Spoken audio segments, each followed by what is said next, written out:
Alright, welcome back everyone to Miles Edgeworth Investigations. Yes, oh, I'm loving this game. I really am loving this game. It's great. It's fucking great. Before we get started, just a quick thing. This might be the last episode we have for a little bit, because I'm gonna be out of town. I'm gonna be out of town the next couple of weeks.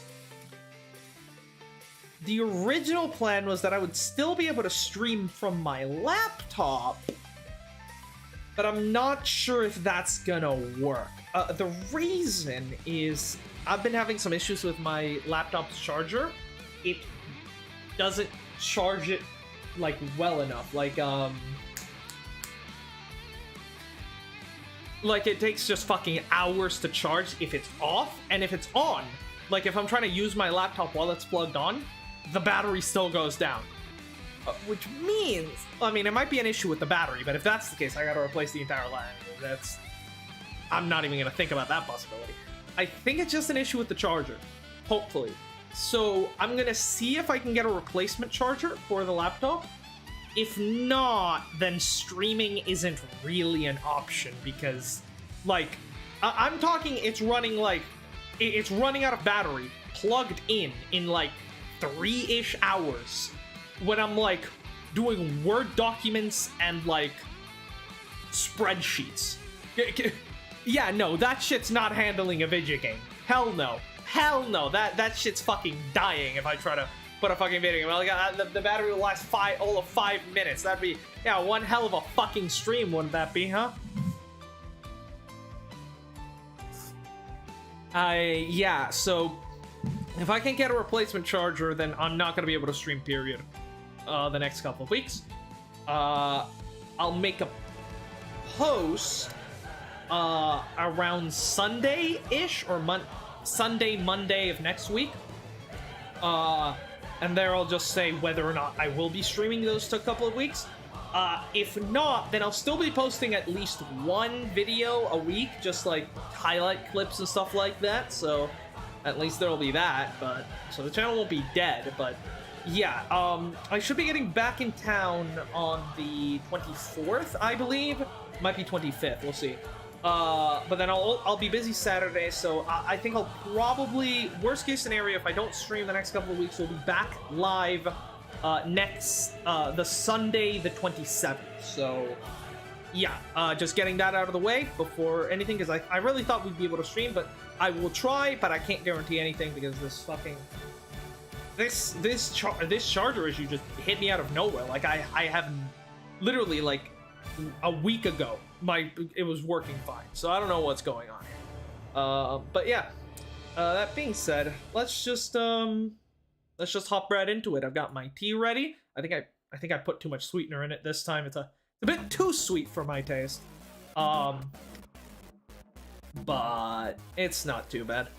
It's still doable. All right, let's I mean, it makes sense, right? Emma is here, so of course everything's gonna taste sweeter. Though I think that's kind of balanced out by the fact that Oldbag is also here, which makes everything taste sour and bitter at the same time. It's kind of disgusting. Talk about middle part 1. Okay, so that makes me think we're about a third of the way through the case, which isn't great. I was hoping maybe we could get the case done today. That way I wouldn't just leave a case open going into next week. We will try. We'll see. I definitely want to finish this case before, you know, since I might not be able to stream, I definitely want to finish this case before then. So we shall see. Alright, did we already talk to you two, I think? Oh, actually, before we get into anything, I just need to make sure we're on the same page about everything. So let's quickly just run through Organizer. Thankfully, there's not too much. Let's go through profiles first. Okay, so Gumshoe, right? So Ernest, right? The father of the guy that got kidnapped. Okay. So his son got kidnapped, possibly by his butler. maybe it was a staged kidnapping of some kind, we don't know, but kid gets kidnapped, butler disappears as well. I come here to do the hostage exchange, get knocked out. When I wake up, the butler is dead. The kid is nowhere to be found. Lance, the kid that was kidnapped, right? Kay, supposed great thief who just showed up and has been apparently, she's apparently been stalking me for some reason, probably tries to steal, because I think she's gonna be stealing some files from my office, tomorrow, I believe, if I'm getting the timeline right, because this takes place before the first case. Yeah, she just helped me get out of the bind, nothing really there.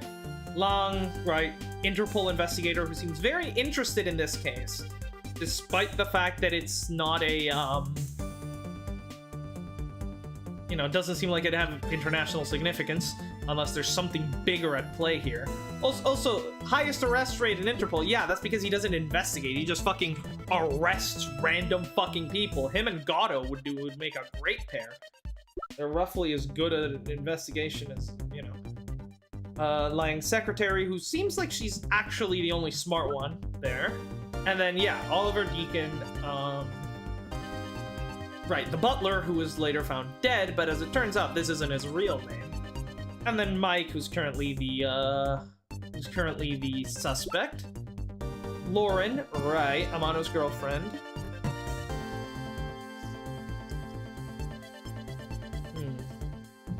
A lot of moving parts in this case right now, so we'll have to see.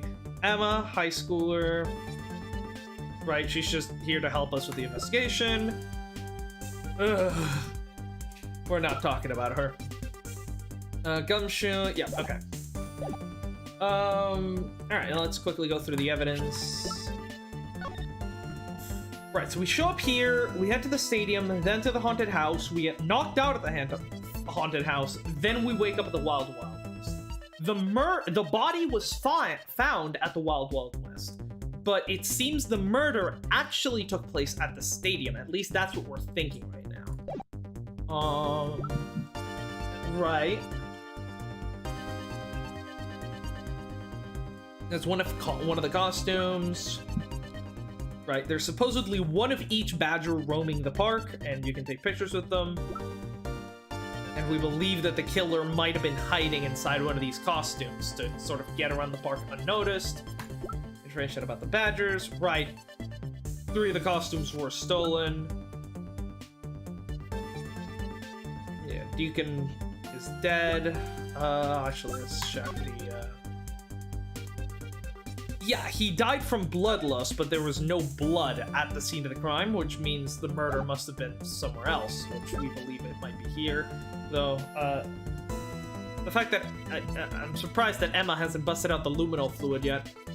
The pendant, Cullen Deveray seems to, yeah, so that seems to be his real name. As to why he was using a fake name, well, we don't know. And then the Badgermobile. Yeah, there's a good chance that the car was maybe used, or at least one of the cars was used to transport the body unnoticed, so. Okay, and what do we have in the logic tab?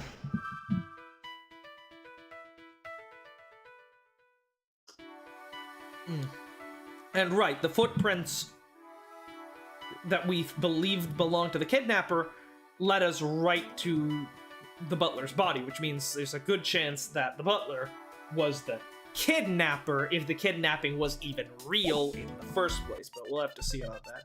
So far, I think my theory was that the kid and the butler decided to try to scam his father out of a bunch of money by faking his own kidnapping and then trying to do a ransom. However, for some reason that didn't work out. Maybe the kid just wanted all the money for himself. Maybe the butler wanted all the money for himself. Maybe one of them chickened out and was gonna go to the authorities. But for some reason, kid shoots the butler, stashes his body in the Wild Wild West, and here we are. There's still a lot of stuff that doesn't fit into that model, so we still have more to look into, but we'll see. I think that's just pretty much the theory that we're going with right now. Do you have anything to say, Kay? So, do you believe that this gadget will provide us with the proof we need? Yes, of course. Pretty neat, huh? By inputting info like this, it can recreate the crime scene exactly as it was. Although Little Thief was originally intended to be a training sim for heists. A training sim for thievery? I don't believe I can turn a deaf ear to that, Kay. Ah, it's for practice. Practice! It's not like I've actually stolen anything yet. Besides, we're in the middle of an investigation, so stop nitpicking. Even if it is just practice, I can't exactly endorse the act of stealing. Although admittedly, this device is rather useful in an investigation. Very true.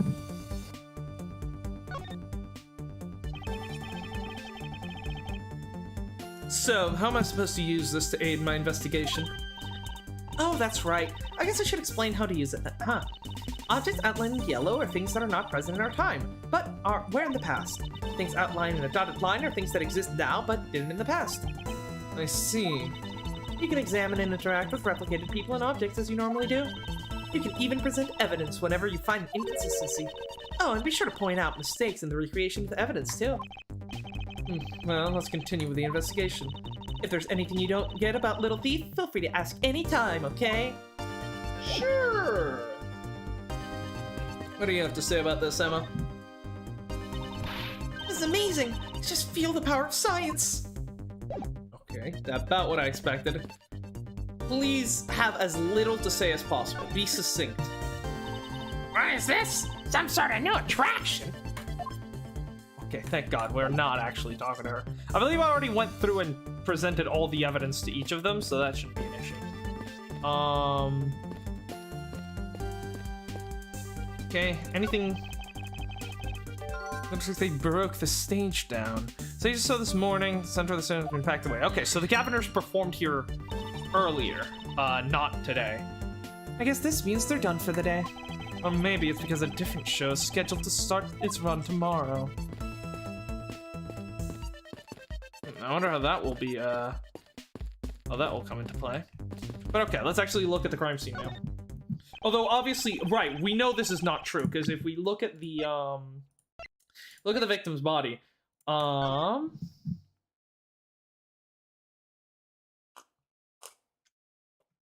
wish it would just show me the image in full screen over here, but this is fine, I guess.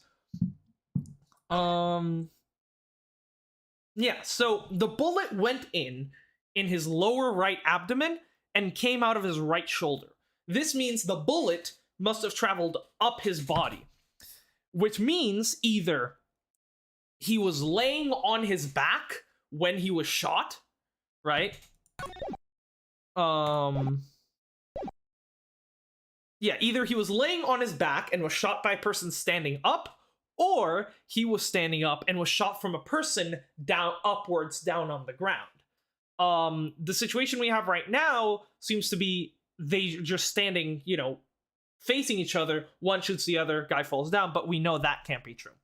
According to the testimony, the victim fell to the ground here.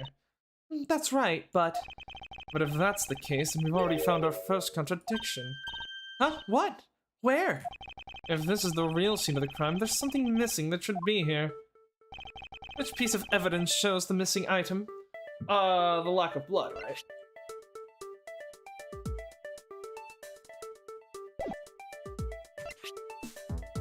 Land pamphlet, badger head.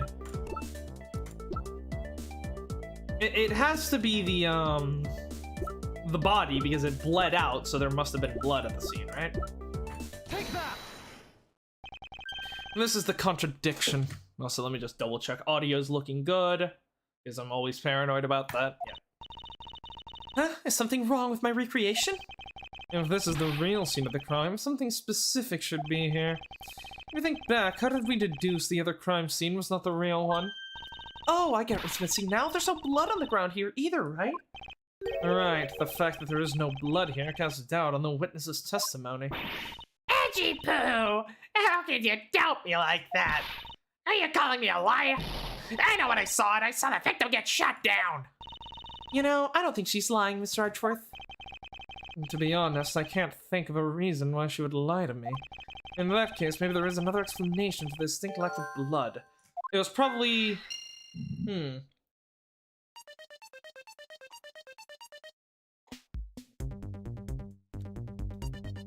couple of possibilities are either A, the killer simply cleaned away the blood, in which case a simple luminol test should clear that up. Alternatively, if what we were thinking is true, and the two kidnappers were wearing badger costumes to get around the park unnoticed, if the butler got shot inside the badger costume, it's possible that the badger costume absorbed all the blood. Because they seem, you know, I don't know how thick those costumes are, but I think it should be possible. Which then means our next step should be trying to find the bloodied costume. There's the silhouette of the killer with his gun at the ready. Okay, is it not possible to recreate the face of the killer? Well, I don't exactly input what we don't know. I can't exactly input what we don't know into Little Thief. She has a point. Okay, so that give us any new evidence or no?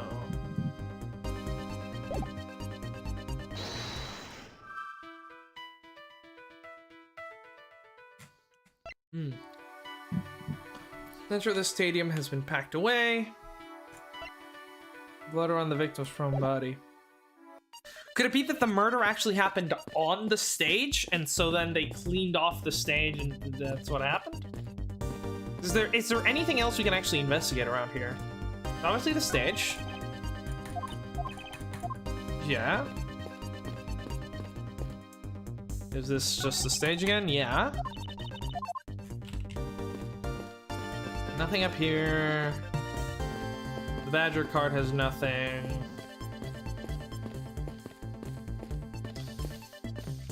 Yeah, it's just the victim and then the killer. Right? And the killer doesn't actually give us anything. And the victim. But why is there no blood? There must be some explanation for this contradiction. Perhaps just go over all the information I've gathered one more time. Yeah, okay. I think it has to be the fact that the blood was packed away along with the stage, right? If the murder happened on top of the stage, then... No! The pieces don't fit together quite right.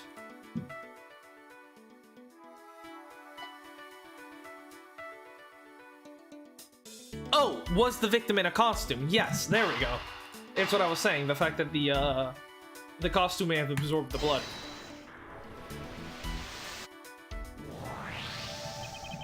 Is it not possible that the victim was wearing a costume? So, you really think that Mr. Deacon was one of the kidnappers? I think we can reasonably assume there's a very good chance that he was. And that if he was shot while he was inside one of those stolen costumes, then Mr. Deacon's blood would be inside of the costume instead of on the ground. Precisely. And if only we could prove that the victim was wearing a costume. You'd think it'd be pretty easy if we could find some footprints. But the problem is finding them, since there doesn't seem to be any around. Emma! I need your help here. Footprints, huh? I wonder how we can go about finding some of those. Oh, don't worry. This will be easy.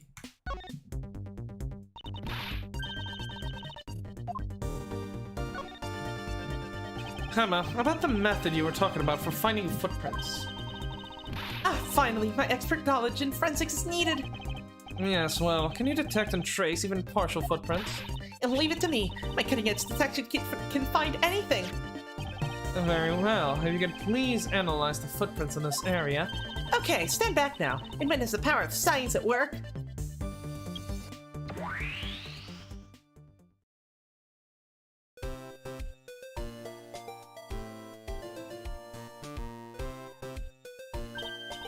Hey, I found something. Look, right here. I don't see anything. Oh, that's right. Here, put these special glasses on, Mr. Edgeworth. Well, these footprints here were definitely left by a badger costume. And judging by the way the prints are layered, those seem to be the newest. Then we can conclude that the victim was definitely wearing a costume at the time. Okay, cool. Okay, in that case, I'll update Little Thief's simulation parameters. I can't wait to see what we find out from this new info.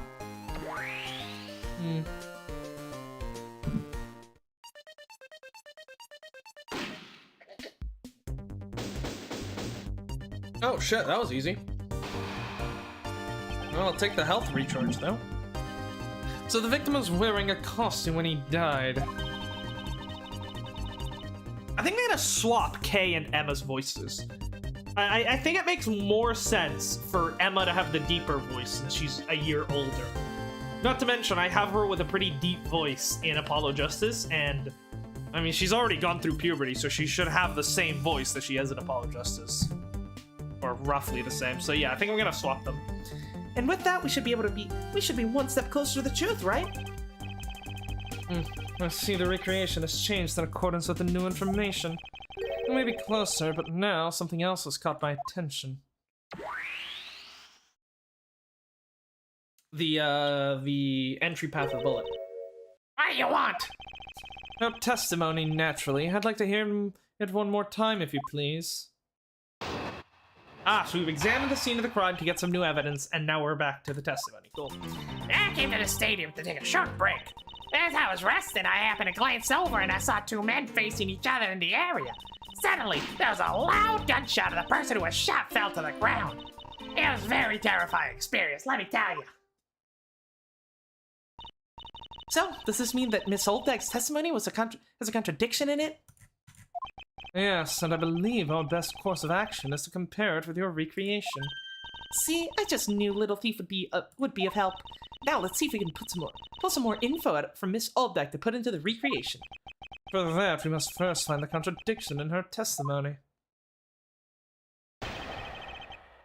What Oldbag witnessed. Into the stadium to take a short break, okay. You mean you took a break from being the Pink Badger? Yeah, you may not think it, but it's hard work keeping kids' dreams alive.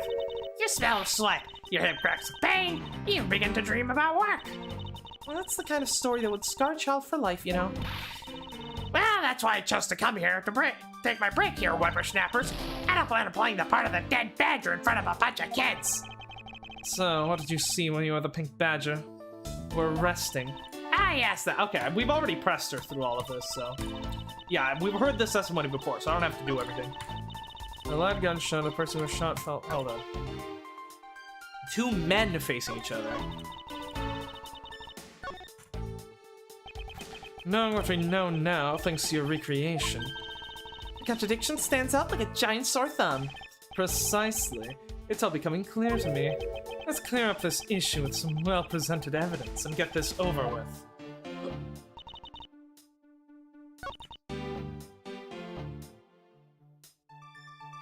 Yeah, it has to be this, right? You saw two men, but clearly one of them wasn't a man. Objection! Two men? How did you know the gender of the two people involved? Seeing as how the victim was wearing a costume at the time. Ah! Furthermore, I have another matter I'd like to inquire about. I'd very much like to know why you failed to mention the costume in your testimony. Ah! I'm beginning to doubt if you really witnessed the murder at all. But I'm telling you, I really did see it. I saw it with my very own eyes. From a seat in the second tier. The second tier? Hey, did you say you saw it from right in front of you earlier? Hey, that was, you know, I was using the phrase in metaphorical sense. Oh, I see our witness still has a screw loose, in a metaphorical sense. Yeah, because she seats in the second tier are reserved for hotshot VIPs. Which is exactly why I go there again, now and again to take a nap. I can see now that you could have gotten a good look from up there. I can't see how you could have gotten a good look from up there. It's so high up. Are you able to see even the victim's costume from way up there? Well, I know I saw two people, but I couldn't really see what they looked like because they were in the stage's shadow. Okay, but the stage was broken down. My eyesight isn't what it used to be, you know? Not like when I was young, I could have spot a good man from 100 paces away just one because they noticed I was a flash, but I tried not to easy and therefore girl with them. Let's return to our investigation, shall we, Kay? You got it. Boop.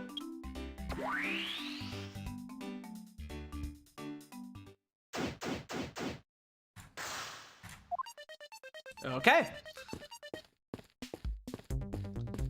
Let's figure this out. Killer is still I'm guessing the same thing. Yeah.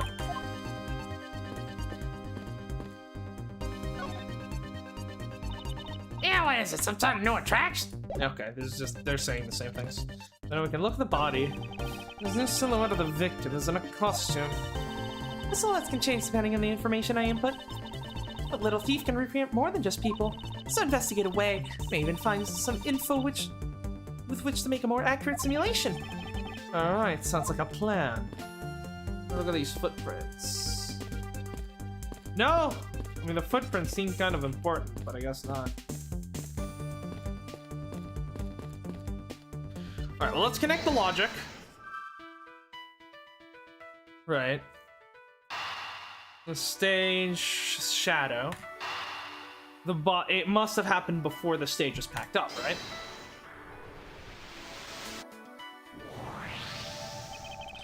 If that woman's testimony is to be believed, the murder occurred before the stage was broken down. Do you want me to input that little bit of info into Little Thief? Yes, if you please. Okay.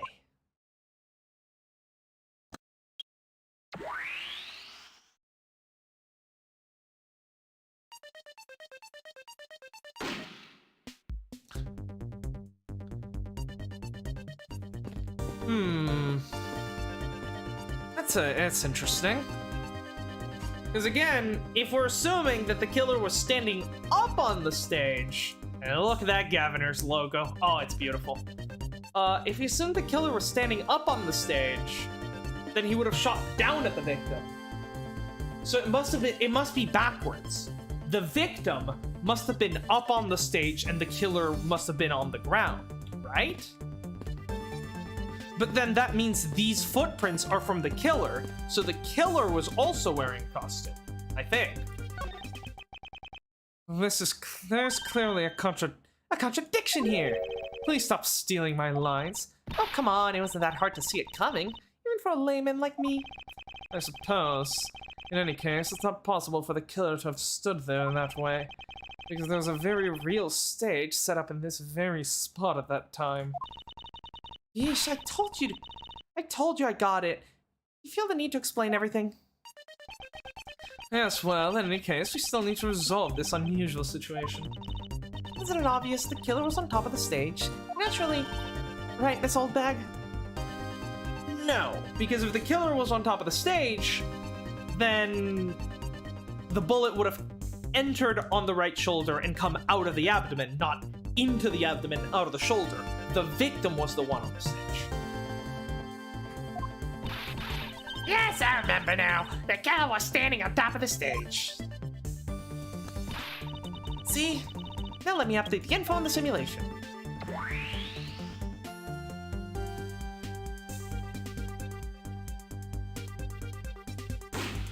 Still not right. But this is very cool. I do quite like this. It's a very neat mechanic.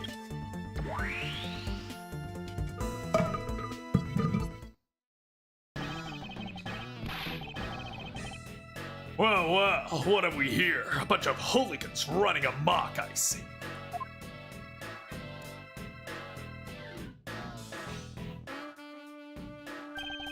Agent Lang, how nice of you to join us. Well, I can't have you going around messing up my crime scenes. Agent Lang, we've discovered that the real scene of the murder is here, the stadium. I see. Thanks. For what? I'm just trying to show you my appreciation for all the time you've saved me. Who knew that such a strange little toy could recreate a crime scene like that? Little Thief is not a toy. You too. Sir.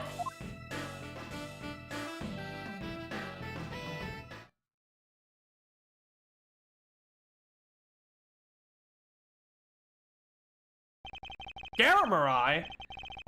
Wait, what did that say? Hold on. Troop Garamarai.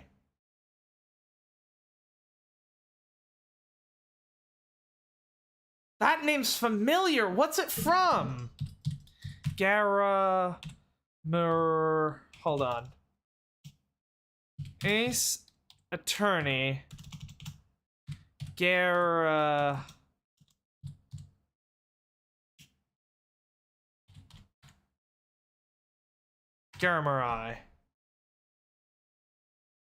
Ah, right. The Garamaris were the magicians. The magician group with Valent and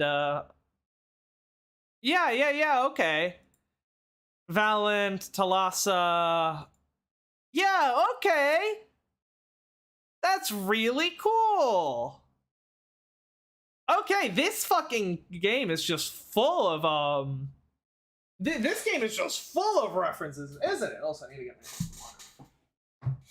my I'm glad I caught. What the fuck? Why is this well, this whole game is just full of references and stuff like that.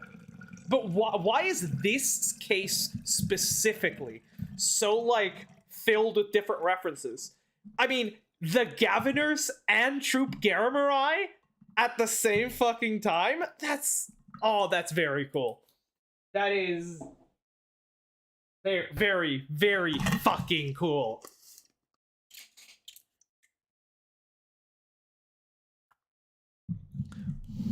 Also, I need to just quickly try to... I don't remember what... I think I might be doing Lang. Lang's voice doesn't sound right to me. I just need to quickly go over the last episode just to remember it. Just to make sure I'm doing it right. It's all about consistency, boys. Because if we don't have that, we don't have nothing. Where's Lang?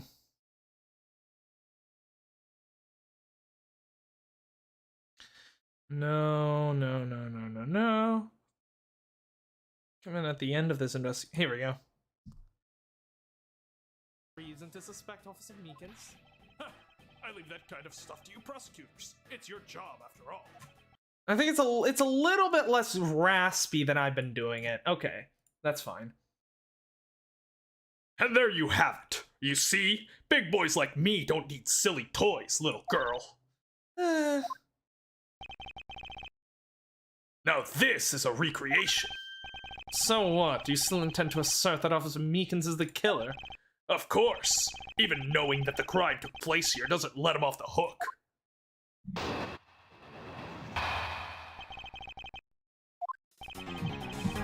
This is the real scene of the crime.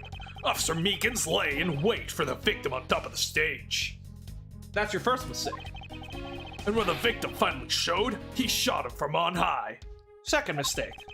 That's the truth your little recreation showed. And how far will you go to accuse Officer Meekins of the crime? He's the most likely suspect we've got, especially given the situation with his gun. Well, even if he is the killer, at least my recreation was on the mark. You see? Thank you for understanding, my little cowgirl. I'm not some common cat, crow. I'm the Yatagarasu, the Raven of Legend. Unfortunately, your conclusion has yet to be tested, so let's see how well it holds up. Yeah, you're not gonna go up against Edgeworth with that flimsy fucking logic, dude. Hold it! It looks like we found the real crime scene first. Ha! Brag all you want, but we don't have all that free time unlike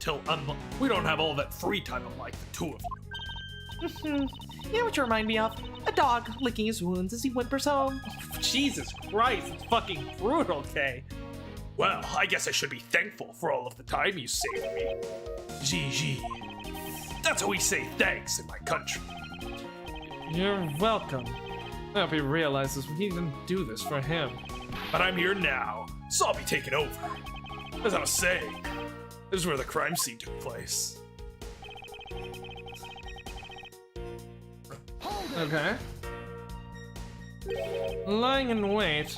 How did Officer Meekins even know the victim was going to come here? Simple.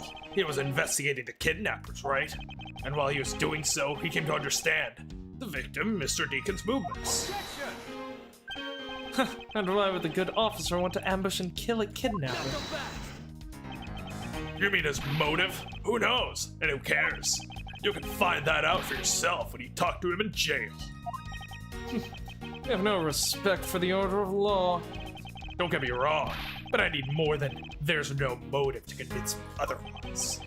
He's right. The lack of a motive is a rather weak argument by itself. So, the officer laying wait on top of the stage.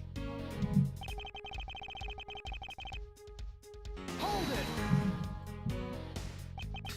So, you agree with how our recreation turned out? Like I said, I'm grateful that you were able to save me some time. Alright, but we still don't know why he chose to wait on top of the stage. Who cares? Maybe you wanted to become the Blue Badger. Who's to say he didn't see the stage and decided to put on a Badger stage show of his own? Or maybe there's a completely different reason. What does it matter? It still doesn't change the fact that Officer Meekins stood up on that stage and shot the victim on the ground below. A little recreation shot. Hold it! So, you honestly believe that what you're saying is what really occurred? Hey, you're the ones who came up with the scenario. Are you saying you doubt yourselves? Touche. Unfortunately, Agent Lang's conclusions do not contradict with our recreation. Then does that mean it all went down just as he says?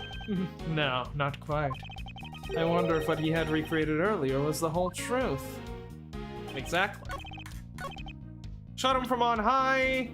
Well, how about you take a look at this autopsy report? Objection! Did Gumfuck not tell you? I'm terribly sorry, Agent Lang. Objection, dumbass. Did Gumfuck not tell you? I should have warned you that our recreation is incomplete. You cut in quite unexpectedly, after all. What's that supposed to mean? You said that the victim was shot by the killer from up above, correct? I hate to break it to you, but that's not possible. Huh? Why not? Recall Mr. Deacon's body, especially where the gunshot wounds were located.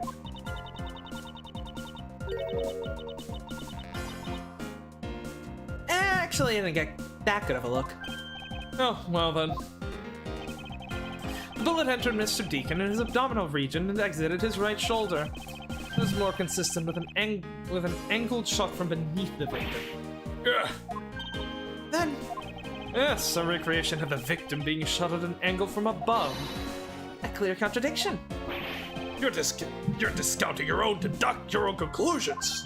No, this one point is the only flaw. This was the mistaken parameter in a recreation. The killer and the victim's locations. Yes, the location of the killer and the victim are wrong. Ah, I get it. I see what you're trying to say. I believe the killer and the victim were standing opposite to what we initially thought. It was the victim who was on top of the stage as he was being shot by the killer.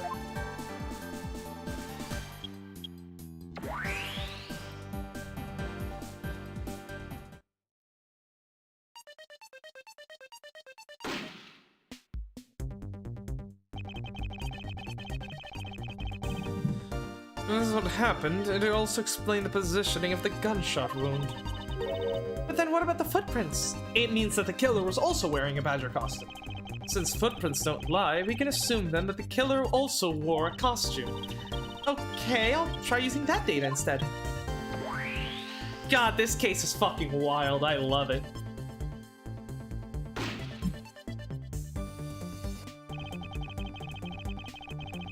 Judging by the fact that the killer and the victim were both wearing costumes, I'd say it was a killing between the two kidnappers. That would be the most natural conclusion. Wouldn't you agree, Agent Lang?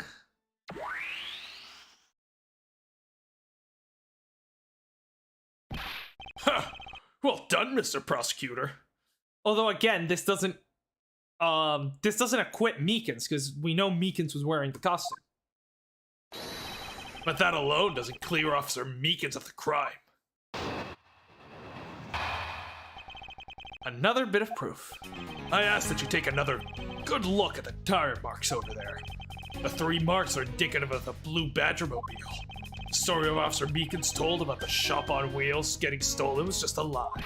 He drove the Blue Badger-mobile here and committed the murder. Then he used the car to move the body to the garage in the Wild Wild West area. You believe he moved the body with the car? That's right. It was Officer Meekins himself who pointed us to the way he did it. The 3 tire tread marks are very telling, however. Is the Blue Badger-mobile the only thing capable of creating such a pattern? No, the other Badgers all have cars as well, right? Hold it! The tire marks. Yes, the tire marks. The ones were there behind the stage. Alright, let's actually take a look at it. Ah, okay. They were hidden up until now by the various pieces of stage equipment. As for when they were made, They must have been made after the rain had begun to fall, correct? yes, and probably around the same time as when the killer's footprints were made. The tires on the Blue Badger-mobile probably got pretty muddy because of that. I'd say it's the Blue Badger-mobile because, well, that's pretty obvious too.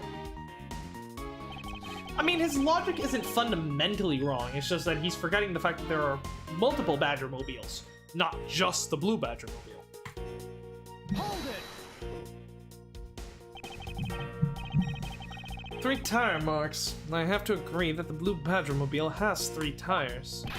Of course, the only thing in this park that could make those marks is that roving shop. Objection! You're forgetting that there are in fact 3 of them. I can't simply ignore the pink and the proto-Badger-mobiles, Agent Lang. Go back! Of course, I didn't say it couldn't be either of the other 2, but I see no reason to drag them into this just to complicate things. Hold it! That's stupid, though. Like, so your logic is like, well, Officer Meekins did the crime because it was the Badger mobile. But it was the Badger mobile because we know it was obviously the Badger mobile because Meekins did the crime. This is circular logic, you fucking retard. Of course, you have some sort of proof that it was a lie, correct? Of course not. Well, that was blunt. But suppose it is a lie, it would explain a lot of things, like his movements and his whereabouts. Badger-mobile here, go to the bar. Hold it! So you still claim that the tire marks belong to the Blue Badger-mobile. It must have arrived at the scene after the ground had become wet with the rain. Officer Meekins committed the murder. Then he used the car to move the body to the garage in the Wild Wild West area. Hold it! Besides the Blue Badger-mobile, there are other ways the body could have been moved. Go back! Recall what the Wild Wild West area looked like. Only the Blue Badger-mobile and Mr. Deacon's body were in the garage. I'd say that's proof. I suppose if one were to look at that place, that would be the only logical conclusion. However, my experience tells me that the truth is usually not so easily found. Is there some sort of problem with Lang's statement with regards to the scene? Yeah, there were footprints, right? It looks like the only thing the car was selling was death, not dreams. Only if what Agent Lang believes turns out to be true. The 3-tire tread marks are very telling, however. Is the Blue Badger-mobile the only thing capable of creating such a pattern? There's nothing wrong there. Indicative of the Blue Badger mobile. He drove the Blue Badger-mobile, committed the murder, and they used the car to move the body. Oh. Alright, let's just quickly check our evidence. You say anything? I don't think so. Do you say anything about the Badger mobiles? No.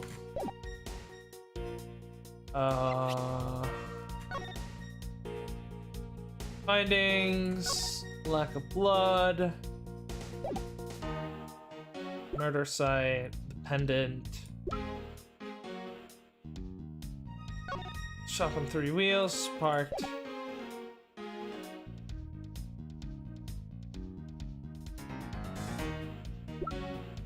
The victim's costume.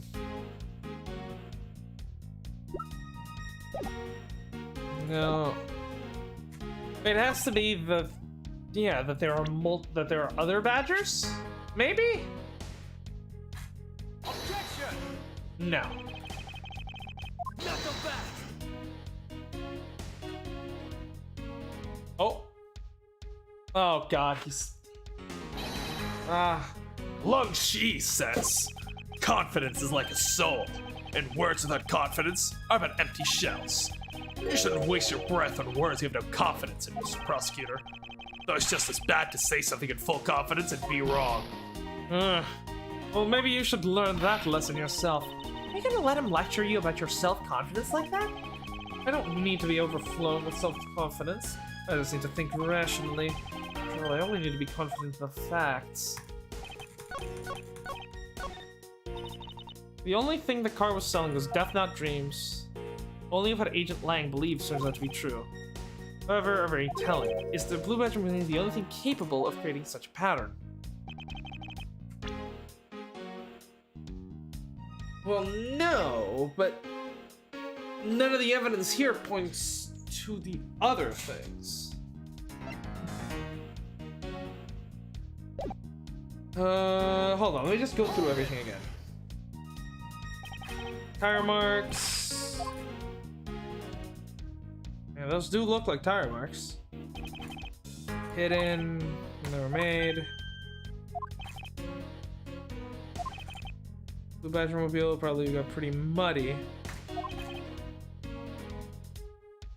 Are we supposed to use the fact that the Badger's wheels aren't muddy? But where do we contradict that?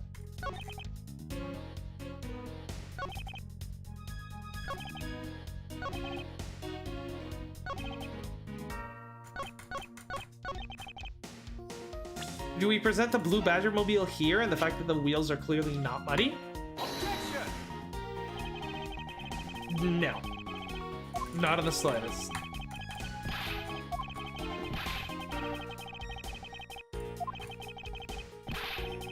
This is a real deal here. Your courtroom mannerisms are worthless at the cripes. You dare to insult the courts.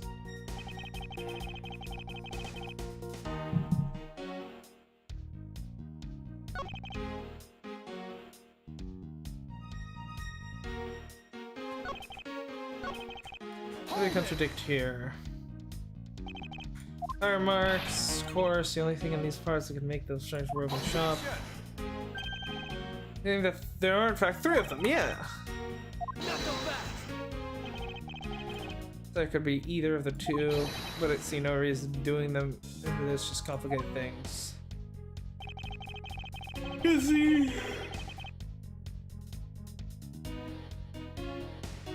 I mean, we have no way to contradict that. Hold it!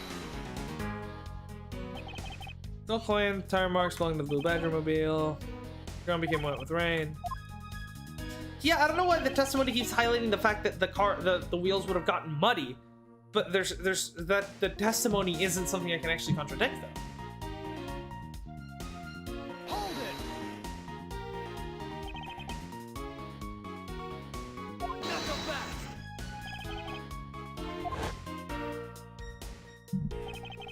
Mobile, Deacon's body.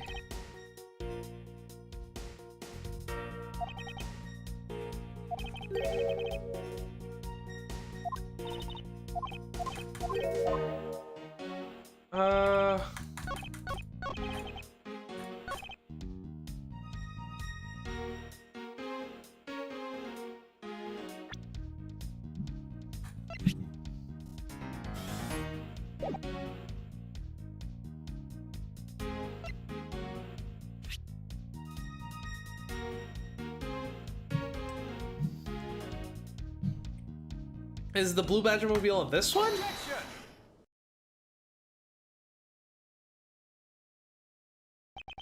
Sorry, Agent Lang, but that's an impossible tale. And why is that? Those track marks could not have been left by Officer Meekin's Blue Badger-mobile. One look at the car would have told you so. What proves the Blue Badger-mobile had never been to this stadium? Yeah, the lack of mud on the track. Okay, so it is what I thought. It's just that, like, I don't understand why that specific line is the one we had to contradict. Take that! Especially when the fact that the car would have been muddy was actually pointed out earlier in the test. Whatever. Take a good look at the tires. There's not a single dollop of mud to be found on it. If this car had come to the backstage area and left those tire tracks, then the lack of mud on these tires stands out as a very peculiar indeed. Then how do you explain the tire tracks, genius? Hey, I've got it. What about Miss Oldbag's pink Badgermobile? Don't be ridiculous. I was sleeping the entire time in the second-tier seats. Indeed, I believe we can rule her out as someone related to the crime. However, there is yet one more roving store, as I recall. Oh, you mean the Proto Badge? Get that thing off my screen right now! That's right. There was one more parking space inside the garage. And it proves the existence of a Proto Badgermobile. Agent Lang, I suggest you find this Proto Badgermobile post-haste. There must still be some sort of incriminating evidence in it. Huh.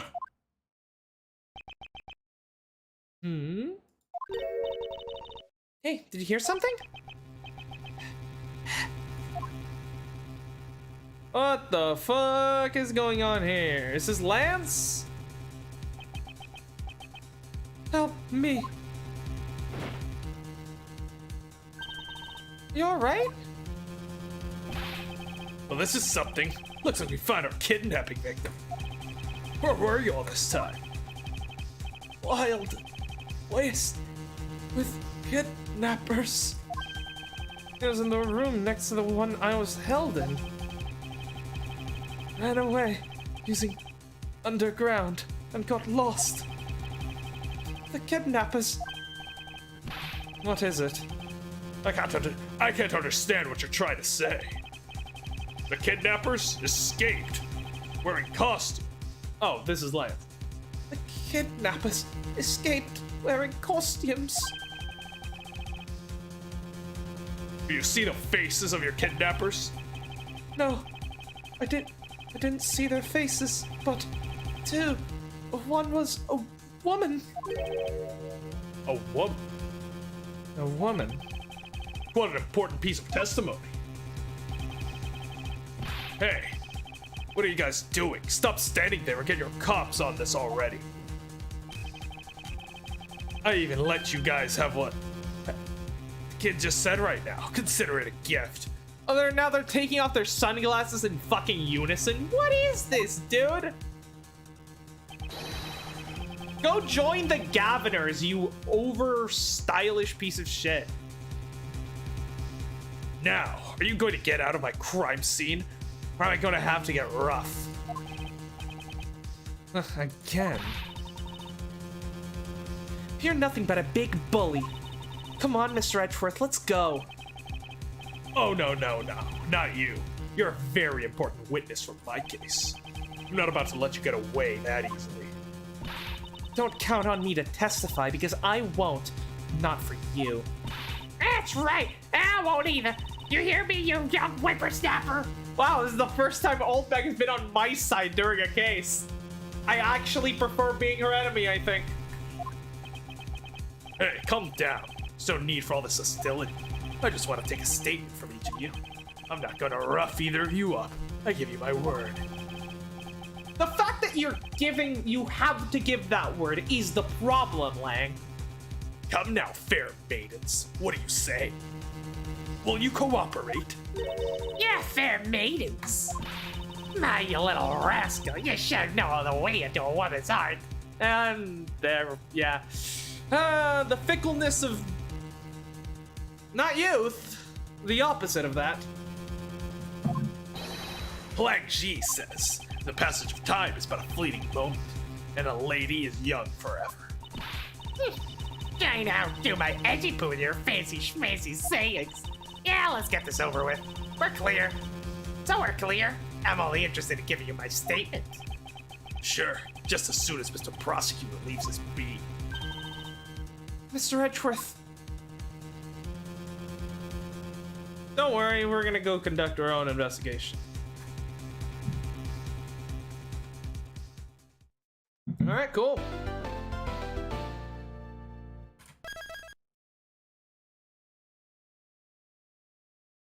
So where does this put us now? Let me quickly back out to the main menu and see where this puts us. 13th, 2:34 p.m. Wild West area. Okay, can't do it right now.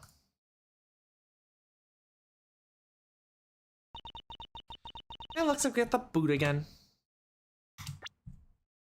Alright, let's head to the main menu and see what it says. Is it middle part 2 now?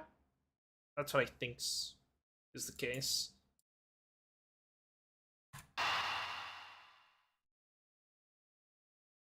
Yeah, middle part 2. Okay. So I believe this puts us about halfway through the case. We might be able to finish it today. We shall see. Looks like we got the boot again. With land safe, the focus of the investigation will shift solely onto the murder. You mean the infighting between the kidnappers? Yes, and also the identity of the remaining kidnapper. Boy, my boy. Yep. Oh boy, it's these two. God. Yo, tell me it's true. Tell me you found my boy. Yes, Miss Amano. We found him earlier in the stadium. Then, my little Lance is unhurt. Well, he's not exactly the picture of perfect health, but his life is not in danger. He's being questioned right now by Agent Lang. Poor Lance. It must have been so horrible for him.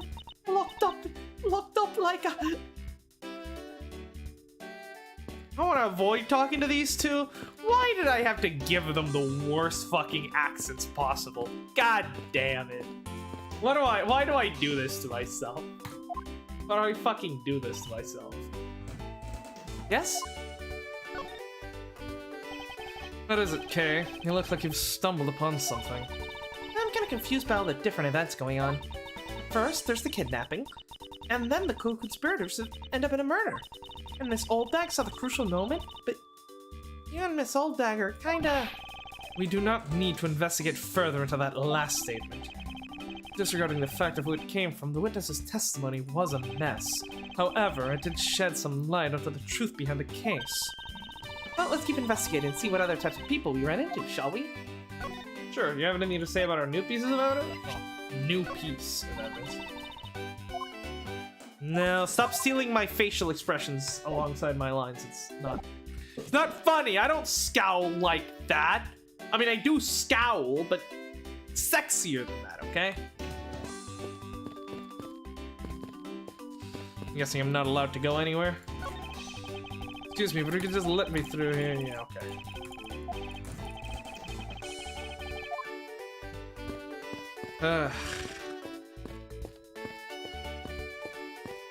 Take a look at the new scene of the crime. Oh, we can go that way now. Yeah, I'm guessing that leads us to the entrance, though, so we'll leave that for right now. So this must be the blue Badger mobile that Officer Meekins was driving. He said it was stolen, didn't he? Don't tell me that you were the one who stole it. What the heck are you talking about? I don't even have a license. It's illegal to drive a car without a license. A great thief doesn't break the law.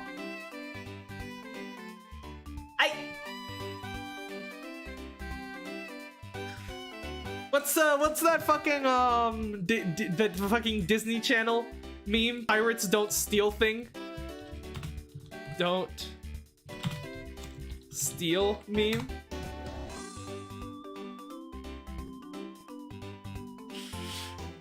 Yeah, a good pirate never takes another person's property. You are without a doubt the worst pirate I've ever seen.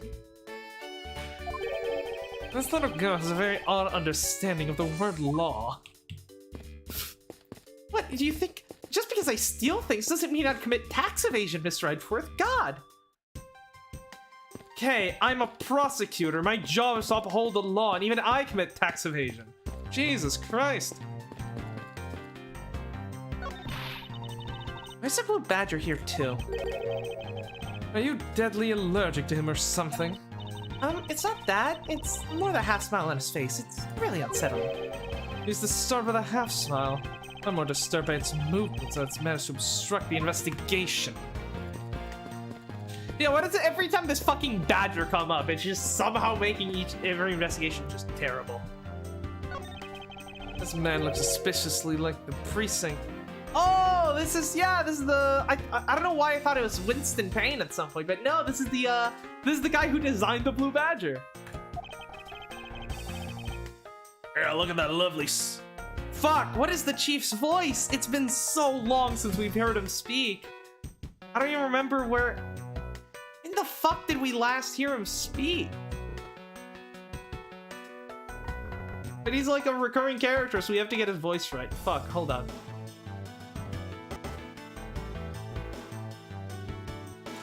I know for a fact we talked to the chief in, God, we're gonna have to go back to, like, the first Ace Attorney game. Hold on, give me a second. I know for a fact we talked to him in the, Turnabout Goodbyes.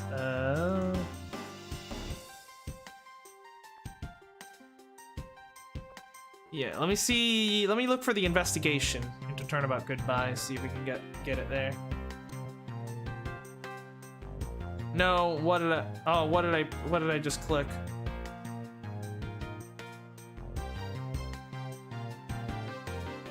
God, why is Google Chrome so fucking terrible?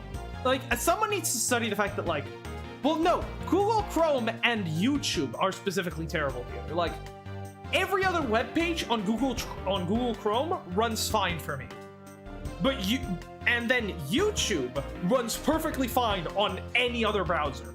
But YouTube on Google Chrome, for some reason, that combination is some of the slowest load times I've ever seen. I really need to just do the swap over to, like, Firefox or Opera or something like that. Talking to Gumshoe, talking to Lotta, talking to Gumshoe.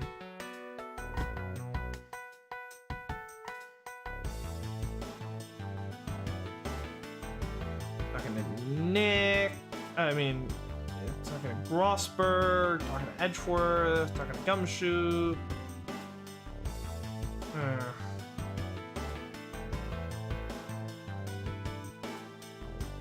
What is... I think I need to go to the next episode. God damn it!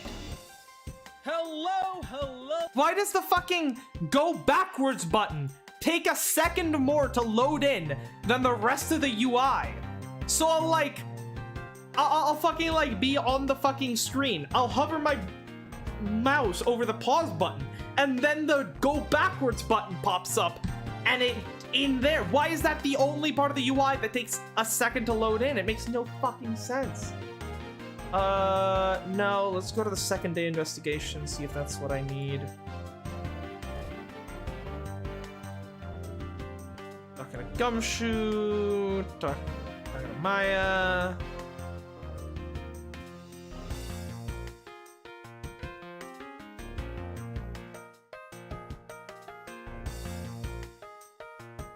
Edgeworth. When do we talk to the chief?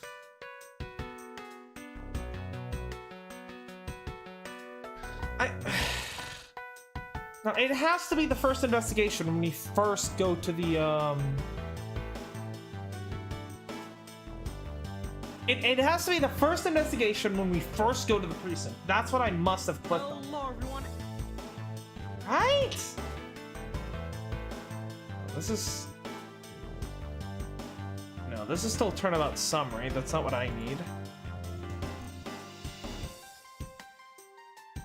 Hello, hello, hello. Okay. That's the office. That's the detention center. Come on, YouTube. Can you not take 3 hours to load, for the love of God? Then here... Right, Gourd Lake. Then we go back to the precinct and talk to Edgeworth.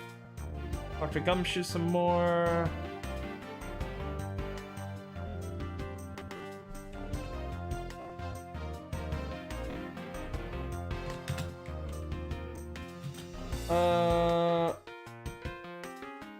Let's see. Okay, haven't gone there yet.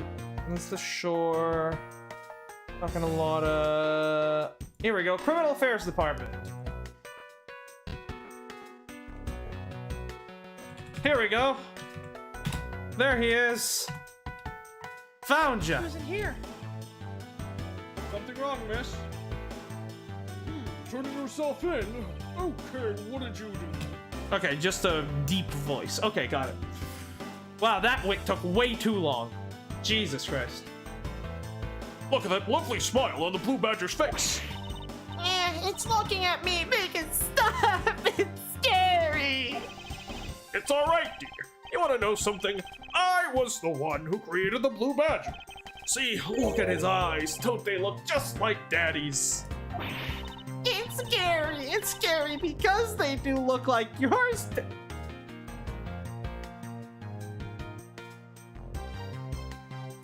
That's a normal thing for a child to say. Well, that was rather depressing. I think I'd better leave the two of them alone. No, I think you might need to call Child Protective Services on this one.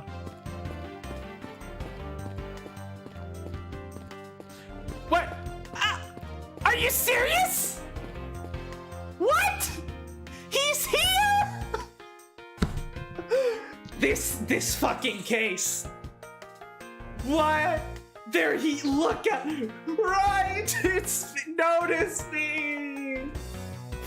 My Aunt Pearl, goddamn. What is this? They say that couples who cross the bridge together will find happiness. Oh, so the Gateway on the Land pamphlet says. But you'd think that they'd already be happy because they were able to come together. Logistics aside, I wonder who came up with this tale and when. This bridge doesn't look old enough to be the stuff of legends. Well, some things are better left uninvestigated, don't you think? Ignorance is bliss. That, like, goes against my entire life philosophy. Right! Right, I need your help on this one. I can't... seriously, game? He's just there. I can't... Reach out to him! No! Well, I'm glad he's enjoying himself.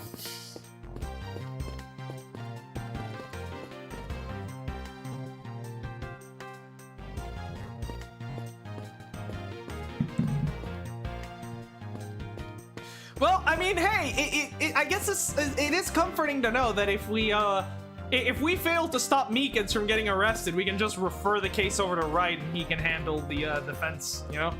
I mean, he's fucking right here. Apparently he's I guess he is like, he's helped, like, he's solved murders at 2 Gatewater Hotels locations at this point, right?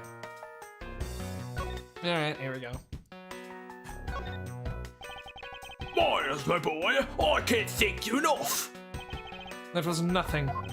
I'm still in shock over what happened to Oliver.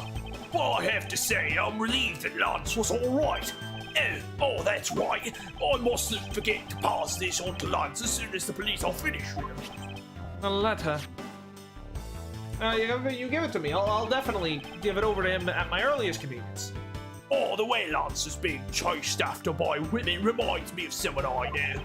I almost can't believe he received yet another love letter, you know? Yeah, take a look for yourself. This is a breach of confidentiality. That's a very simple love letter. Oh, hey, let me see. That's really weird.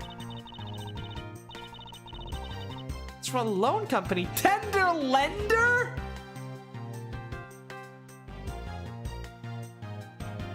What is going on, dude? What is going on? What do they cook with this case? Every second, it's a this is great. The fucking, this case is single-handedly the chain that is just binding all these different separate games and cases and, like, making it seem like an actual interconnected universe. It's fucking great.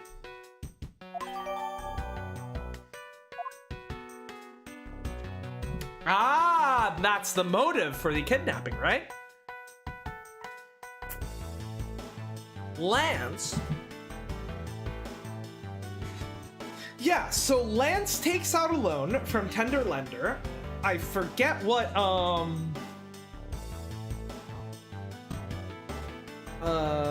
Wait, shouldn't the guy who runs Tender Lender be in jail by now? Maybe we've got like branches and stuff like that. I don't know. But yeah, so Lance takes a loan from Tender Lender that he can't pay back. And of course, as we know, Tender Lender, they take lack of payment very seriously, you know? So, Lance needs money, quick. But for some reason, he can't just go to his father and ask for the money. So instead, him and his butler come up with a plan. They're gonna fake his kidnapping in order to extort his father out of the amount of money that he needs in order to pay off the loan.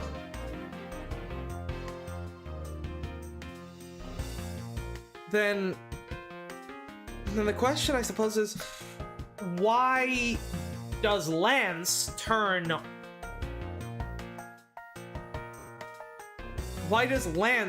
on the butler? Or alternatively,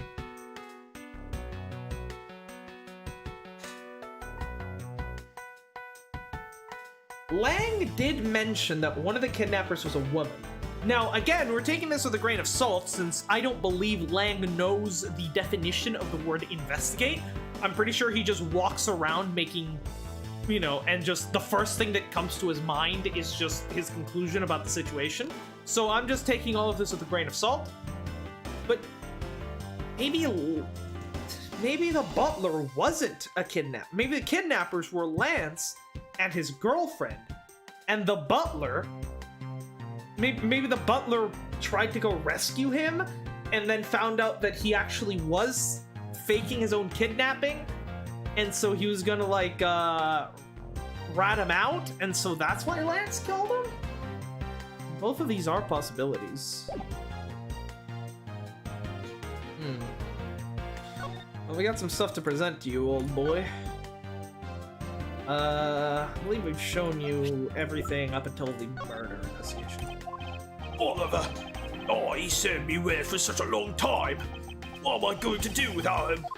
I'm afraid my money will continue to be dampened by the tears in the long nights ahead. This is found in the body of your butler. Oliver! But what strikes me as odd is a name engraved on the back. Colin Deveray. Oh, Colin Liveray. Velder Delane. He's so sad that he's got it all mixed up in his mind. I understand, but that last one wasn't even close.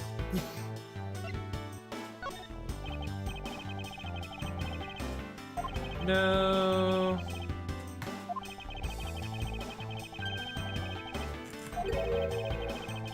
Wait, why isn't it letting me skip things? Yeah, the skipping in this game seems kind of inconsistent. There we go. Oh, wait. Was that a new one? No. Then a love letter. You literally just gave me, you fucking delusional old man. Alright, let's see if the Scottish girl has anything new to say. Oh, God. He loves me. He loves me not. He loves me. He loves me not. Oh, that's the 12th one. No, you can't give up, Lauren. Just one more try.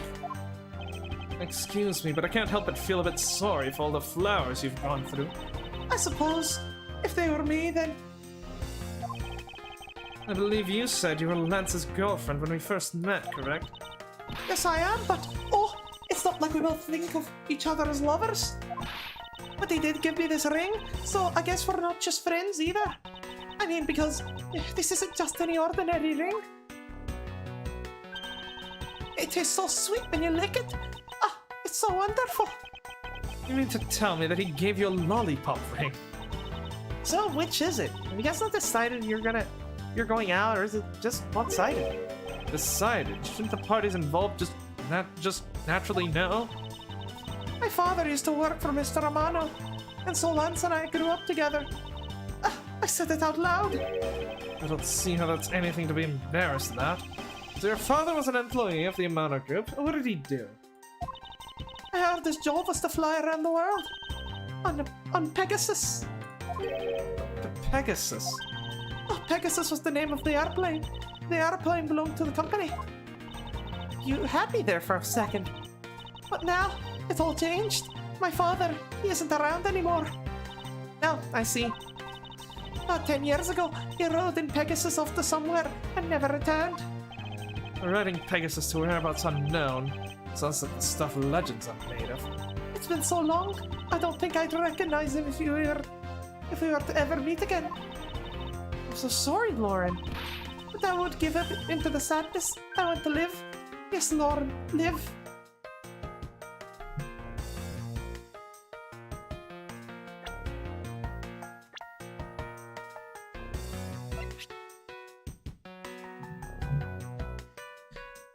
Maybe? I don't think so.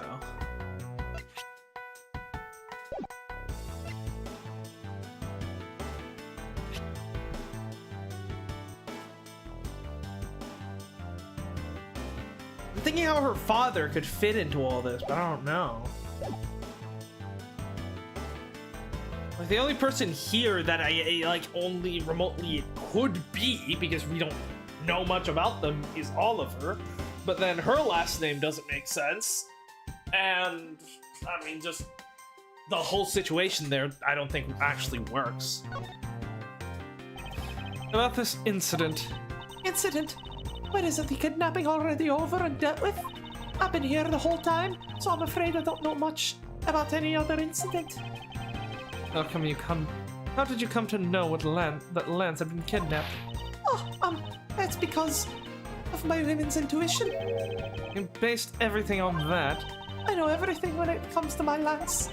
It's just really strange. It really must be destiny. Yeah, she started fantasizing again. So, what are you gonna do, Miss Edgeworth? You already established that there's a good chance that the killer is the other kidnapper. It's my duty to figure out who this other person is. I believe there's one location that might hold a clue or two. The isolation room, the crime scene, yeah, the hideout. The obvious location is the kidnapper's hideout. But we're still not allowed in, remember?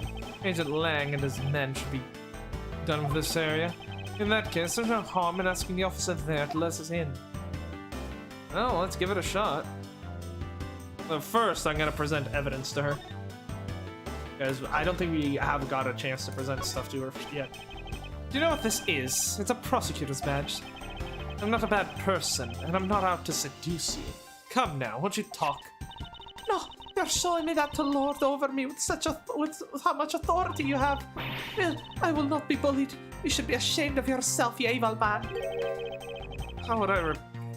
How should I repent in order for this woman to talk to me? Just tell her you're gay. Your fucking boyfriend is literally like at most a kilometer away, just sailing across the fucking river. Well, not sailing, rowing. This right here is Lance's. In my castle of love. It's the perfect house for us, made out of candies and sweets. But I can't seem to get the door open. Because this is a theme park, and I highly doubt they will let you live here for real. You won't let me in my own house. You truly are a terrible man. You know that? But I have nothing to do with that. God, she is far gone. It's a monster! A hideous monster! I know that it may look like a monster. However, I'd like to ask you about it. Oh, Lance up in heaven. Send your little lolly your strength. But he's not dead. If you lend me your strength, I can defeat the bad monster and live a long, happy life. I'm beginning to suspect that you're very good at this listening business. What does he see in you? Unless this is like all a facade, like Cammy Meal was. Lance and I met on a street corner by the crosswalk. I was so busy eating a loaf of bread that I ran right into him. It was destiny, as people like to say. I'll take that as she's not interested in this. Okay. No. Can we get any kind of good information here? About what we found out when we examined the victim. What? You big bully! I can't believe you'd show me something so gruesome. But I have to admit, I kind of like the maverick aura around him. Oh, Lauren, are you becoming bad as well? She's off to La La Land again. Does his name mean anything to you? Show this to her, she'll probably just go on about another one of her fantasies. If you're not gonna show it to her, then why not give it to me for safekeeping? Why would I do anything of the sort? Oh, she recognizes it.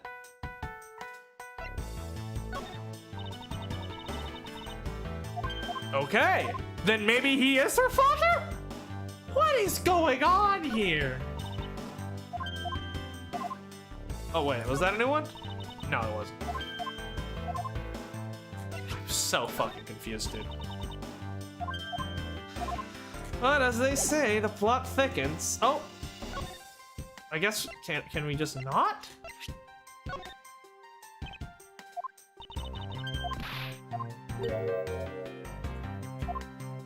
Okay, we're just not allowed to present that to her, despite the fact that she clearly recognizes. I guess that's a plot point being served for later on, so... Great, let me in. What do you have to report? Sir, nothing unusual or out of the ordinary, sir. Or have I heard such redundancy before? Is it possible for us to take a look around inside? Sir, Roger, sir. Well, that was easy. That was surprisingly hassle-free. Are you certain? Didn't Agent Lang order you not to allow me in? Sir, that's true, sir, but Detective Gumshoe asked me personally to let you in, sir. And I couldn't refuse a request from him. My boy! My sweet boy! Wow, looks like Detective Gumshoe has a following. Furthermore, it was us to give this document to you, sir. What is this?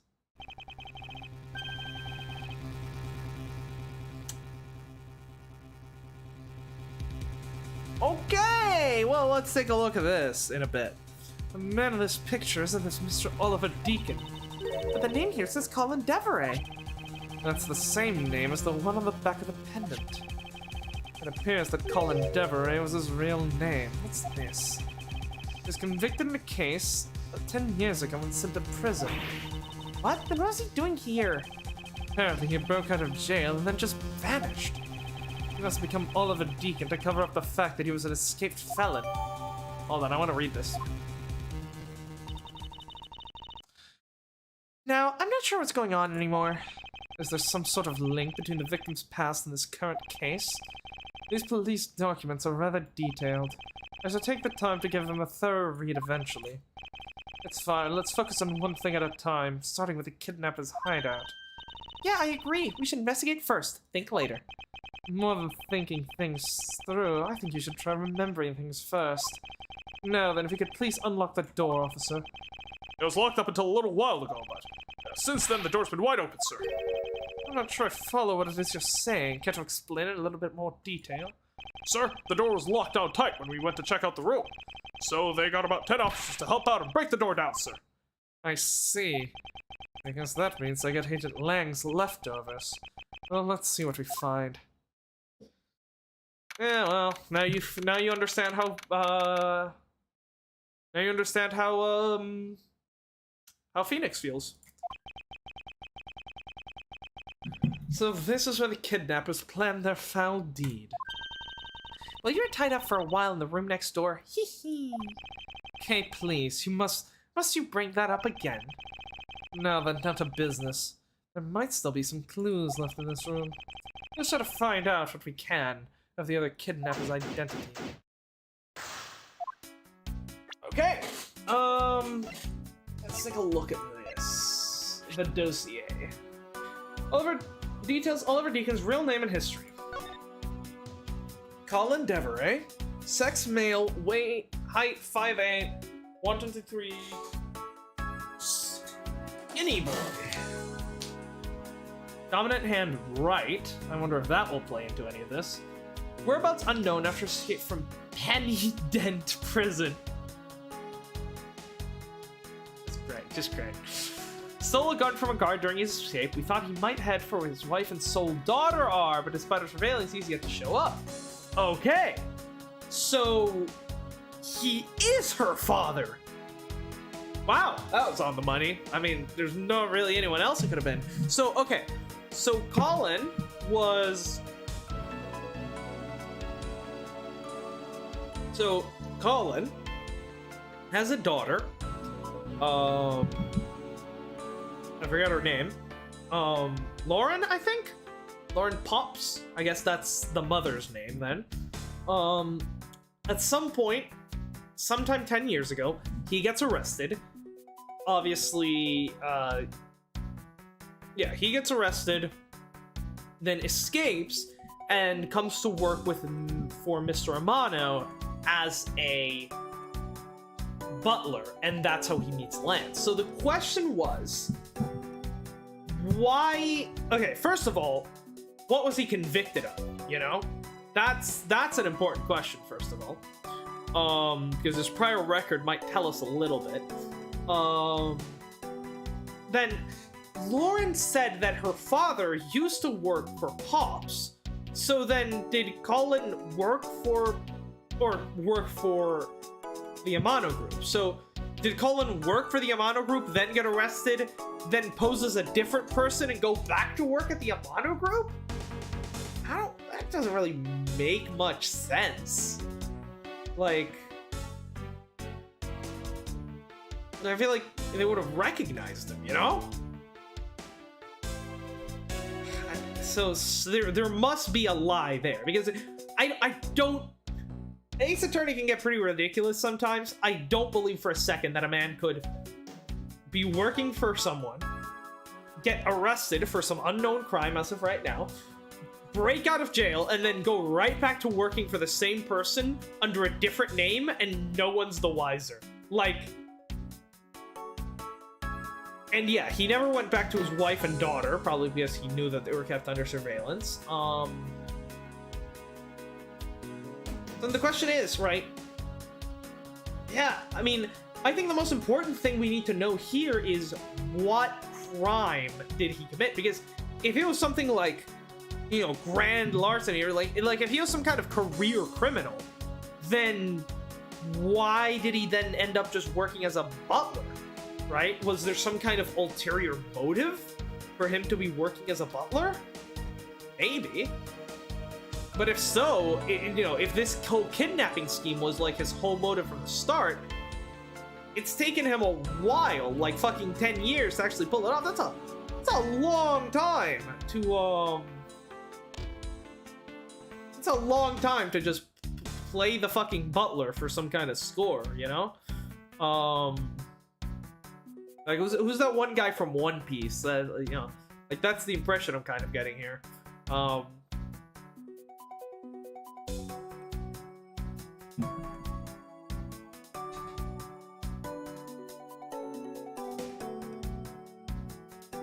Show up. So, yeah, because if he is a career criminal, then that leaves a lot of questions. But I guess if it was just some simple crime, like, I don't know, he just, like, killed someone by, like, accident or something, then I guess that makes a bit more sense, you know?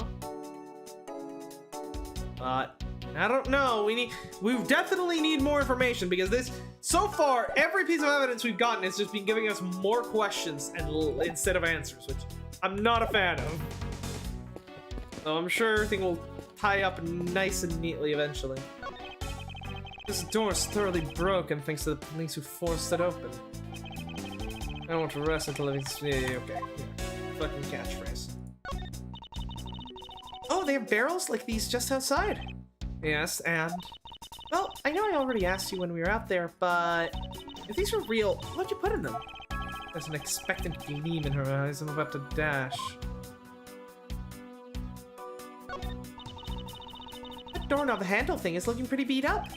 I suppose that's what happens when 10 officers break their way in with brute force. Hey, that's odd. The lock on this is completely fine. Look, not a single dent. But how is that possible after what that officer told us?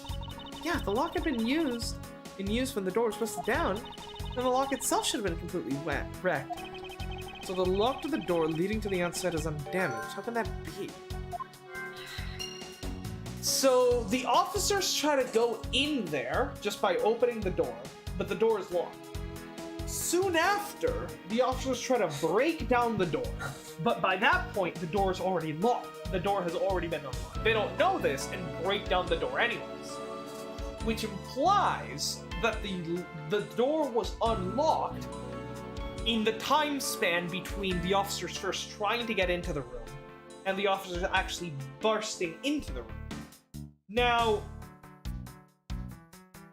we don't exactly know what that time span actually is.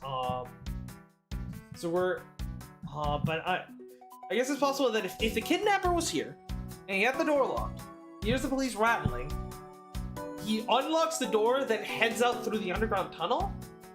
Maybe, but what's the point of, like, the only thing there is, like, what's the actual, like, what does he gain from unlocking the door? Because clearly, the kidnapper in the room must have unlocked the door, but... Looks like a sword. A broken sword. Yeah, because, like, why would you unlock a door, but then leave through the underground tunnel? You know? That doesn't make much sense. Broken sword. Strange. How would it be broken like that? Could it have been used? Oh, wait, was this the thing that was used to knock me out? Yeah, ship broke clean in half. Yeah, I think this is what the, what it was used to knock me out, right? I think so. Swords don't usually break on their own. Yeah, that's true. Alright then, let's think about it in this way. Maybe a broken someone was trying to use it for or on something. Hypotheticals aren't going to get us anywhere. Perhaps we'd think more on this later. Right. And then the secret passageway. The panels that hid the entrance to the underground is propped up and wide open. Be careful where you step, Kay.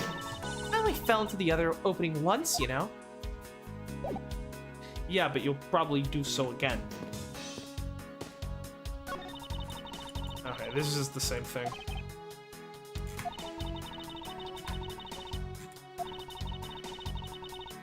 Come on, let me just skip the fucking dialogue. Oh, I think that's a Badger costume. This would be where they dispose of old or worn out costumes. That's so sad. It would seem that they throw the costumes away in pieces. Is there blood in that costume? I guess we're not checking. So then that's back to that room. Beyond this door, It's where the kidnappers held you after getting the jump on you. must you keep reminding me? But it's the room where you got to see your where I got to see your awesome yo face. You didn't need to remind me of that mortifying moment either. Actually, yeah, there's a new area we should talk to Kay. So this is the room next to the one we were held prisoners in. You know, I took a peek in there through the door from the other room. As did I, Kay. Anyway, if this room was truly the kidnapper's hideout, That means there must have been some clues of their identities here, right? I don't know if there are, however the probability is quite high. I believe a thorough combing of this room is necessary. Indeed. But first, love letter. I guess it's a love letter. It reads kind of bittersweet. If that was all, I'd say it was nothing more than someone pining for lands. However, the sender is the loan company, tender lender. And the story takes a super bitter downturn. I'm way too invested in this. In a way, you can think of it as he stole and hid himself away. This man was a fugitive. I imagined that was the only way he could live on the outside. Well, people who do bad things don't deserve to be respected. The best way to live life is to follow the straight and narrow. Okay? There's some contradictions going on here. How ironic that I'm getting a lecture on morals from a thief.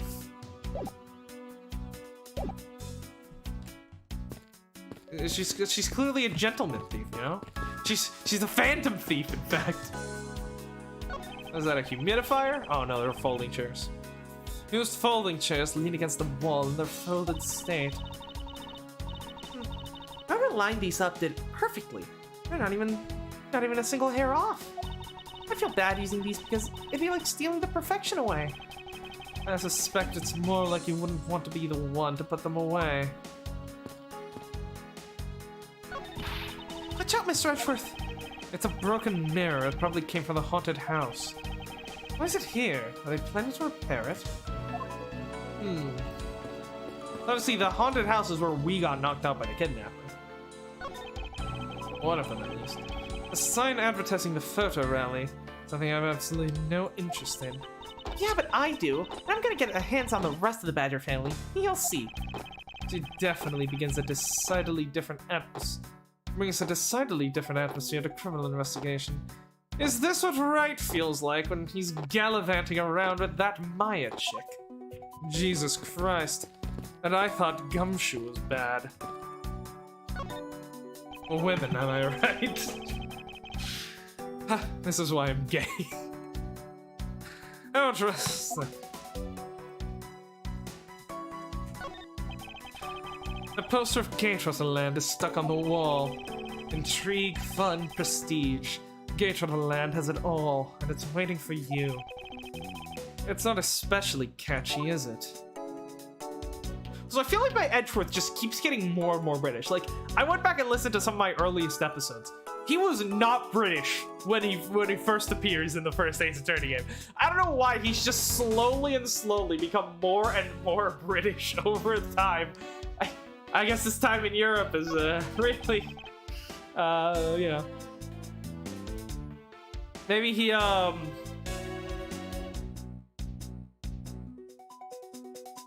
maybe his time abroad after, Rise from the Ashes rekindled, his... Maybe he developed an accent while he was living with Von Karma, and then, lost the accent once he came back to the US. But then after his, you know, his trips back to Europe, you know, after Rise from the Ashes, he sort of regained the accent, maybe? Cheap styrofoam cups. Looks like only 3 of cups were used. They're on top of the table. The coffee looks like it was poured today. So there were 3 kidnappers, not 2. What the fuck? So then, yeah, the kidnappers must have been Lance, Lauren, and Colin? What the Why does everything generate more questions instead of answers? Jesus. Is the key? I wonder what this key is to. You got me. Reminds me of the key we found in the other room. That's it. It must be the key for one of those trapdoors. That wasn't a trapdoor. You only call it that because you quite literally jumped into it. Hey, but isn't that what you're supposed to do when you see one? I'm not having this conversation with you.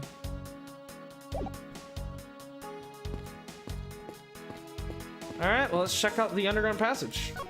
Oh. Nope, that was... I accidentally clicked the fucking move button. Come on, let me skip. Why didn't you let me skip? I don't know how this works. There's a trapdoor in this room too.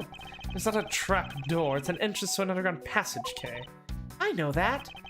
The door leading to the outside world was locked, so Lance must have escaped his prison through here. But the door was then unlocked. Alright, looks like we gotta put some stuff together here, because we already looked at everything. So costume pieces, broken sword, the door leading outside, and the 3 cups.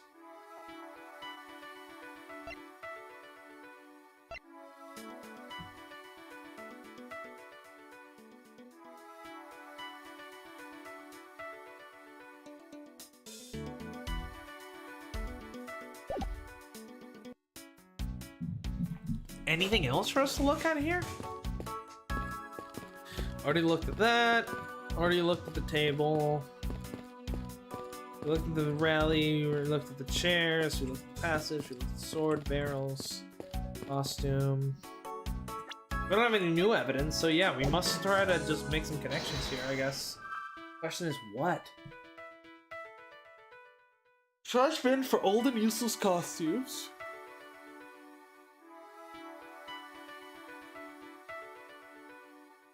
Is it the 3 cups and the costume pieces, indicating the fact that there were actually 3 kidnappers because 3 costumes were stolen? Let's try that. Oh, the man who couldn't cook. Damn. Then... Is that... Hold on, what costume is that? It's got like some kind of belt. Yeah, that's definitely the Bad Badger costume, which we found the hat of is in the other side. Is in the other one, you know?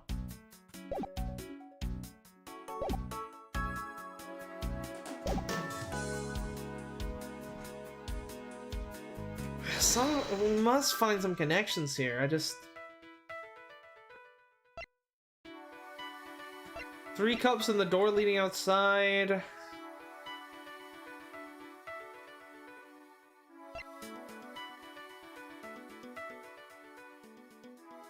It had to be forced open if the lock is intact. Was it not locked? No! The door wasn't locked. It was barricaded using the sword.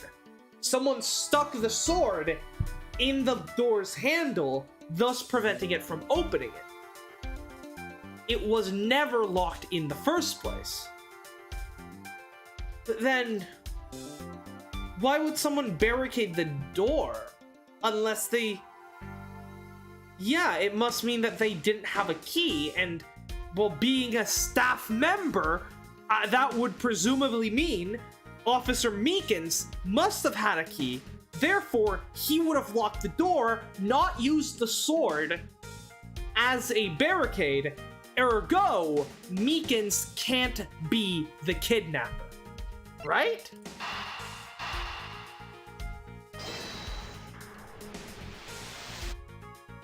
Unless Meekins' ginormous brain put the sword there just so that he could then say, yeah, but I have a staff key. It's a bit strange that the police had to force their way into an unlocked room.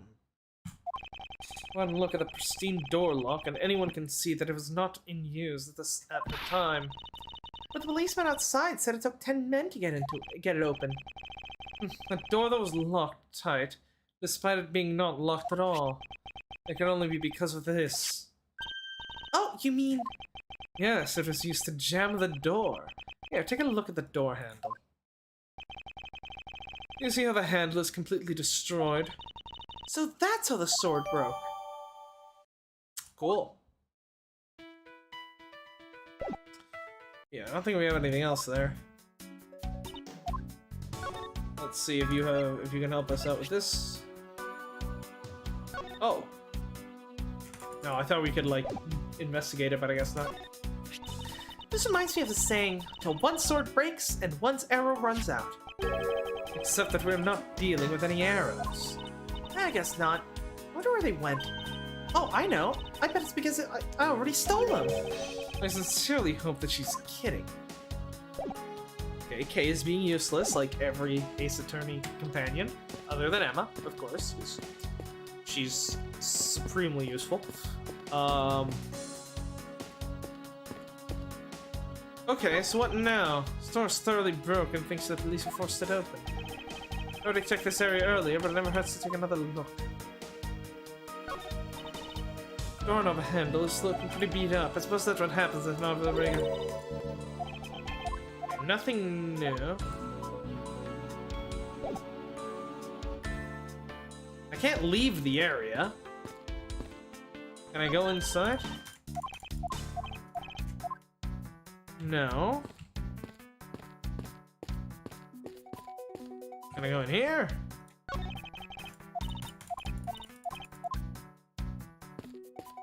No. You've got nothing new to say?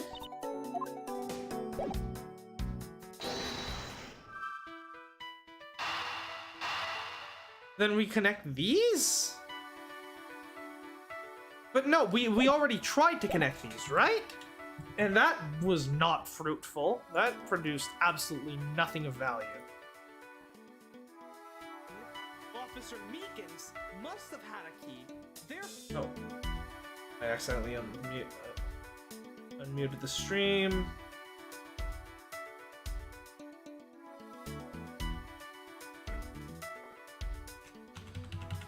Let's see.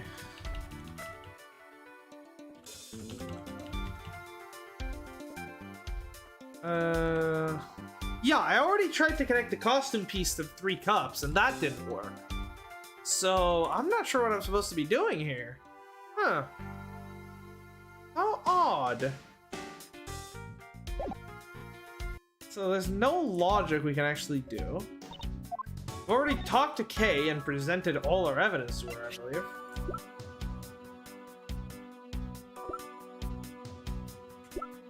Victim's costume, love letter, dossier, broken prop sword.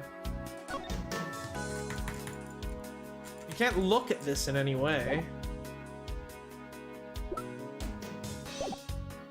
What do we do now? Did we miss something? Costumes. Okay, that's nothing new. Barrels. Here. Sword.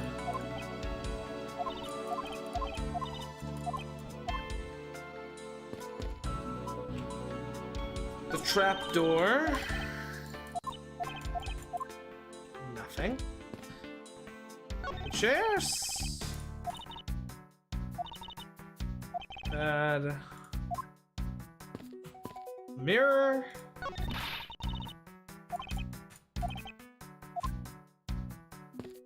Photo rally.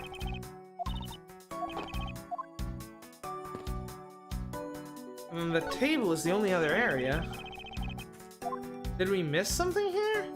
The chairs? Folding chairs, and the look of it, they were probably used by the kidnappers. There are 3 chairs set around the table. Ah, okay. That's what we were missing. So then we connect the 3 cups to the 3 chairs and logic out that there were 3 kidnappers. Cool. Okay, I guess I just didn't think to inspect the chairs before. Cool.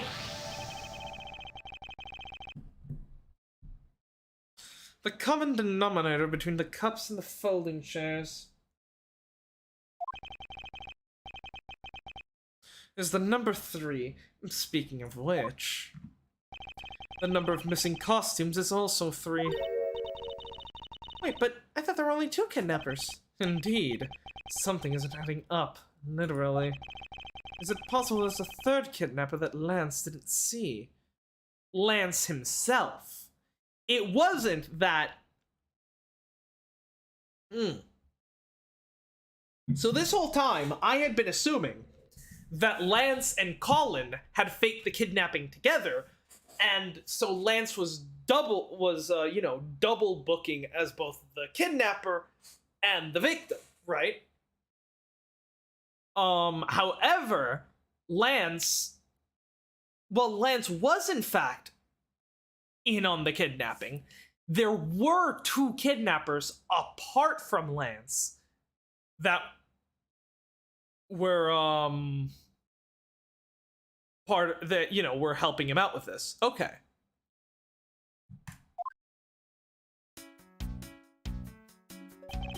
I thought that we might uncover the true identity of the kidnappers, but instead we've only uncovered more questions that need to be answered. Ah!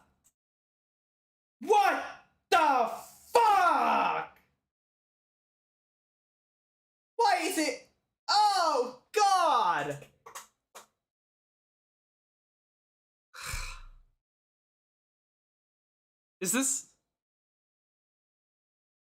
What is this? The 3rd time I've been jump scared by a fucking badger? It was earlier in this case when he fucking came alive in the fucking haunted house, and then think it happened once in Rise from the Ashes? Oh, God. What is it? Well, Mr. Edgeworth, am I correct? What are you doing, suddenly popping out of the secret entrance like that? This is an underground passage used by staff members, sir. We badgers also make use of it in our duties. Look, why don't you get out of there first, and then we'll talk, okay? I beg your pardon, miss. Alright, unmask him. Proto-Badger, get! Alright, only one more to go. What are you getting all excited about? Did you forget the photo rally? Duh. See, look. Now all I have to do is get a picture of the Bad Badger and I'm done. Ah, yes, I vaguely recall a contest or something of that sort. Where is he?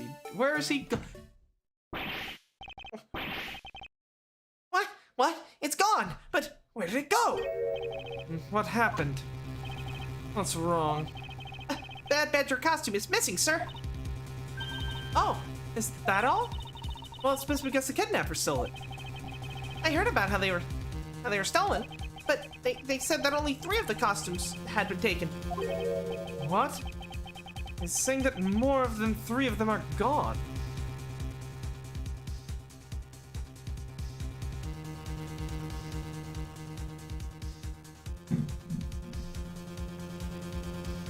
That's not possible, because...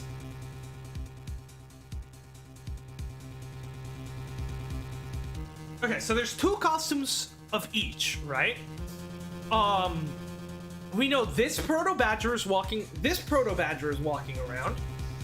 Meekins is walking around in the Blue Badger costume. Oldbag is walking around in the Pink Badger costume.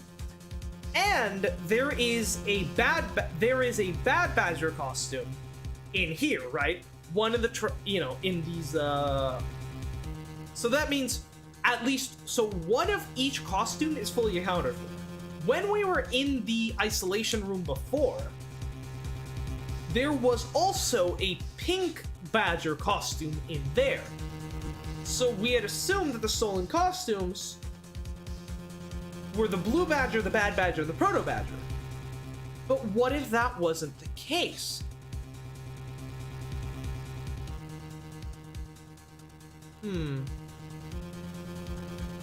Because the fact... So, wait, are you saying that the Pink Badger costume is gone? Hold on. I need to see in that room, because otherwise things don't add up. Mr. Proto Badger, please tell me a little more about these costumes you use. And unmask yourself, man! Also, interesting that this guy isn't speaking in Badger dance until we've unmasked him. Why is that?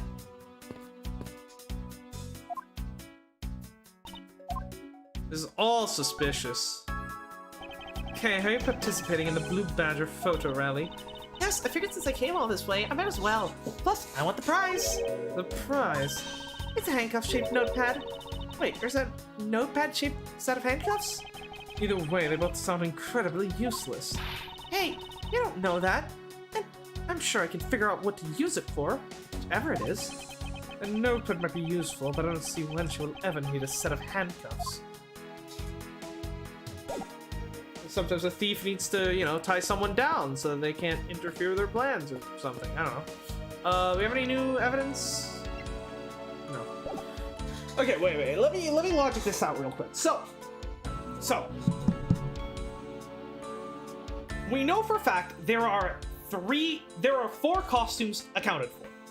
One Blue Badger costume that Meekins is wearing, one Pink Badger costume that Oldbag is wearing, one Proto Badger costume standing right in front of us, and one Bad Badger costume, which is currently split into 2 parts. The head is in that room, the body is in here. So then, if 4 are missing, that implies that it's one of each. But earlier, we saw that there was a Pink Badger costume in the box. There were only 3 missing before, which means if there's 4 missing now, someone must be currently wearing the second Pink Badger costume must also have been taken after we left the room, which meant the kidnappers were still in here at the time? Maybe? Alright, can we unmask him? I want to see who this is. What do you mean a bad badger costume is missing? Why, just what I said, sir. Here, one bad badger short. Counting the spares, we have 2 of each costume on hand at all times. Okay, so because of them... So because one of them is walking around in the park, the other should be in that room. Actually, both of them should be in that room. Huh? What do you mean? Normally we don't use the bad badger costumes. In fact, we only use them during a certain event at a set time each day. It's the stage show where the bad badger wreaks havoc around the park. That's actually pretty cool. Though, doesn't that...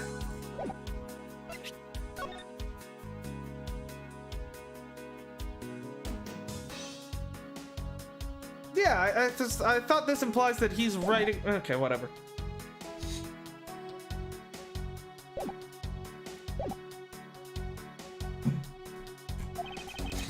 And the other badgers must work together to apprehend him, sir.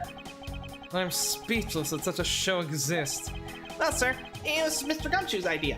I was just trying to explain to you that the only time we use that costume... Then doesn't that make it near impossible to take a picture of the bad badger? And personally, I can't believe that it's this close to showtime and there's no costume. Oh dear, what am I to do, sir? All this basically means is the kidnappers stole 4 costumes in total. Then are you saying that there are 4 kidnappers? No, I don't think that's very likely. Oh, Recall the costumes for a minute. the stolen ones, you mean? What proves that a 4th kidnapper does not exist?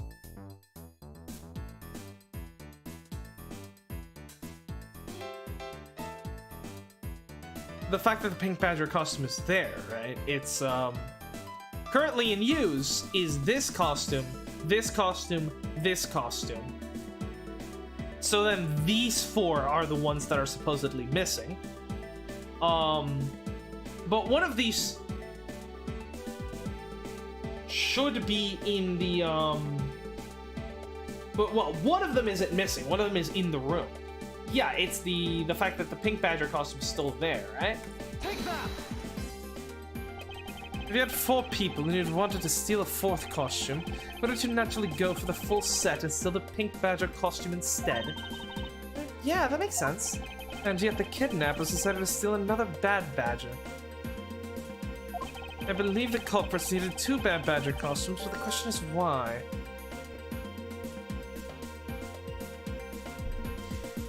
Well, if the murder was committed and the victim was in the bad badger costume, then the costume would have been stained with blood. It would have then made sense to swap out the costume for, you know, a costume that wasn't stained with blood.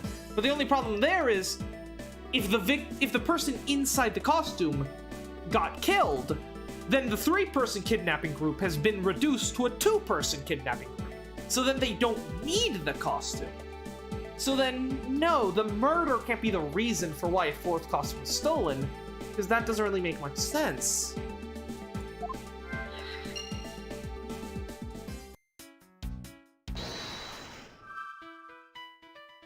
Red badger...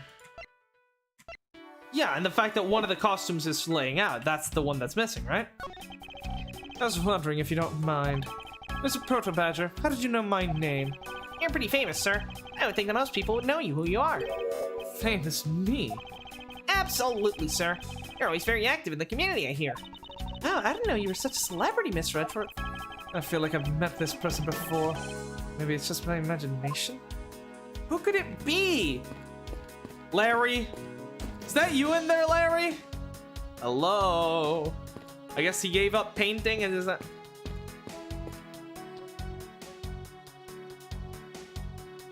No, but like, actually, seriously, who could it be? Like, Larry is the only person I think of that would be, like, just taking on random fucking jobs.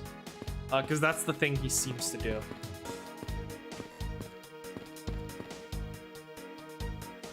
It could be Will Powers.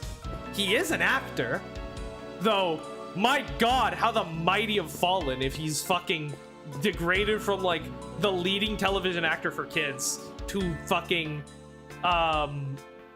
the proto badger. God damn. But I guess maybe we'll figure that out later.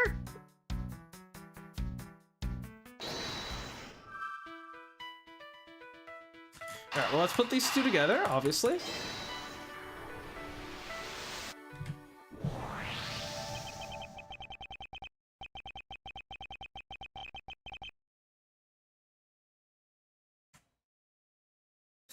The second bad badger costume. I believe it may be closer at hand than we think. What do you mean? The costume is in the trash. Wouldn't you say that it's wearing some very telltale pants? Hey, you're right. Let's get it out of there and take a look. As I suspected, it's a bad badger costume. Well, minus the head. With a hole in the hand. Yes, I know, Edgeworth. I know you won't. I wonder why this bad badger costume's right hand is torn up like that. Maybe it's a flesh wound from a fight with a blue badger. I just knew the blue badger was one ferocious beast. I somehow doubt that even real badgers are as bloodthirsty as that cave. No, they're more, especially if they're the honey badger type.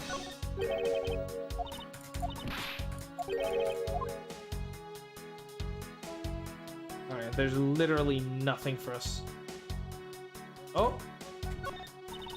Look, its head is hurt. It looks more like something was ripped off of it. Gotta do something there.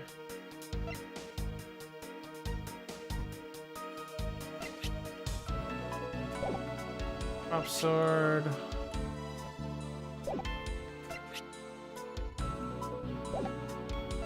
There, the dossier. Also, Gumshoe fucking came in clutch with this one. That one is huge. The gun! The gun is part of the costume. Interesting.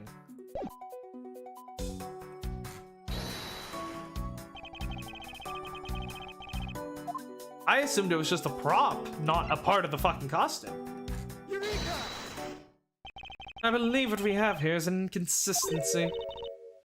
Between what? Look carefully. Our costume is not holding something in its right hand that it should be. Oh, the gun! Precisely. The bad badger was assigned to always hold a gun in his right hand. However... You there, did you remove the gun from this bad badger's right hand? No, I did not, sir. The gun is supposed to be securely attached to the costume. As I thought, the rip itself confirms my hypothesis that the gun was forcibly removed. There's a proto-badger. The gun is of course not a functioning weapon, correct? Absolutely not, sir. It's just a model gun. However, it can fire blanks. We need to use them for the stage show.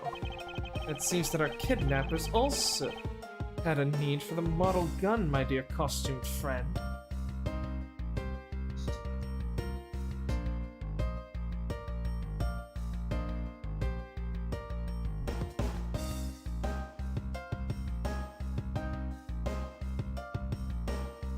The only gunshot we've seen is the gunshot that Oldbag saw. If that one was a blank, then the murder didn't take place at the stadium? Right?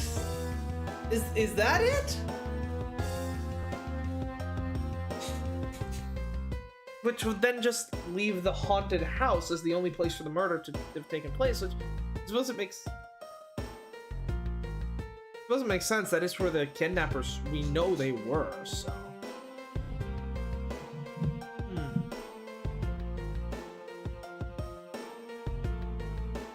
So, but then the question is, why fake the murder at the stadium? What was the point of that? Every second there's more questions. I'm really enjoying this case. It's really fucking complex. Whew. I think we're about done with this room. So what's next? But we found a few answers. but there's still a few things left that we have to ask a certain person about. Let's go, Kay. You're not even gonna try to unmask the proto badger, knowing that it might be one of the kidnappers? Okay. March 13, 3:34 p.m. And Mr. Edgeworth, sir. Hey, there's that boy. Hey, you gotta hurry, sir. Come on. What is it, detective? Hey, found a blue badger costume down in front of the main gate, sir. What? Is that what one of the kidnappers was wearing? Yeah, bingo. That's why you gotta come down to the main gate with me right now. And if we hurry, we might still be able to get there before Wolf Boy does, sir. Alright, let's make haste to the main gate. Hey, he's eluded me. Thank God. A little bit of respect around here. Alright, still got time, so let's just keep going.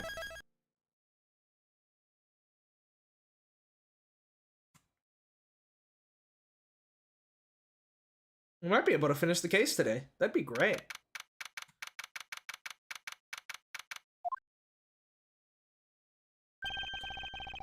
Where's the costume, Detective Gumshoe? Hey, just on the other side of the fountain, sir. The fuck? Was it out here in the open all along? And no, it was discovered in the tall grass back there. And we moved it out here in order to examine it more thoroughly. Then let's get down to it. Yeah, some kind of pendant. Kind of like Collins, right? It's the Blue Badger's body section. What a waste. How so? Going through all the trouble to steal this costume only to throw it away at the end. A real thief wouldn't do such a thing. No, no way. I wouldn't think a real thief would steal something so gaudy to begin with. This headpiece, this must be the Blue Badger Officer Meekins crossed paths with. Oh, the nerve of some... Ew, the nerve of someone throwing a blue badger away like this. I worked so hard to create this character. It's like my baby. How could someone do this, sir? How? Detective, how about channeling your anger towards finding the culprits? Hey, good idea. Oh, until I get my hands on. So, who are they, Mr. Edgeworth? Why don't you try figuring out for yourself for a change? What do we have here? Oh, it's another pendant. Oh, it's another pendant. These two treasures in one day? How lucky is that? Pegasus. Right. The winged horse. And so then, I'm guessing this half of the pendant was kept by his daughter. Lauren. So then... Yeah, so Lauren was one of the kidnappers then. And she was in this costume, and I guess the pendant fell off, maybe? And hey, this pretty baby's made of platinum silver too. Another pendant on top of the one we found on Mr. Deacon's body. Is it possible that these two... Hold it right there. Did I guess right? Yep. Heads up, Mr. Prosecutor. You sure know how to cross the line, don't you? Huh. A pendant, huh? It's a very decisive piece of evidence. How can you tell? Oh. And yes, if you remember, Lauren did seem to recognize this piece of the pendant, the one that Deacon was wearing, or Colin. Look here and read off what you see. Lauren? Hey, it's a name that's engraved here. Lauren Deveray, but when his dad was arrested, she started going by her mother's name, Pops, right?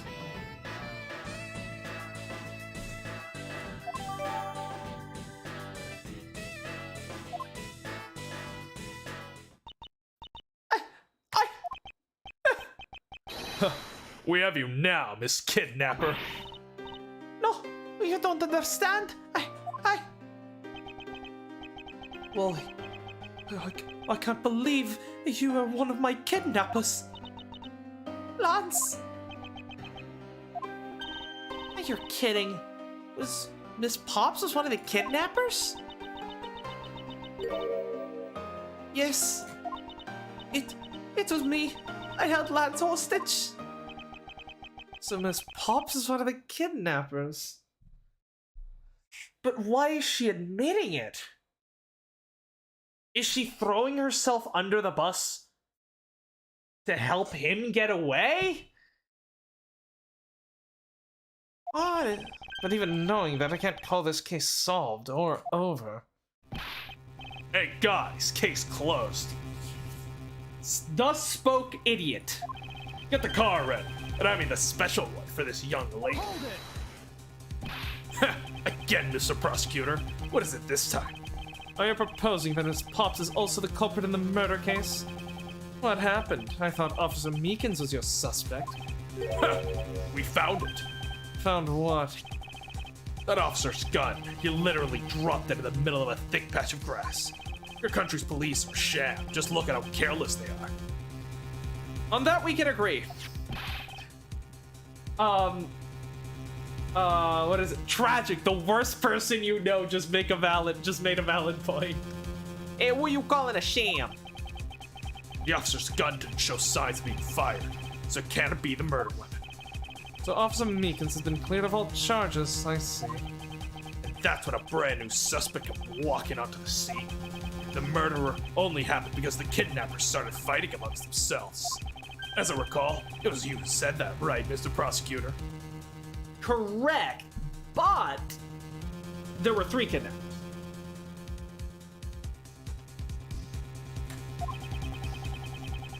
And we still don't know what that fighting was about. Miss Pops, did you really kill Mr. Deacon? Oh god, we're gonna have to cross-examine her with a fucking Scottish accent. Oh god. Oh no, I'm getting flashbacks to the fucking bellboy from Turnabout Sisters. Yes, I killed him. I can't believe it. Thanks for the confession. Agent Lang, it's much too early to declare this case closed. Look at you, so sure of yourself. We've got the culprit's own confession and some very incriminating evidence. What more could you ask for? Miss Lauren Pops. Yes? I want to hear it from you.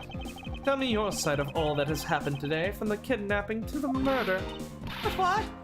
I'm the kidnapper and the killer. Isn't that enough?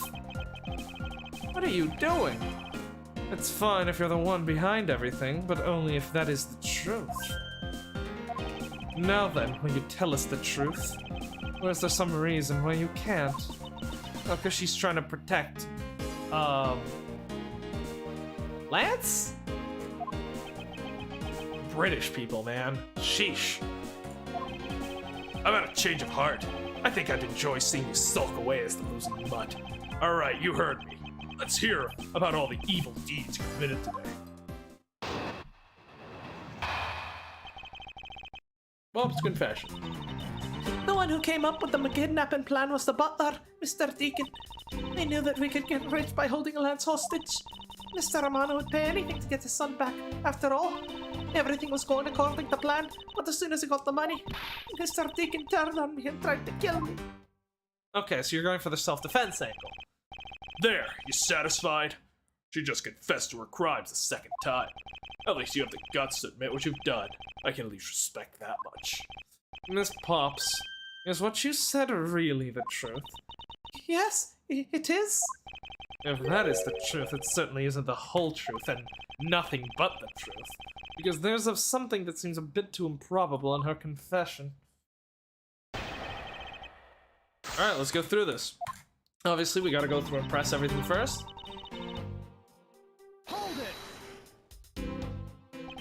How well did you know the victim?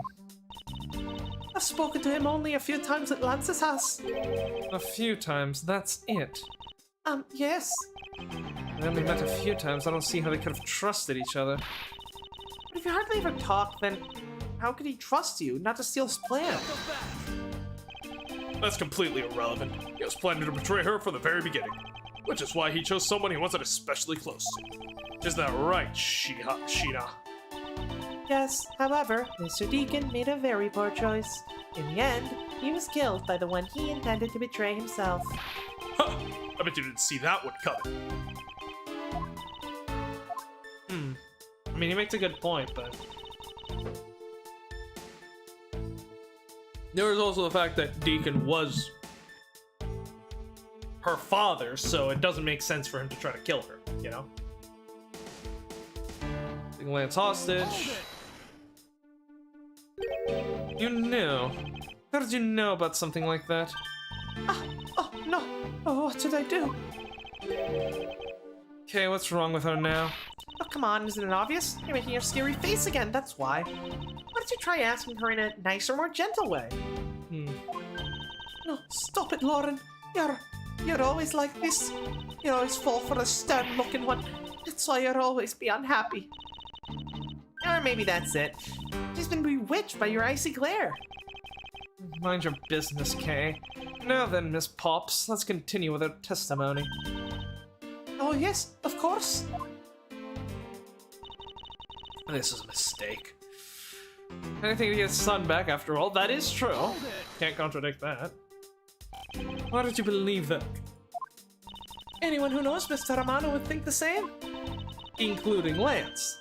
I bet Lance is the old man's greatest treasure. I suppose he would be a doting father like Mr. Romano. I always figured that was it, too. I was always envious of Lance for it. Oh, because your dad's... I got this pendant from my father, and I believe that as long as I have this, I'll find my father again someday. He'll welcome me into his arms riding on the back of Pegasus. That pendant, she must truly believe it to be the wings of Pegasus. yeah, okay, so the whole time, she never knew that Deacon was secretly her father, but Deacon probably did know.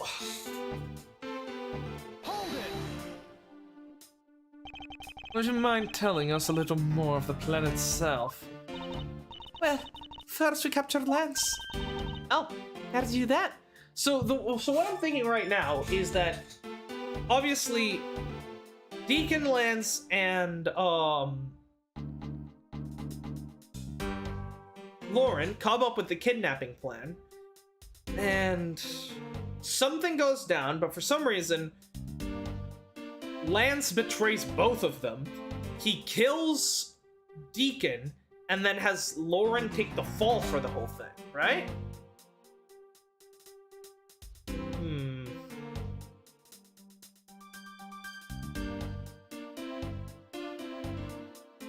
What was that in the fucking... Why? Yeah, but like, why did I get knocked out? That's the thing that doesn't fit into any theory. Like, what was the point of that?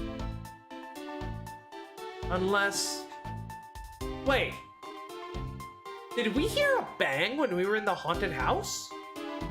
I don't remember. We may have.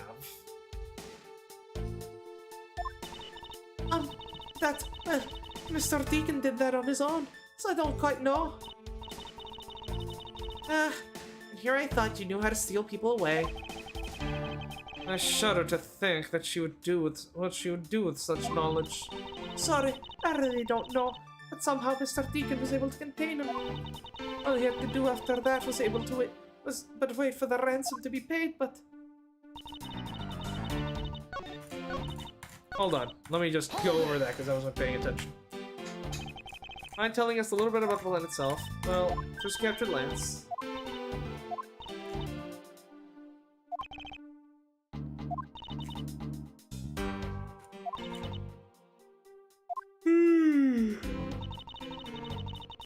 Kill me?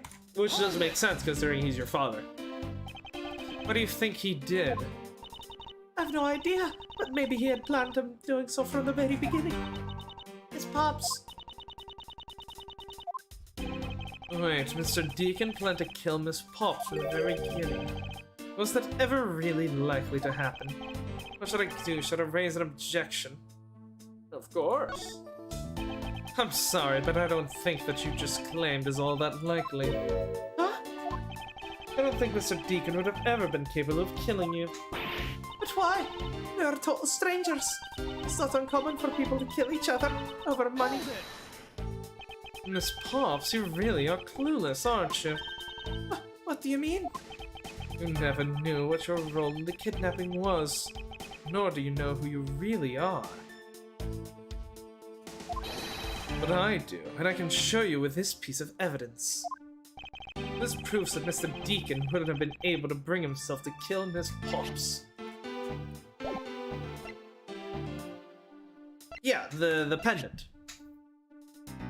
But wait, her role in the kidnapping.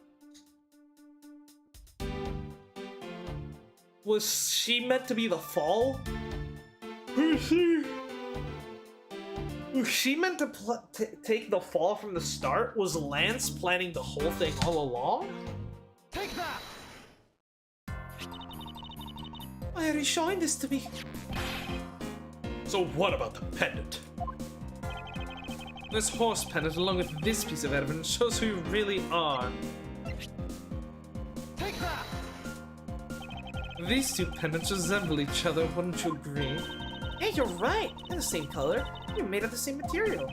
I believe that these two pendants are actually one. Huh? Shall we give it a try? Wow, it's totally Pegasus. But why? Why does this pendant match up with Mr. Deacon's? You're a smart lady. I'm sure you can imagine why that might be. No, it can't be.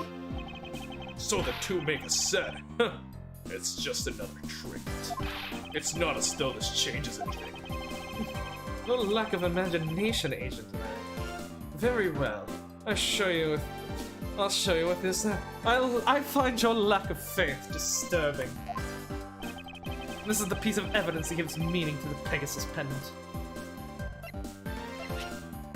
The dossier. Take that! Oliver Deacon was just an alias for this man. I mean, he probably shouldn't have made his alias just be a fucking anagram of his original name. That seems very stupid. Also, shout out to my boy Gumshoe, coming in clutch to this investigation. His real name was Colin Deveray.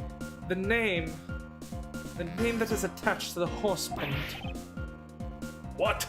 An alias? I suppose he had to hide the fact that he was a felon, somehow in order to live. And it makes sense, given that it's written in Mr. Deveray's dossier. But what I really wanted to point out was this. So this section is what reveals the true meaning behind those pendants. Soul Daughter! Take that! Miss Deveray had one daughter, and her name is Lauren Pops. That's a lie! That person was not my father! He couldn't come out and tell you he was your father because he was hiding. However, I believe he was trying to secretly watch over you. Right, so I guess that explains why he goes into work for the Amano Group again, so that he can be close to his daughter. So I guess that raises the question, how do they know it's the same guy? Do you still believe that a man like that could kill the daughter he was separated from? Or even that such a man would allow his daughter to get involved in a kidnapping plot? Ha ha ha ha! And what is so funny, Agent Lang? You're good at making things in your head and deciding it's the truth, aren't you? No, I have evidence. That's how I work. Every single thing I've done has been prompted with evidence. You're the one that keeps making baseless accusations, like some fucking vagabond defense attorney that I know of. You're thinking it's much too innocent. After all, I've thought of another possibility. Is that so? Well, let's hear it. Alright, what are you cooking? I'll grant you, the two of them are father and daughter. But isn't it possible they both knew that fact? There's no coincidence that the reunited pair became involved in the House of Amano, and the two of them made good use of their meeting to plan the little kidnapping. What did you say? My scenario is perfectly probable as well. This is his version of how things might have been. You don't have any proof that either one didn't know of their true relationship, right? Correct, but if they knew, then why would she kill him? No, like, why would she kill him? You're, like, destroying your own motive here. You mean they knowingly committed the kidnapping as father and daughter? That's right. There's one really rotten family. Is that really what happened? I better take a long, hard look at the evidence.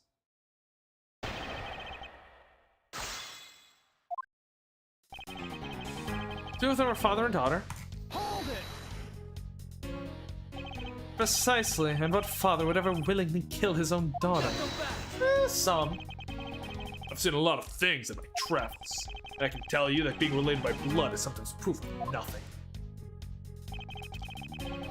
The blood of the covenant is stronger than the water of the womb, that is true. Hold it! Thicker. You think they knew? Yeah, I don't think only the victim knew. I think the girl realized it as well. They both knew who the other person was. Let's pretend they didn't. Because he was on the lam. You got it. The victim couldn't exactly go around flaunting who he was. Furthermore, No evidence says that the reunited pair became involved in the House of Amano. Yes, but again, even if I don't see how her knowing or not knowing in any way impacts this outcome. Like, this seems completely irrelevant. One is a butler and one is the friend of the son, you mean? yeah, they probably thought that was the best shot. Is that what you honestly believe? Of course. These are their meetings to plan this little kidnapping. You mean how they plotted to commit this crime as blood relatives? Can you think of a better partner? They're certainly a clever pair. The butler and the girlfriend. No one would ever suspect that they were in fact family. Yes, from the very beginning. They painstakingly practiced those roles as well. What did you say, my scenario is perfectly probable as well? Not really. But this was all an act from the very beginning? I don't know if that works out. I believe you're being a bit too overconfident for someone with no evidence. Am I? Because I don't see you presenting any evidence to the contrary. Russell's teapot? You're the one coming up with the baseless conjecture. You're the one that has to present evidence, not me. God damn it. Without evidence to counter him, we're stuck at a draw. The scenario is certainly a probable one. Now you better hurry up and do something. Lauren's gonna wind up looking really bad. I know, but first things first. Is Agent Lang's line of logic factually correct? The two of them really knowingly commit the crime as father and daughter. Let's see.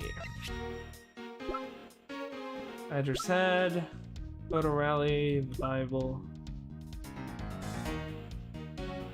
Halloween costumes, pendant, Badger mobile, costume.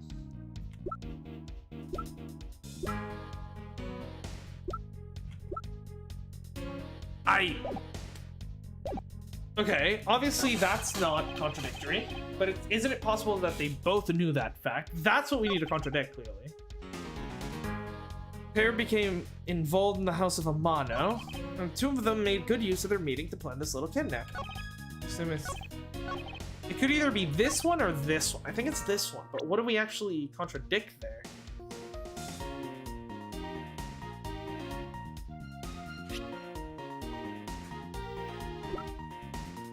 Map and explanations of park attractions, that's not related at all. The costumes. Photo rally, the Badger family. Stolen costumes. Body was moved. I don't think this says anything. Lack of blood.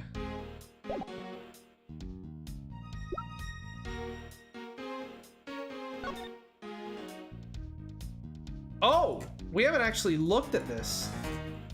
Might be worth checking out, actually. It's the victim's pendant, which is shaped like a horse. Got a real dignified look on its face. Makes it worth all the more. Oh no, Mr. Edgeworth. What? Did you find an important piece of evidence? This is made of platinum silver. That makes this thing super valuable. I've seen this type of jewelry a lot in stores before, so I know when I see it. Okay, if you ever laid so much as a finger on those pieces of jewelry. What? Me? I'd never do something like that. Is it possible that she has never wanted to steal jewelry from a store before? Of course. The name Colin Dever is engraved here. really admire people who carve their own names into a pendant. Oh, and why would that be? You have no imagination, Mr. Edgeworth. You ever think that maybe you'll want to have their loved ones always nearby? It's not as if I have a wedding band. I have no interest in accessorizing. I suppose. Anyways, you know what? More than wearing flashy accessories. I'd rather be engraving my name into every treasure I can find all around the world. A sign of affection is one thing, but blatant vandalizing just a bit different. Badgermobile, costume, a love letter. Beloved Viola, yeah. Oh, Viola! She's the, yeah, she's the girl from Tenderlander. Oh, I didn't see her, I didn't see her name before, right? Cool. But yeah, that's not relevant.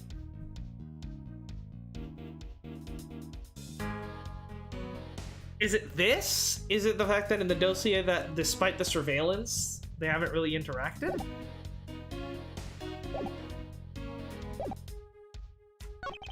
No coincidence the reunited pair became involved. Yeah, they didn't meet though, right? No. Agent Lang, if you could take a look at this piece of evidence, you'd see that there's a very big flaw in the logic. Flaw? Are you sure it's not your eyes that are flawed? Talk to me again when you can see straight. Maybe this wasn't the piece I was looking for after all. Maybe it's their meetings to plan the kidnapping. Well, this plan seems very shoddy, I'll tell you that much.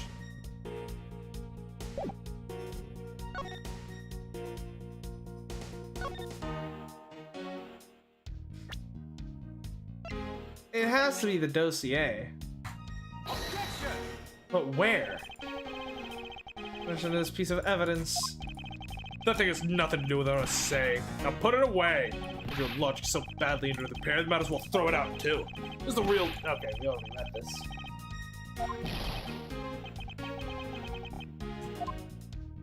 What are we doing here?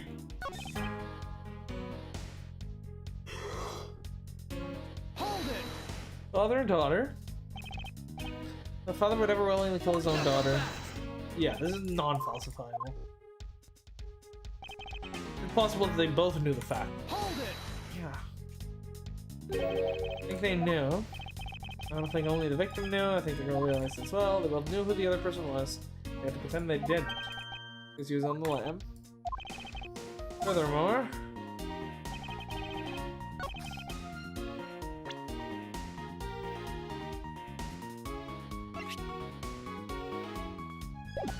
Proof that they didn't know each other. broken prop sword. Lauren D is engraved on the back. With a pendant in the shape of a pair of wings. There's a rather nice aesthetic to it. Hey, nice to see that even you can appreciate its beauty. Things made of platinum silver tend to have a nice feeling about them, you know? I was only talking about its shape, Kay. Oh, is that what you're talking about? But you know, if you're talking about wing shapes, I think the brooch on my scarf is way cooler. But that's not made of platinum silver, is it? It's handmade, okay? So I'm sorry it's not made of the most expensive stuff. She made it by herself. That's incredibly well crafted. Wow, Edgeworth actually complimenting someone for once. That's new. Lauren D is engraved into this pendant. See if they wrote out her first name, but why just a D? Maybe it's the result of poor planning. I guess. Well, at least if I had to shorten my name, I could make it K Faraday. That way, even if you just sounded it out, it'd still say my name, K Faraday. I suppose if I had to do the same, I'd rather it be abbreviated as M. Edgeworth. Hold on, I think you should abbreviate it as M.E. Got it? Who would have thought that this little pendant would stir up such a strange conversation? Yeah, so, you know, random things like step ladders trigger conversations all the time, you know?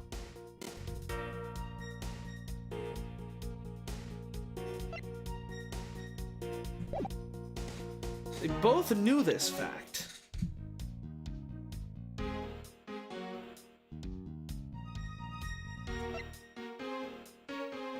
Is it her half of the pendant?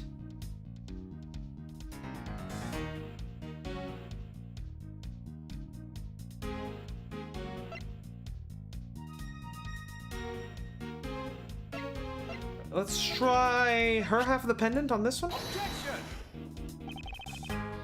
No. Damn, what is going on here? No coincidence the pair become involved. That's their best shot.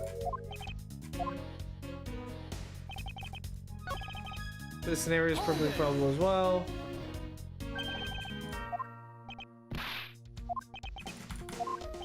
This line isn't wrong. It's a probable scenario. This isn't line of logic factually correct. The two of them really knowingly commit the crime as father and daughter.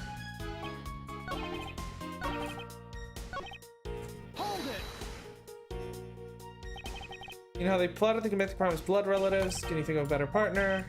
Butler and the girlfriend know what I suspected they were, in fact, family. They were getting patient practice as well.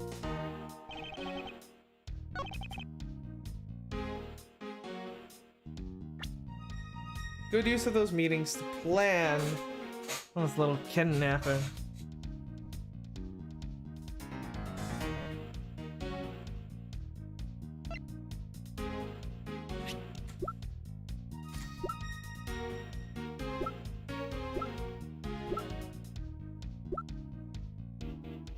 Have we tried the dossier on this one?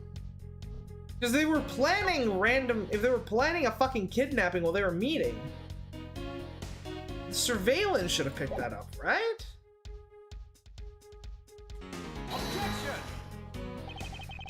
No.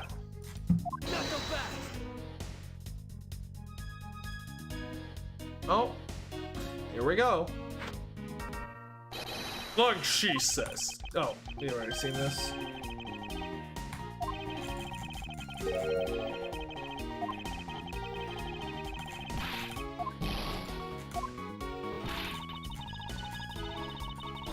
Yes, I am. What is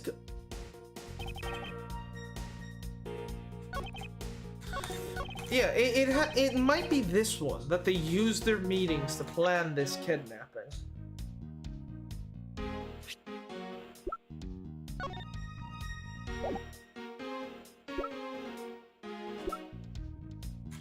Each Blue Badger Bible, stolen costumes.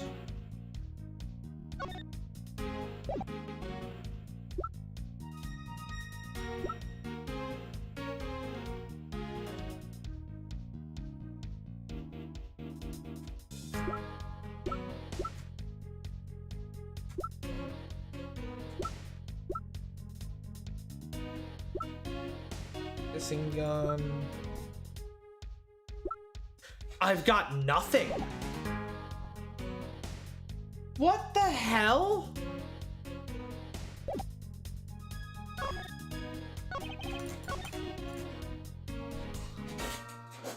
Father and daughter. Alright, so we can rule this one out because that's a true statement. Involved in the House of Mono. There's no way to disprove that. Good use of their meetings to plan this little kidnapping.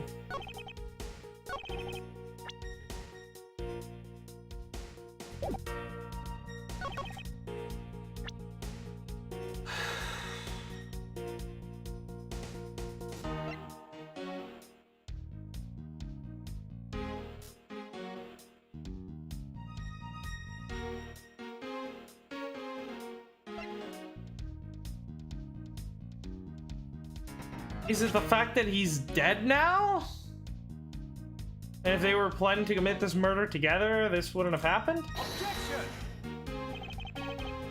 No. Oh boy. Can you do the things? Can you please not do the thing that I can't skip? That'd be great. Yeah, I am gonna let him lecture me about self-confidence because currently I have none because I have no idea what I'm doing. wrong. Lana's gonna be looking for that. Two of them really knowingly commit the crime as father and daughter. What can we disprove that?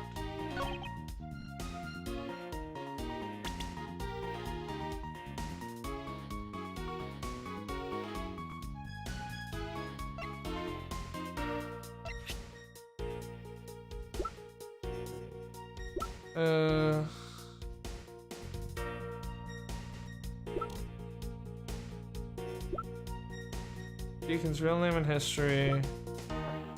Sword.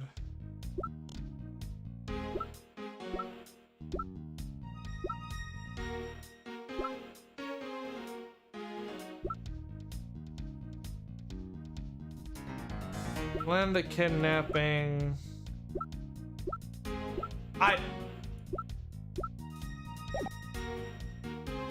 I've got nothing.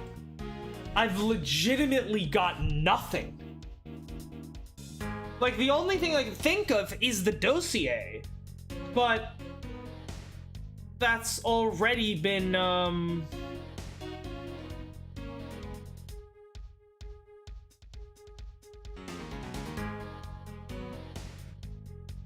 Is it Deacon's pendant? Because she would probably want to remove his pendant from his body after killing him. Otherwise, it would trace back to her, maybe?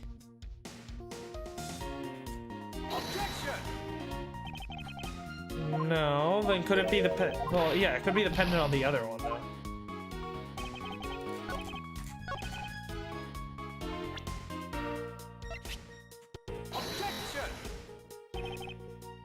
No, I've literally got nothing here.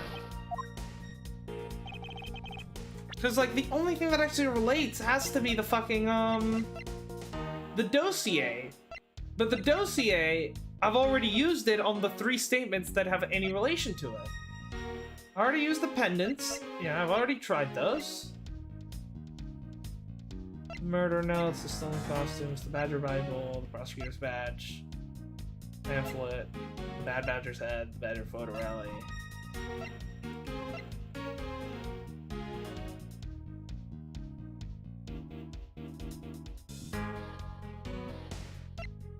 What the fuck? Pamphlet, blue, Bad Badger's head, Badger photo rally, Blue Badger Bible, the stolen costumes, Deacon's murder notes, Deacon's pendant, Badger mobile, the victim's costume, the love letter, dossier, pendant, the gun, the prop sword.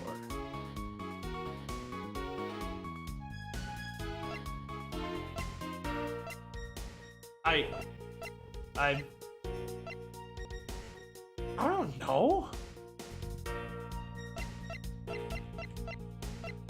Nothing makes sense here. Alright, we're gonna need to, we're gonna need to drop a save here, I think. Because this is not going well.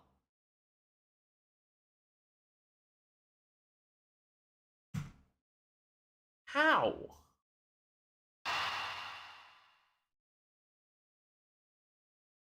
And yeah, we're towards the end of the case. I think we can definitely finish it today. I just need to figure this out. What the fuck is the game trying to get me to do here? We both knew this fact. I don't know, we're just gonna go through the whole list at this point. Obviously, this one isn't. But we're just doing it for the, you know, be thorough. No, how about the Gay Waterland pamphlet?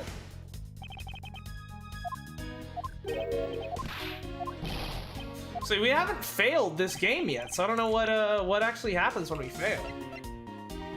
But I don't. Why should we fail? This should be easy. One of each Badger. Blue Badger Bible? Stole 3 costumes. Blue, Proto, and Bad. Body was moved. Pendant.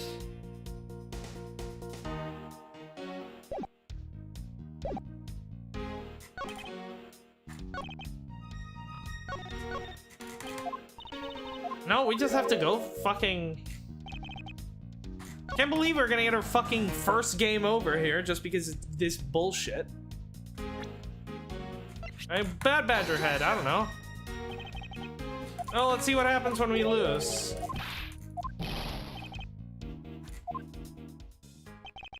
I think your half-baked logic needs more time in the oven, Mr. Prosecutor. Guys, what are you waiting for? Engraved invitation? Take the young lady away. Wait, we still don't know the truth was behind what happened. It's all right. I need to pay the price for what I've done.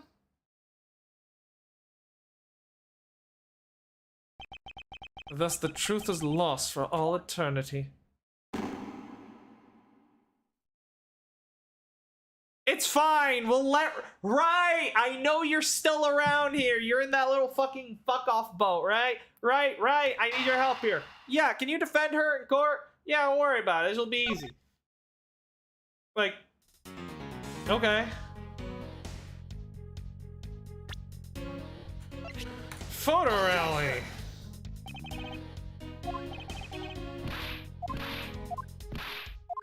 This is gonna take forever. The Bible!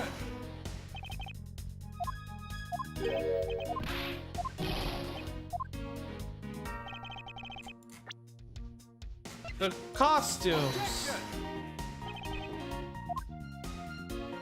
No.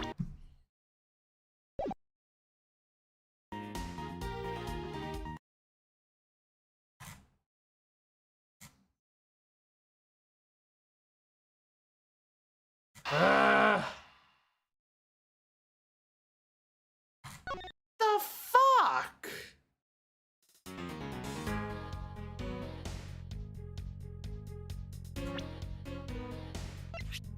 Where did the stolen costumes? The murder? No. Oh god, why does he have an animation? It's gonna take forever.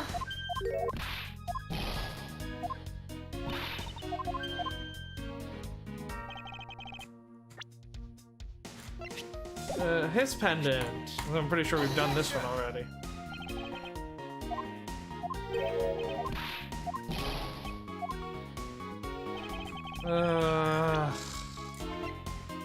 Blue Badger Mobile. Alright, well, let's try that again.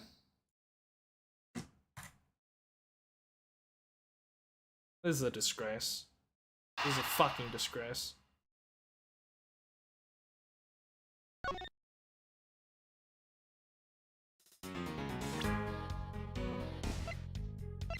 Costume. I've legitimately got zero fucking clue how this game is gonna try to spin this one. Like what? Like how? How the fuck is this actually gonna work?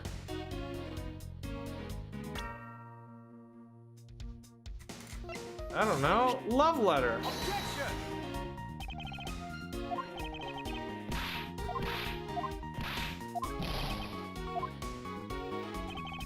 See, the love letter is gonna be coming into play later, not right now. Dossier! No! Great!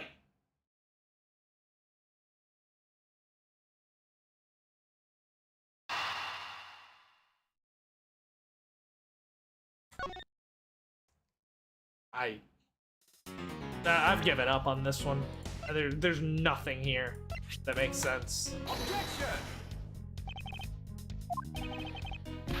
Okay, it's not the prop sword. Great. Yeah, at this point, it's probably just not this statement. Then it must be the other one? It's along the lines of what I was thinking, but nothing else, nothing contradicts that one either. Why does he have an animation that takes fucking forever, dude?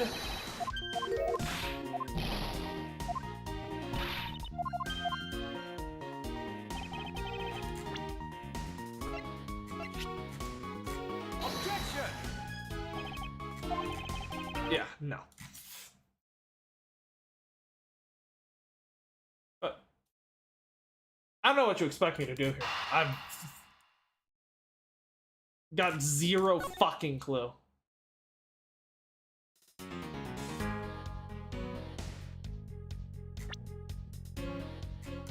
Alright, well, we know it's not this statement. At least we ruled that fucking shit out.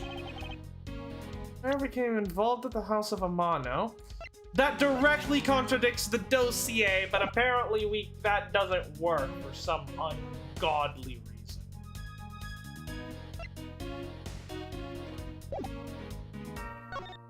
So they made good use of their meetings to plan this little kidnapping. No, they didn't. Question is, what actually contradicts that? I know it's not my prosecutor's badge, so we're not actually going to use that. This evidence on this side seems a bit more relevant, so let's go backwards on this one.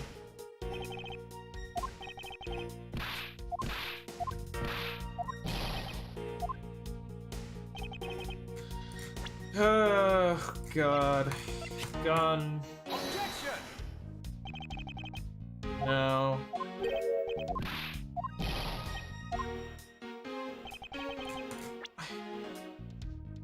What? Sword? It's gonna be something extremely dumb, isn't it? It's gonna be something extraordinarily dumb.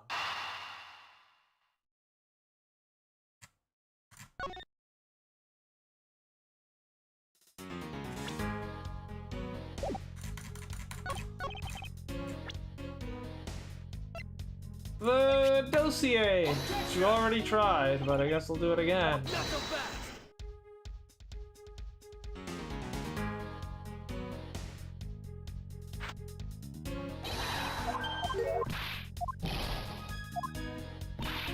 Shut up, Kay. I don't need your input right now. Just keep feeding me evidence that I can keep throwing it at him. Obviously, it's not the fucking love letter. The letter isn't relevant right now, but I mean, we gotta try everything because the things that are supposedly relevant don't fucking work. Oh my god. That was the love letter. Let's try the costume. No. Okay, great. Great. Glad to see that we're just tossing half an hour away doing absolutely fucking nothing.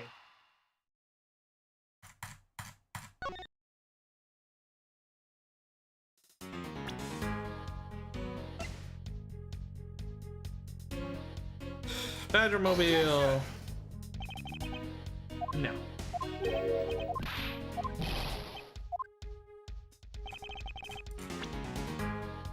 Pendant.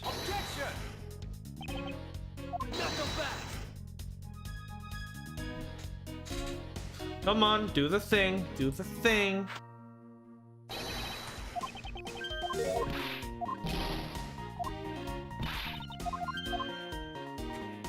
This is ridiculous.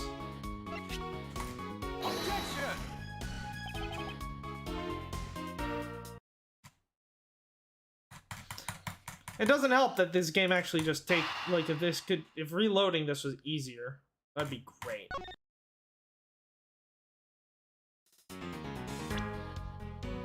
No, we've already exhausted that statement.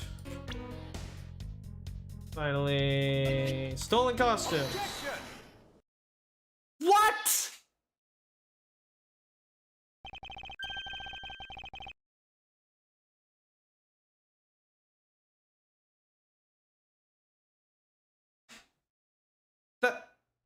Really? Now you're bringing up the fact that there's a third kidnapper? Not earlier. No, you're just randomly bringing it up now? Oh, that's bullshit, game. That's fucking bullshit, game, and you know it. That doesn't actually contradict what he's saying, though. Her knowing that he's her father doesn't actually... Like, what he's saying is that she knew... That doesn't actually... What is this line of logic? What the fuck are we doing here? how does her knowing that he is her father, first of all, how is that a counter argument for the previous argument I made? Because the previous argument I made is that them killing each other doesn't make sense because he knows that he's her father. How does her knowing that she's his daughter, how does that in any way change what was being said earlier? Right? Like, first, that has absolutely nothing to do with my argument, so I don't know why Lang decided to bring that up. And now we're countering that with there were 3 kidnappers, which again doesn't tie at all back to the original subject, which was why would a father and daughter try to kill each other? This has gone completely off the rails. This is literally nothing to do with what we were talking about 2 minutes ago. How did we get here? Hello? Are we all stupid? What kind of proof do you have of that? Quite simply, there were 3 kidnappers. 3. Again, this literally zero bearing on what we were discussing earlier. 4 costumes were stolen from the Wild Wild West area's background. I think, is Edgeworth really just doing a right? Just bringing up some random bullshit to try to just, you know, as a last desperate attempt to save his case? We found one of them in the kidnapper's hideout, but as for the other 3, we can assume they were being worn by 3 different people. We also find a set of 3 cups and 3 folding chairs that were used in the hideout. It all clearly points to a 3-man group, and I believe this 3rd person is the real mastermind behind the kidnappers. Who is this mastermind? This doesn't relate at all to what we're talking about. I present to you the brains behind the kidnapping. It's Lance. Take that!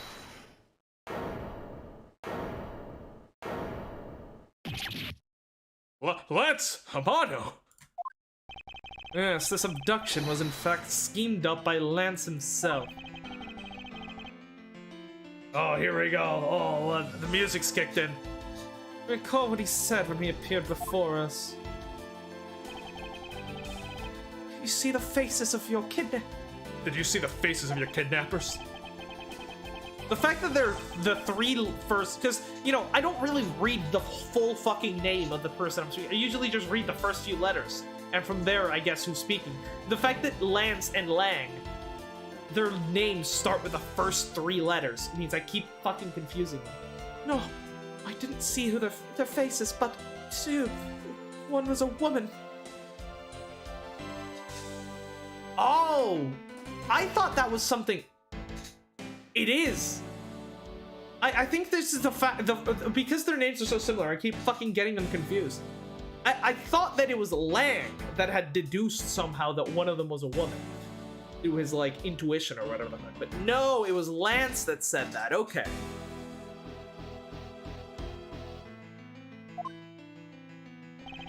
However, there were 3 kidnappers, which is in direct contradiction to what he said.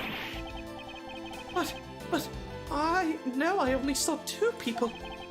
This guy was being held hostage. It's possible he couldn't see all 3 of them. Oh yes, about when you were being held. I have my doubts about what happened then. Lance, would you mind telling us what happened when you were being held captive? I really don't remember much more anymore, honestly. But if I don't tell you at least something, you won't believe me at all, will you? No, I won't. I'm not gonna believe you regardless of what you tell me. Alright, after that little fucking, sidetrack, whatever the fuck that was, we're back to an actual case. Okay, in light of that, we're gonna take a break here, because I need a...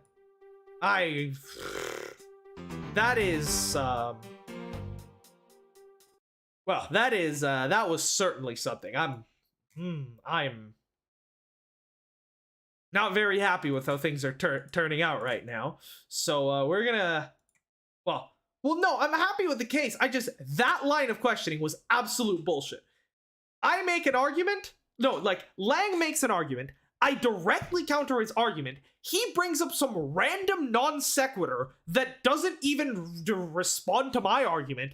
And then I bring up another non sequitur that doesn't respond to his argument? Hello? Like this just feels like the game was like needed some way to like bring up the fact that there was a third kidnapper and just couldn't figure out how to actually do it properly, and so they just came up with some random bullshit. Because that string of conversation made absolutely no fucking sense. But whatever. Let's we'll take a little break and then we'll continue.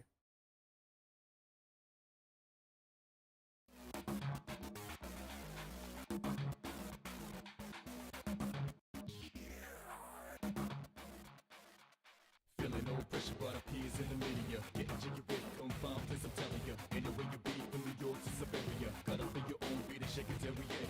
I'ma put it down, grabbing this crown. Lay your dollars on the ground, gonna double up now. 65 to 4 to 3, 2, one more time. Heavy punchline about to cruise. Let it go, let it out, let it go, let it out. Take a deep breath, deep breath, deep breath, deep breath. Lay low, lay high, lay low, lay high. Until you feel the vibes that touch the sky. Let it go, let it out, let it go, let it out. Take a deep breath, deep breath, deep breath. Lay low, lay high, lay low, lay high. Until you feel the vibes that touch the sky. Feeling no pressure, but appears in the media. Getting jiggy with confined, place I'm telling you. Anywhere you be, from New York to Siberia. Got up in your own beat and shake it every day. I'ma put it down, grabbing this crown. Lay your dollars on the ground, gonna double up now. 65 to 4 to 3, 2, one more time. Heavy punchline about to cruise.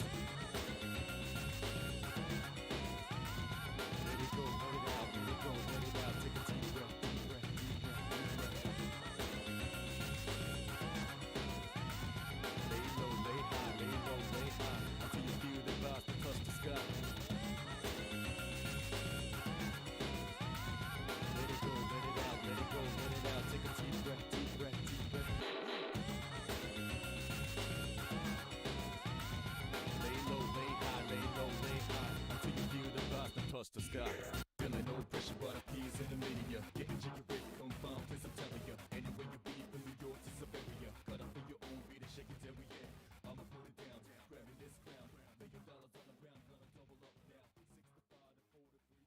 more time. Been a little while, but I'm still battling. Moving fast while you just prattling. No time for me, no tangling. Hit you in the spot with no angling. A lot of anger in it. Flash rhymes, quarter with spangles. Add some sounds in the times. Wangles, 3 dots connect to rectangles. Just like music, sounds connect them rambles. Hell nah, no man can run away.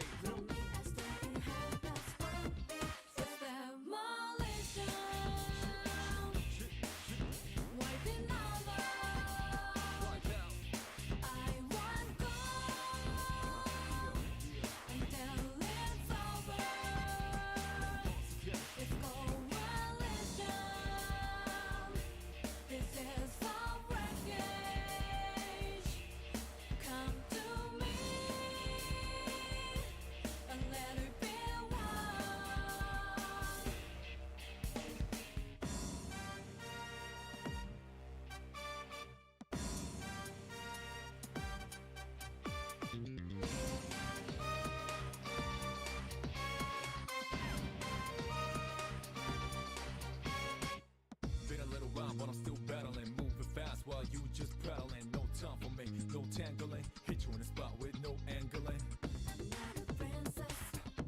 A lot of anger in it. Flash rhymes, quarter with spangles. Add some sounds in the times. Wangles, 3 dots connect to rectangles. Just like music, sounds connect them rambles. Hell nah, no man can run away.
All right, we're back. Let's continue and see how this trial concludes. Oh. Trial? It's not really a trial. It's investigation. Although you'd be hard pressed to call much of anything that goes on in Ace Attorney a trial. It's more of a kangaroo court than anything. I was kidnapped yesterday morning. They had me shut in that room, blindfolded the entire time. The kidnappers suddenly disappeared around the time I heard rain falling outside. My hands were cuffed, but it was a stroke of luck that they left me alone. I made my escape and ran away from that room as fast as I could. Through the underground passageway, I presume. Are you okay? Sorry, I really didn't want to recall that horrible ordeal, but now you believe me, right? No, not quite yet. Ah, how could you not? Why do you look at me with icy daggers in your eyes? Because he's a prosecutor. Because they're all like that. I'll have you know, Agent Lang, a prosecutor's eyes are for discerning the truth, and they should be interpreted as. And should they be interpreted as to be cruel at times, then so be it. There's a sticking point in Lance's testimony. Let's see what he offers up when I push a little.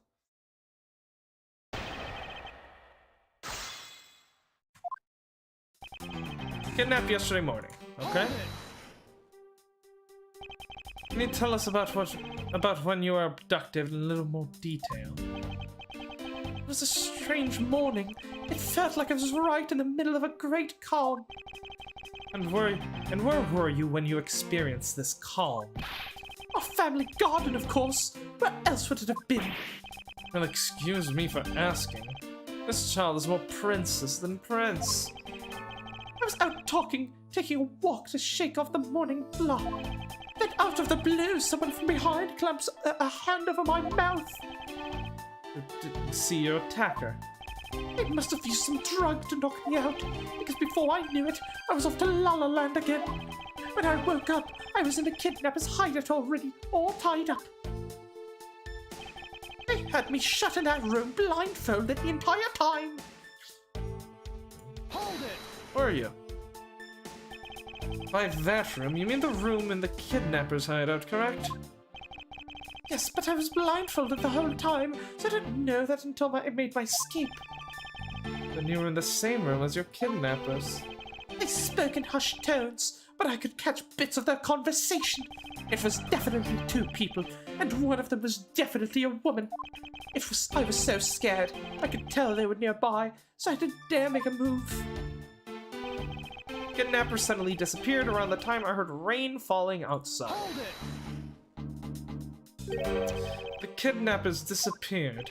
The room fell into a sudden silence. I'd been left behind like an unwanted mutt. And what do you mean by unwanted mutt? Hey, what a pointless question. It's not like he's gonna tell you anything new, you know? It's a poetic simile. You should learn how to use them too. You may look refined on the outside, but it's no good if you're not refined on the inside as well. I'm plenty refined. My hands were cuffed. It was a stroke of luck that they left me alone.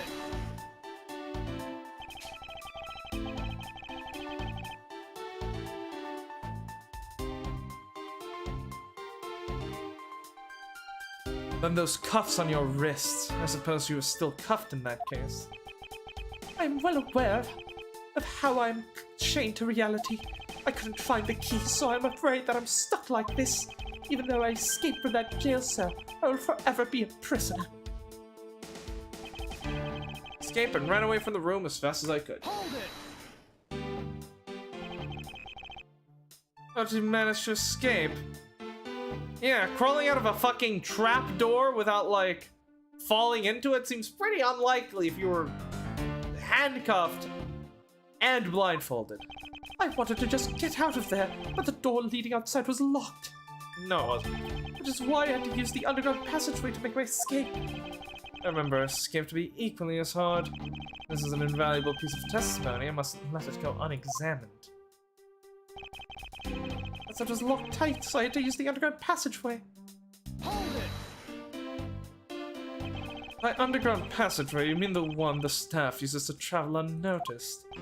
I suppose that's what it was. That's what it's for. But I didn't run into any staff members on the way out. And once I was up top, I was busy trying to find a member of the police. And that is when you found us congregated at a stadium, I suppose. Let me ask you then, how did you get a hold of the key to the underground door? And that was easy. I was hanging right there in the room on the wall. I do recall the key hanging on the wall right beside the table.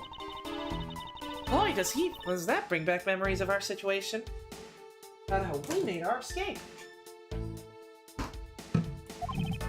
Indeed, although the door in the floor of our room led to an underground room. The door in the floor of the room next door had a secret passageway. Secret passageway into a theme park. Oh, that just sounds like so much fun.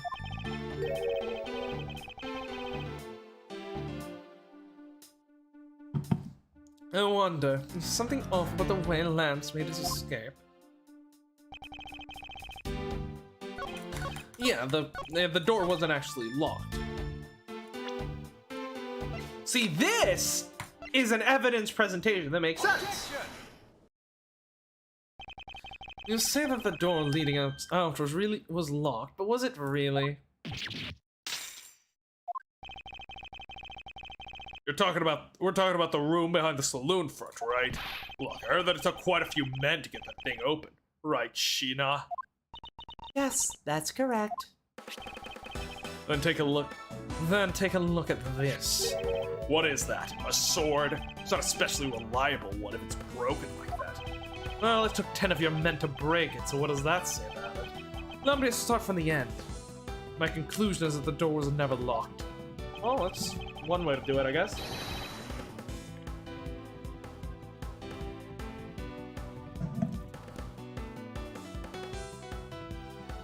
It was simply held shut by this sword, which was used to jam the handle. Lance, even though your hands are cuffed together, you could still use them. If that's the case, then why did you not simply remove the sword and escape? Why didn't I? I was disoriented. Yes, that's it. I didn't notice it. As if I should accept such a bold-faced lie. You locked yourself in that room because you had to make yourself look like the victim. But you did not, in fact, possess the key to the door. That is why you used the prop sword to improvise and create a version, a prison of your own.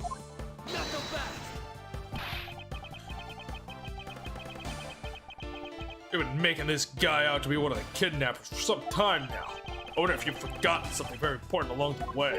And what would that be? A motive. What else? I thought it was you who said that the motive didn't really matter.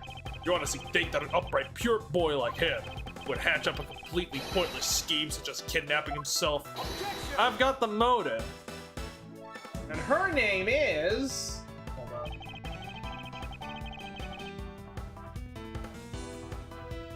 Fuck, what was her last name? Cadaverini! Yeah, I've got your motive right here! Her name is Viola Cadaverini, and she's fucking terrifying! To put it simply, Lance has very urgent need for money. It is hardly your typical love letter. It is, in fact, a collections bill. It appears her upstanding boy has accumulated quite a debt. Isn't that right, Lance? Looks like it's hard being the son of a rich man, too. It must be rough when you have to resort to stealing from your old man, huh? All right, I give up. I abducted myself. Lance! It's over, Lolly. In this life, we really are bound to our fates, after all. All I wanted was to go with you to a new town, somewhere where no one would know us. I wanted us to be well off with that 1 million, but now, well, that dream is over.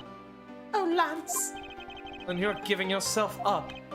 Yes, I planned to run away from this world with my Lolly. Oliver had helped us with the plan, but then he had to go and stab us in the back. He turned on you. Maybe he didn't want to split the ransom money. That's my guess. It happened almost right after we made the drop-off. When we were alone, he attacked me all of a sudden. But you're still gonna try to pin... Right, you're admitting to the kidnapping, but you're still gonna try to pin the murder on, on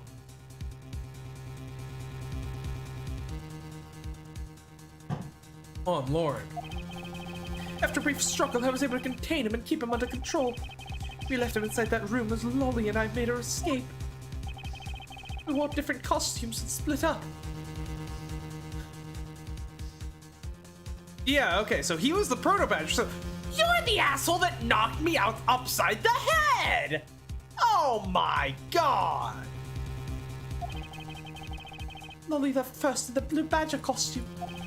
That would mean The person Officer Meekins saw was Miss Pops. But right then, the old man just had to wake up. I was careless, and he tackled me pretty hard from behind. Then Oliver put on a bad badger costume, took the suitcase with $1 million and ran. I contacted Lolly right away and warned her that he had a gun. They had no idea that they were related, so I thought that it could only end badly. I still don't believe it. The person was not my father. Because if he was, I just killed my own father.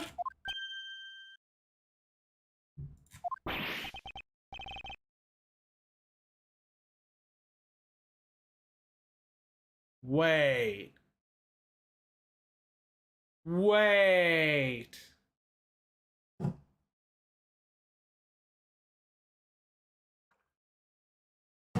I was looking at this all wrong.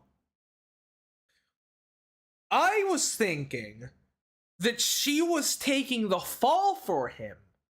But no. She actually thinks she killed him. Because she shot him with the bad badger gun, which was loaded with blanks. But then, so she shoots him with the fake gun. He falls to the ground, maybe tries to play dead, I guess. And then Lance shoots him for real? I mean, that's the way things are looking right now, but then the question is, why did he play dead? And when she shot him with the fake gun, and then why did he eventually, like, there are still a lot of things that don't make sense. Even assuming everything here works out as stated.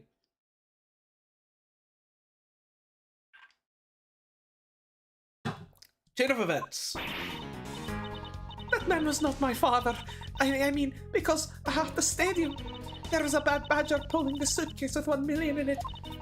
But that badger pointed his gun at me, aiming to shoot me dead. That's why I used the gun I got from Lance. There was a gunshot. The other person crumpled to the ground, and I ran, scared for my life. The gun you got from Lance, which was the bad badger gun, which was fake. I think the big picture's finally coming into focus, don't ya? Lolly, forgive me. I didn't think it would turn into something so frightening. If only I could have protected you. So Miss Pops, she shot her dad without even knowing who he really was? If what she says is true, Are you saying she's lying? Why would she lie about something like that? What purpose would it serve? None. Which is why she's not lying. you would be surprised how often people lie without even realizing it themselves, Kay. Now, what's that supposed to mean?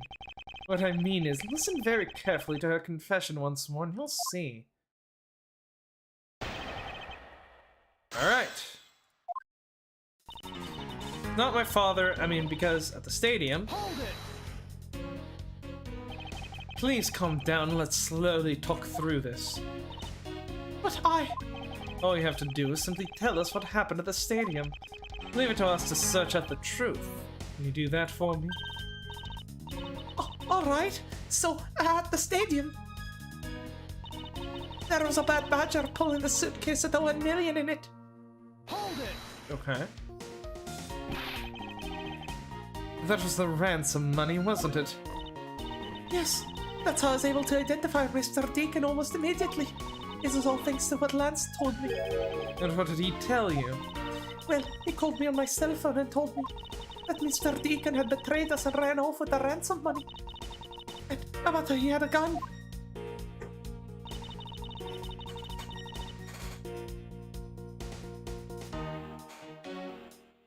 Badger pointed a gun at me, aiming to shoot me dead. Hold it! Were you able to clearly see the gun? Yes, I got a very good look at it while it was pointed at me. Oh, father, why would you try to shoot me? You really think a father would shoot his own daughter, Mr. Edgeworth? I don't know. I don't want to believe it myself. But it's true. My father's left arm was raised with a gun in it. But he's right-handed.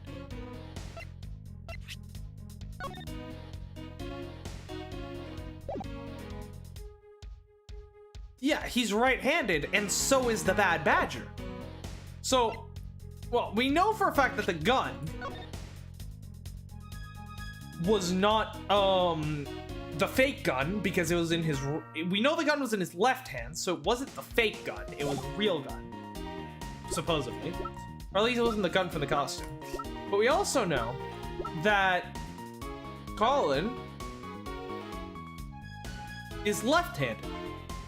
I mean, is right-handed. Well, I guess maybe it's because he had the fake gun in the on the costume that he had to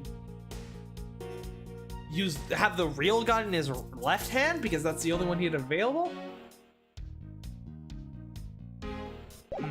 No, that doesn't make sense because he must have taken out the gun.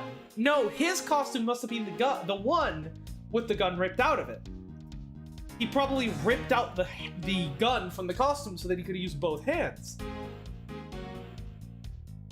Right, because if he only has one hand available because the right hand is permanently glued to the gun, then that means he can only carry one thing, either the suitcase or the real gun.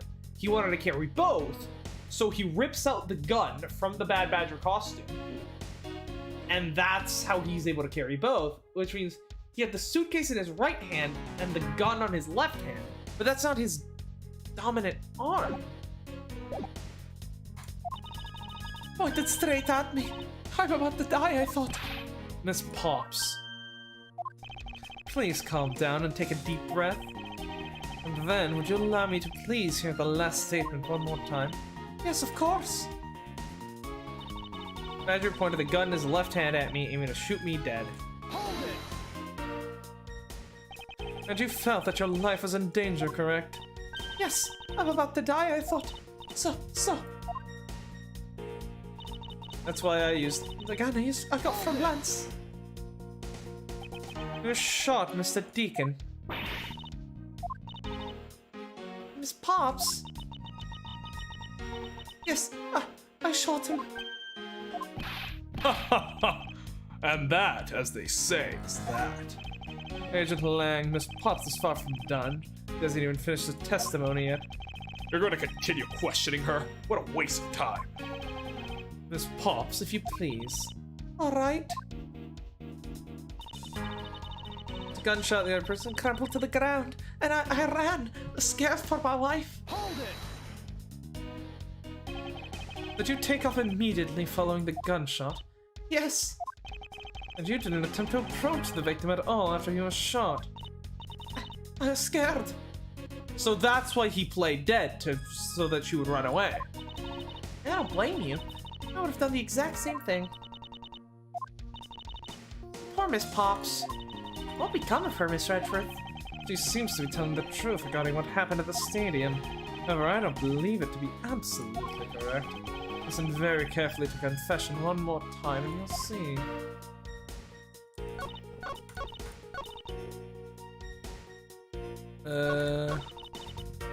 Going with the left hand, yeah, but he was fucking... He was right-handed. Objection! Look at that smug grin.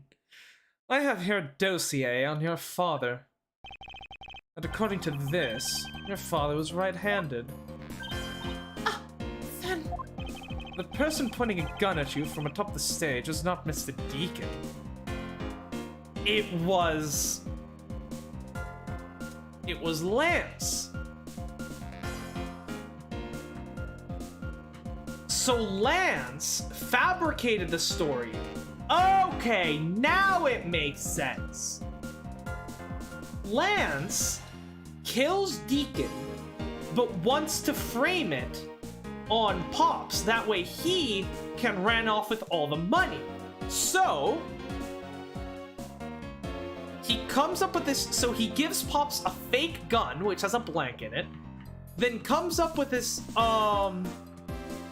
story about how, you know, Deacon is running away with the money and has a gun, so that then he gets in the Bad Badger costume, threatens her with the gun so that she will shoot him with the blanks, then he can play dead, she'll run away, and then she'll believe that she actually committed the murder. Okay, it's all come together then. So yeah, then the question is just, why did he betray Deacon? Is it just because he wanted to run away with all the money himself? Like a little shit? Hold on there, Mr. Prosecutor. I think you need to take a refresher course.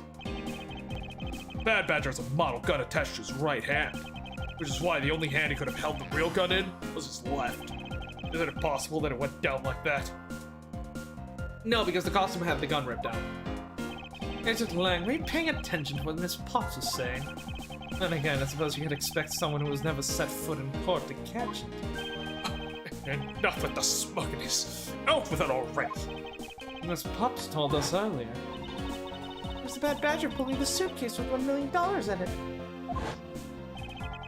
According to you, the Badger had the gun in his left hand, which would mean that he was pulling the suitcase with his right hand. Is that correct, Miss Potts? Yes, exactly. And I'm sure it was the Bad Badger. It had those huge sunglasses on its face. If that's the case, but I can see there's a huge contradiction. Yes, Miss Potts claims to have seen the Bad Badger, and yet the Bad Badger had both of his hands full. These two pieces of information contradict each other, so one must be wrong. No, both are correct. They are both correct. Impossible. That just leaves us with an irresolvable contradiction.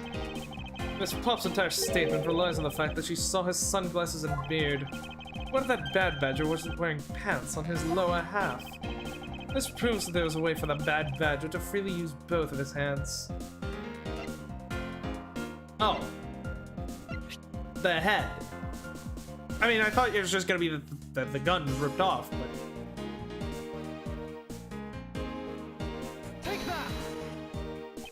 The costumes have two parts to them, a head and a body. Oh, I get it now. The head Miss Potts saw was probably really the head of the Bad Badger. However, it's not possible that the body was that of an entirely different badger. A different badger? Yes, so to put it more bluntly, I believe it was the lower half of this badger. The body the Bad Badger Potts belonged to was this badger.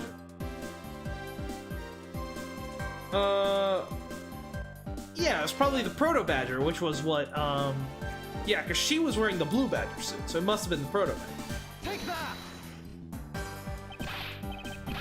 What the heck is this?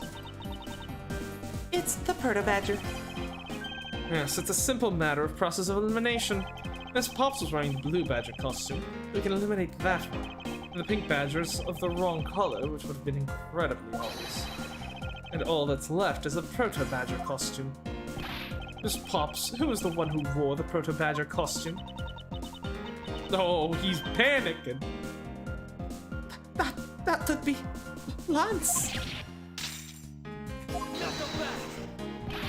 Are you saying what I think you're saying? That Lance Amano donned the Bad Badger's head and pretended to be Mr. Deacon, on top of which he plotted to shoot Miss Potts while wearing the hideous thing? No. He planned for her to shoot him. The stage that was set up in the stadium was nothing more than that, a setup. And its purpose was to lead Miss Potts into believing she had committed murder. Standing there in front of Miss Potts, pretending to be the victim, it was all done so that she would pull the trigger. I have no idea what you're talking about. Why exactly would I have to do all that, huh? There's but one reason, Lance Amano. You are the real culprit behind all the murder of Mr. Oliver Deacon. What? No. That's slander. Take it back. You take it back right now.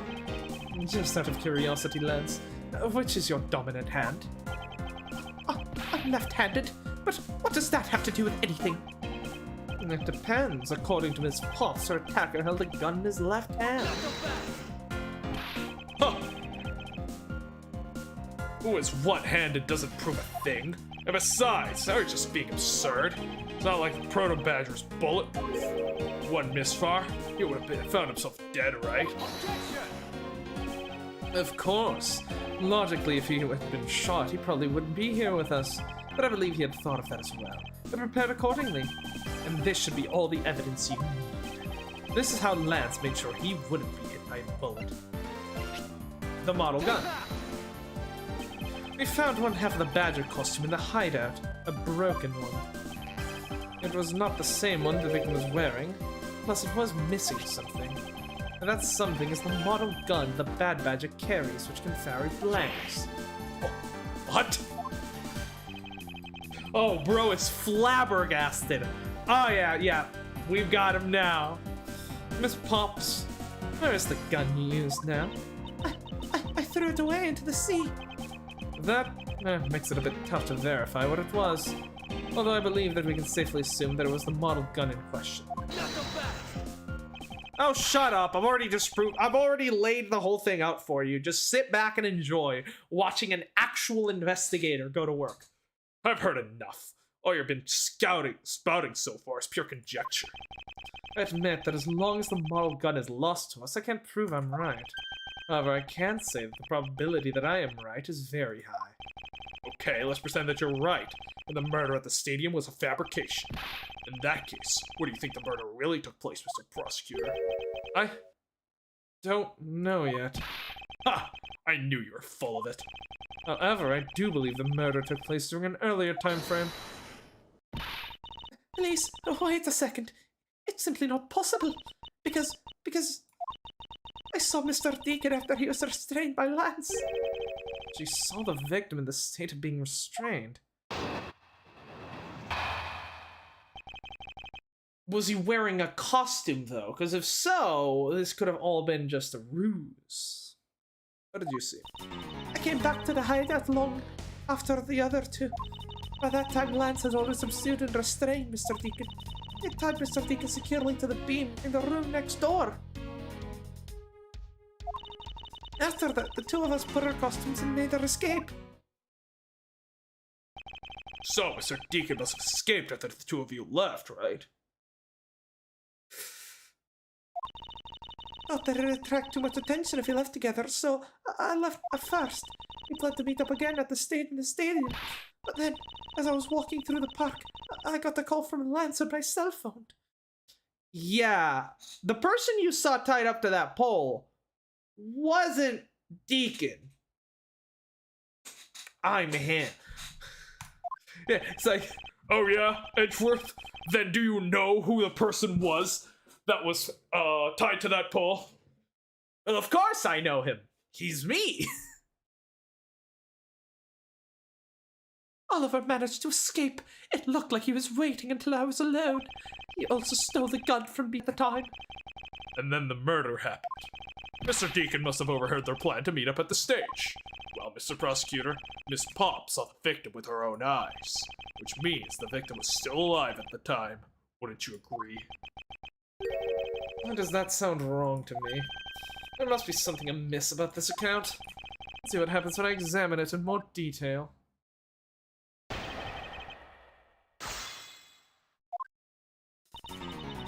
Not long after the other two. When exactly did you arrive back at the hideout? It was after I had picked up the ransom money. And where were you up until the time you returned? I was scouting the park out and making preparations for our escape. I walked around in the various areas looking for the best route. Also, yes, this also then explains why I was attacked by Lance. He needed me to tie me to the pole to make Lauren believe that I was to make Lauren believe that I was Deacon, because Deacon was already dead and he needed some way to fool her. Very clever. I gotta give this man props. He actually planned for a, you know, all in all, a very well executed murder. I have to say. Like if it wasn't for obviously there are a few issues, right? But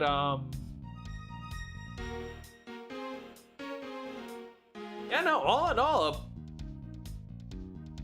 pretty good one, yeah. He really should have remembered that he was to use the. He really should have remembered that Deacon was right-handed, though. That was just a big misplay. That was a skill issue. I walked around the various areas looking for the best route. So each of them have their own roles to play. After I was alone, I went back to the hideout. Time Lance had already subdued and restrained Mr. Deacon. Hold it! How did Lance look at the time? He looked shocked. He also looked a little down. When I saw the sadness in his eyes, Thank you, that's enough for now. What of Mr. Deacon? What was the situation like? Wait. She looked shaken and sad. Wait, then could that mean? Okay, so I've just been assuming that he had planned to like kill Deacon, frame Pops, and take all the money right from the start, you know? That's what I was assuming, but could it have been an accident? Like they legitimately got into a fight and he killed them in like self-defense maybe, and then he came up with this plan to save himself by framing Lauren? Like, I mean, that seems plausible, sure, but my only problem with that is, my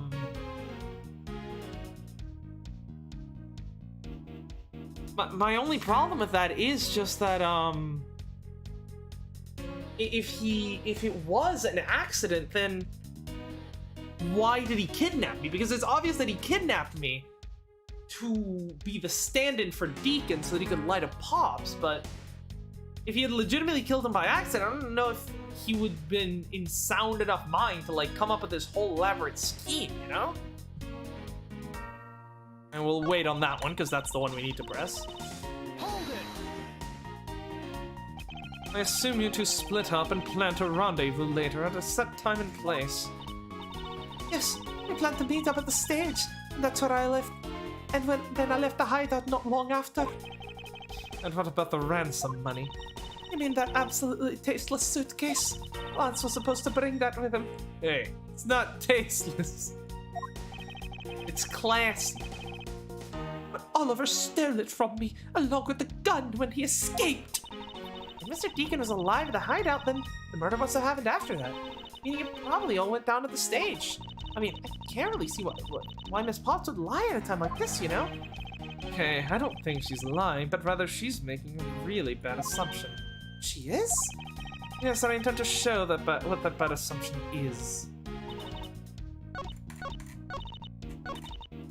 Hold it! With a little bit of pressure. You're sure that it was Mr. Deacon that you saw? Yes, I'm certain of what I saw. Did you go into the other room to check? Lance said that it was best if I didn't get too close to him. Lance, he's such a kind soul. Then are you telling me that you did not confirm that it was Mr. Deacon for yourself? I checked through the slit in the door that separates the two rooms. He had the Bad Badger's head on, so I'm absolutely sure. Ah, so Lance put the Bad Badger head on me. That makes sense. It just had to be Mr. Deacon. You saw Bad Badger head.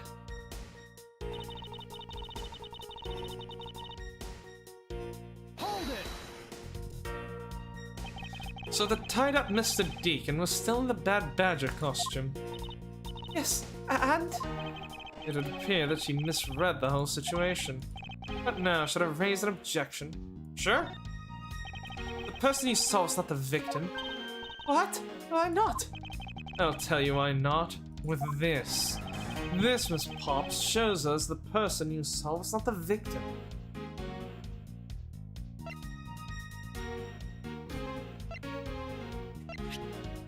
The head, right? Take that!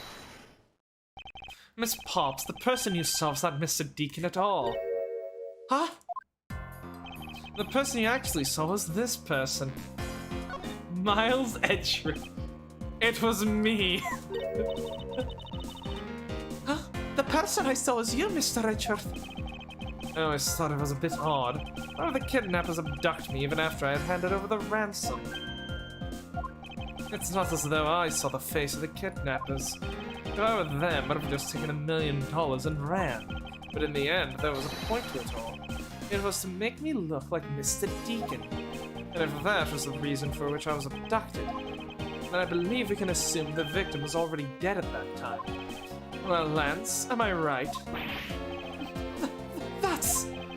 You showed Miss Pops a person, namely me, with a bad badger's head on, and then made your costume escape together, or so you pretended.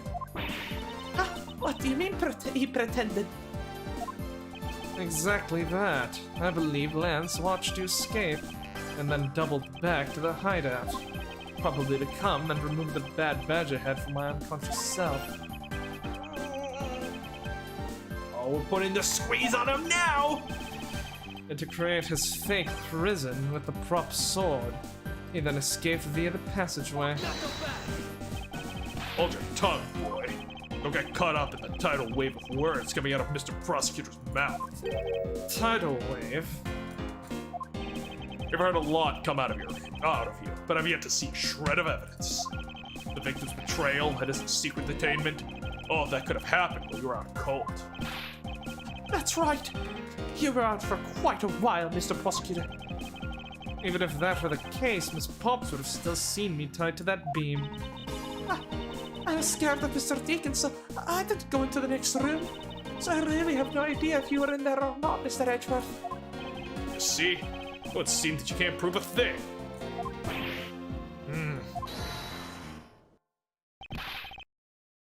Who said that? Oh, Ernest, hi! Please wait, old boy! Mr. Amano. Miles, my boy. It looks like you're really giving it your all. Lads, it's no good to cause trouble for others. Dad? Oh, let's see. Oh, you were the one in charge of the investigation, correct? Yes, that's right. I'm sorry that my son has been nothing but trouble. Yes, probably won't make up for anything, but I have some evidence for you. Oh, do you now? Bad Badger costume. Is that what I think it is? It's the Bad Badger costume, and the victim was wearing it. And a gun. Right, this is the, Right, the Bad Badger costume that got shot. Then, right, it still has its fake gun attached. And then the real gun must be the murder weapon, because if what Pops, right, if what Lauren had was a fake gun, and she threw it into the ocean, then the only gun remaining must be the real gun. Where did you find this? I couldn't wait around for the police, so I went and found these myself. It appears that they were disposed of in the same. Yeah. Is there no one in this country who actually obeys the law? You're worried about littering right now? Oh yeah! How did you come across this? Well, some young upstart whippersnapper with some spiky hair and a couple of strangely dressed young ladies found it while they were out on a boat ride. So, they just headed over to me. I said that there Mr. Miles Edgeworth could make good use of him, eh? Like, oh, that. Of course he has to be involved in this. Oh, there. Now, Agent Lang, please calm down. What the heck is this scrap of paper? This appears to be the letter from the Chief of Police. Please allow Mr. Amano to complete freedom to do as he sees fit. It says... Chief of Police? Who's the new chief of police after we sent Gant packing? What? Chief of police? What the? Just who does he think he is? The person who wields the highest authority in this area. There. There. Yeah. There is no need to be so upset. Huh. I'm not a cop from this land, so I'm not bound by the laws of the country. No. This wasn't meant to strong arm your aging, it's just a request. I'm only asking that you please respect the laws of the land. Huh. Carefully say no to that. However, turning to the topic at hand. It doesn't matter who found the evidence, its value remains unchanged. Alright, let's take a look at this new evidence. Well, I've already got the results back. I had a special forensics research lab that I'm on good terms with conduct these tests. They verified that the blood in this costume belonged to Oliver. As for the gun, the only fingerprints they could find were yours, Lauren. What? Oh, you disappoint me, Miles. I can't believe that you would cause my sense of stress and heartache. Thank goodness I was able to find the final piece of evidence. This, you'll have no reason to push my poor boy around. That's it. These are the case-making pieces of evidence. You fucked up, Lance. You fucked up. You were trying so hard to frame Lauren that you didn't stop to think if it was possible to frame someone too hard. Because you did. You see, there's a piece of evidence here that shouldn't exist. Because Lauren, right? Remember, the person who did the shooting,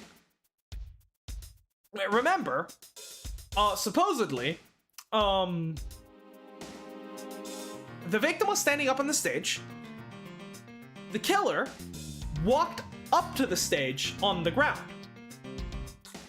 According to the footprints, the person who shot the gun on the stadium, which was Lauren, was wearing a Blue Badger costume. So, pray tell then, where do those fingerprints come from? I'll be the judge of that. You fucked up, Lance. You tried to frame her too hard. You oversold it, and you sold yourself away in the process. What's in there? What's this?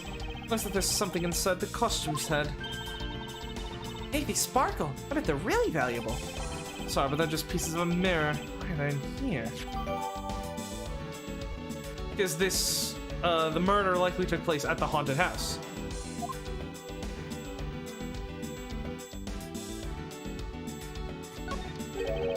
This bullet hole. And there's kind of burn around the edges. Like those burn marks were left by the gunpowder. This is the most important fact. Right, it was a, he was shot at extremely close range. And why is that? Because it's proof that the victim was shot at point-blank range. Well, no, closer than point-blank range. He was shot, like, right next to him. That's... Point-blank range, I think, point-blank range is a lot further than people think. But point-blank range is just any range at which you don't have to account for bullet drop. That's it. Like, you could be several meters away from someone, and it would still be considered point-blank range, because you wouldn't have to account for bullet drop. So, you know, obviously it varies from gun to gun based on the caliber and the firepower and the barrel length. But, you know, even for a small gun like this, the point-blank range is a lot further than... So, I mean, yes, it would be point-blank range. Point-blank range on its own doesn't actually tell you that much. Most murders probably happen at point-blank range, I would assume. Could this gun be the actual murder weapon?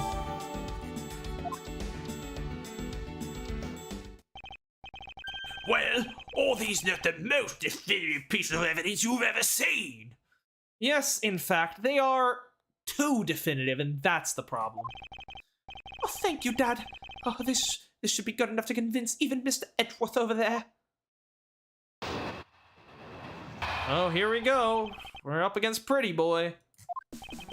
Make no mistake. There are fingerprints on that murderous gun.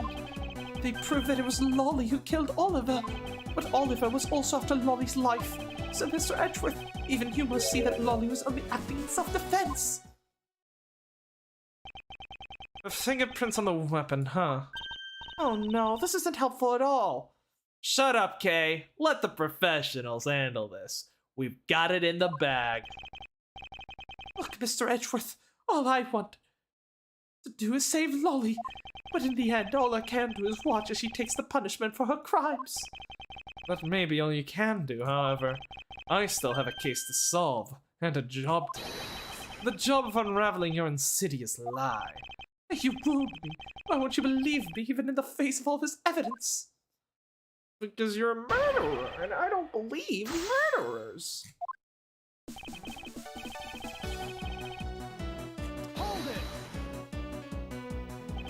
Those fingerprints, are you sure they belong to Miss Pops? Oh, there's no mistake about it. Through my connections, I had the best forensic techniques money can buy performed. I find that a bit peculiar. What? Are you trying to pick an argument with me, boy? What should I do? Should I raise an objection? Not yet. We're gonna press the rest of the argument first. I should wait and see how this pans out first.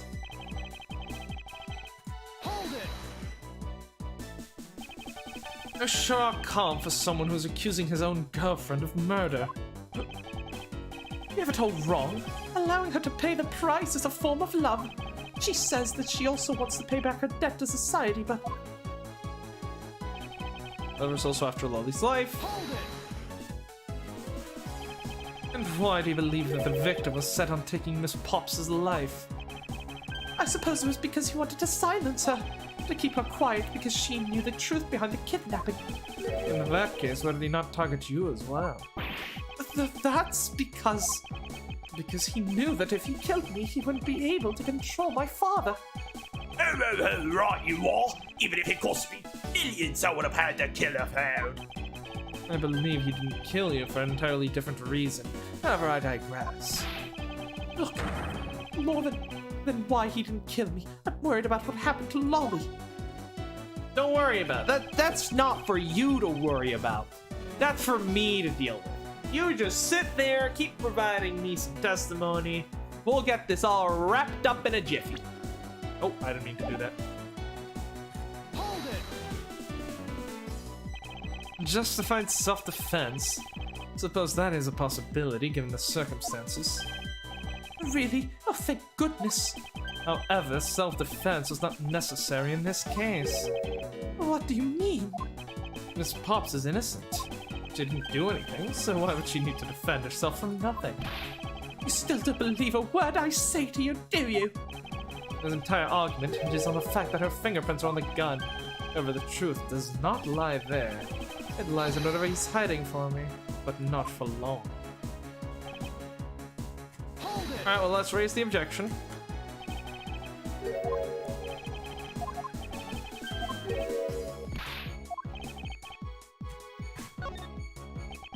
Frankly, I don't believe that Miss Pop's fingerprints should be on that gun to begin with. And the reason why Miss Pop's prints should not be in the gun is... costume... I guess it's just the stolen costumes then, right? Take that! Yeah. It's simply not possible for Miss Pops to have left any prints on the murder weapon. Because while she was at the stadium, Miss Pops was wearing a costume. Huh? Oh, there's been no mistake. Oh, we found fingerprints. Miss Pops, do you remember touching the gun at all at any time? Yes, as a matter of fact, I did hold it for a bit back in the hideout. I handed it off to Mr. Deacon when he and Lance left for the haunted house. To retrieve the ransom money, I suppose. And there you have it. That is when Miss Pop's prints found their way onto the gun. You understand now, Miss Romano. Miss Romano, the fingerprints do nothing to prove that Miss Pops is the murderer. But you still don't have anything to prove that she isn't the killer, right? That's not how any of this works. You seem very adamant about insisting that your girlfriend is a cold-blooded killer. Oh, Lance, nuts! Well, technically, it wouldn't be a cold-blooded killer at this point. It would be a self-defense, but we'll let that slide for now, which is definitely a case of hot-blooded, but whatever. What? No way. I'm incredibly worried about her. But that doesn't change the fact that you don't have any evidence, right? That's where you're wrong. I have the evidence. What? How? The story that Miss Pops killed the victim at the stage in the stadium. The whole affair is simply not true because that was not the real crime scene but a setup. This proves that the real murder was not committed at the stadium at all. The mirror fragments. Take that! Proves the real crime scene. It's not in fact. The prosecutor. I have to rate the piece of logic at 0 out of 10. What? 0? It's at least a 6.8 out of 10. At this rate, Lolly's gonna wind up getting arrested. What? But the piece of glass came from the haunted house. The scenario of the victim was up on the stage and Pops was down below. Must be something that invalidates it.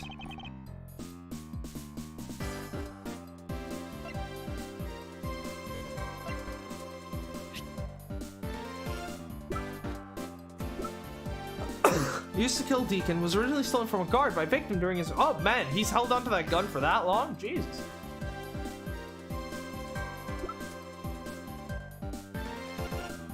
I thought it was definitely that.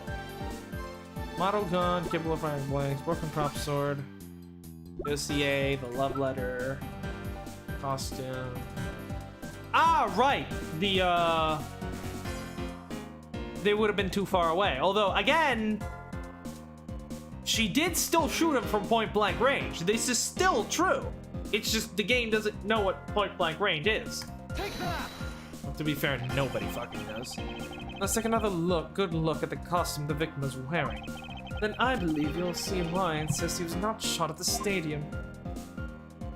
This is the part of the costume that proves it. The gunshot. Take that!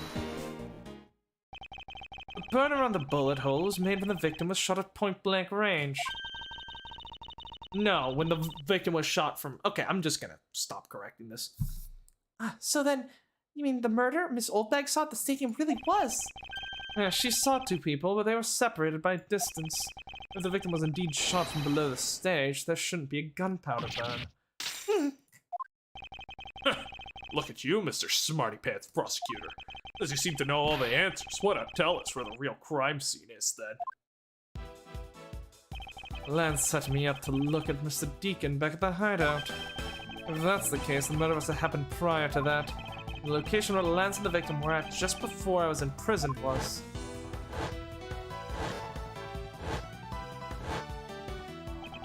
I've got it. I know the real crime scene of the murder. The only place we haven't investigated yet, the haunted house. I think it's not unreasonable to assume the murder took place in the haunted house. The haunted house? Yes, and I have proof that it's highly likely the victim was killed there.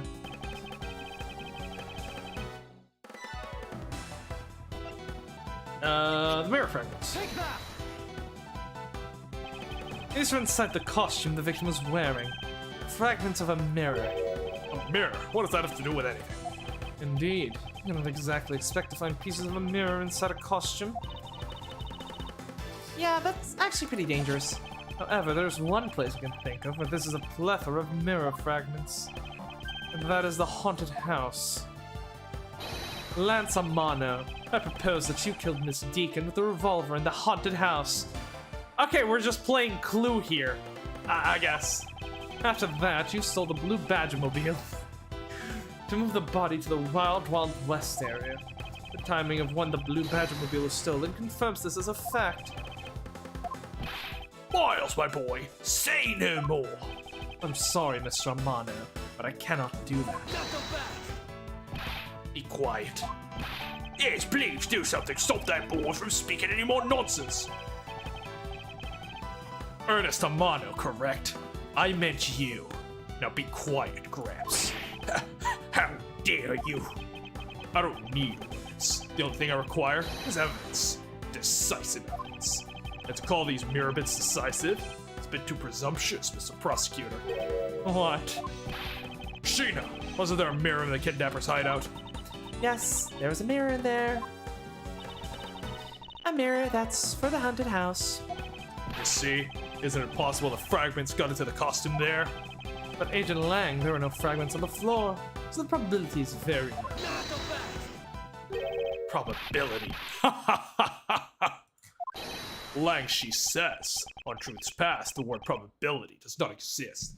Well, that sounds great. Can we talk about the fact that you've literally just been basing your entire fucking case so far on probability? Because, so far, Lang, I have not seen you present a single piece of evidence in this entire case. The only thing that does is this definitive proof. Alright, so how about you present some? Question is the prosecutors. Do you have the definitive evidence you need? Well, Mr. Edgeworth, do you? We have solid evidence that proves the murder took place at the haunted house. The answer is no. See? Since you don't have anything, shut up. I don't have the evidence yet, but I'm certain the murder occurred around the time I turned the ransom over. At that time, the only people of the haunted house, besides myself, were Lance and Mr. Deacon. If I can prove the murder took place at the haunted house, then I can prove Lance's guilt in connection to the murder. But now, Mr. Edgeworth, Agent Lang, I have a special request. Yeah? I'd like to prove to you the scene of the crime was indeed the haunted house. why in the world are you asking the werewolf for permission? Because I don't really have a choice and I want to find the truth. Alright, permission granted. But you're not to touch a single thing, got it? That won't be a problem. All that's important to me is that the truth be brought to light. It doesn't matter by who or how it's done, as long as it is. He's spitting bars. Sheena, I'm here. what are the paperwork for the authorization? Understood. I'll go get the Gatewater Group's approval. Who was that? Oh no!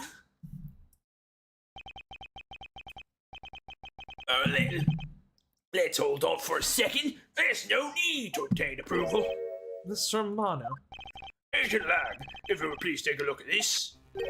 what is this? Sheena? Are you incapable of reading? Are you illiterate? It's the deed to the haunted house. The deed?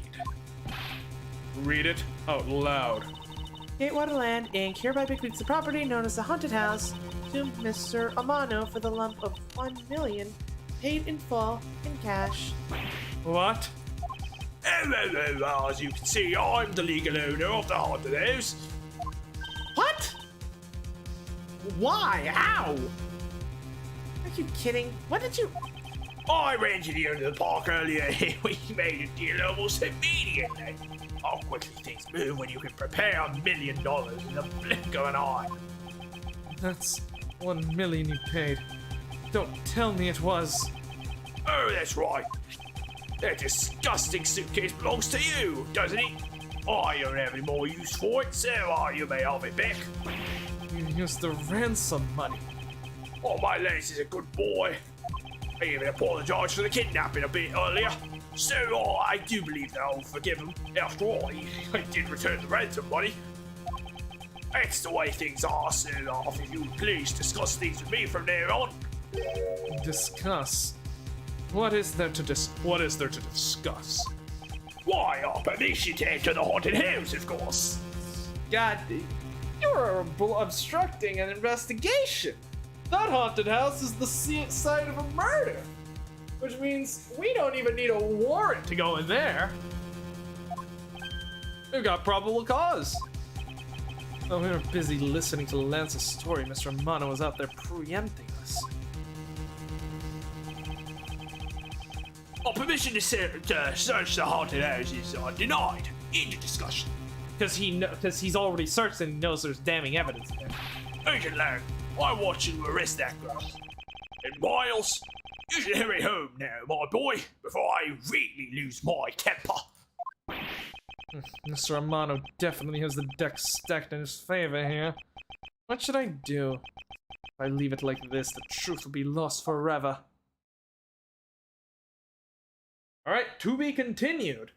There's still one more chapter, but I think we're in a good position. I think we are gonna try to finish this for today. I just need to take a quick break to go to the bathroom, and then we'll be ready to bring this puppy in. Yeah. So far we've been going at a rate of about hour 20 minutes for each like chapter. So yeah, it shouldn't be too much longer for us to finish this case, and yeah, so we'll do that. I'll be right back.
All right, let's go ahead and continue.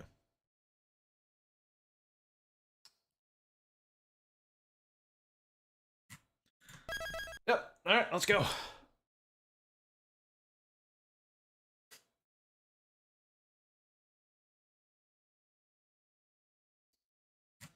This should be it. This should be the final installment.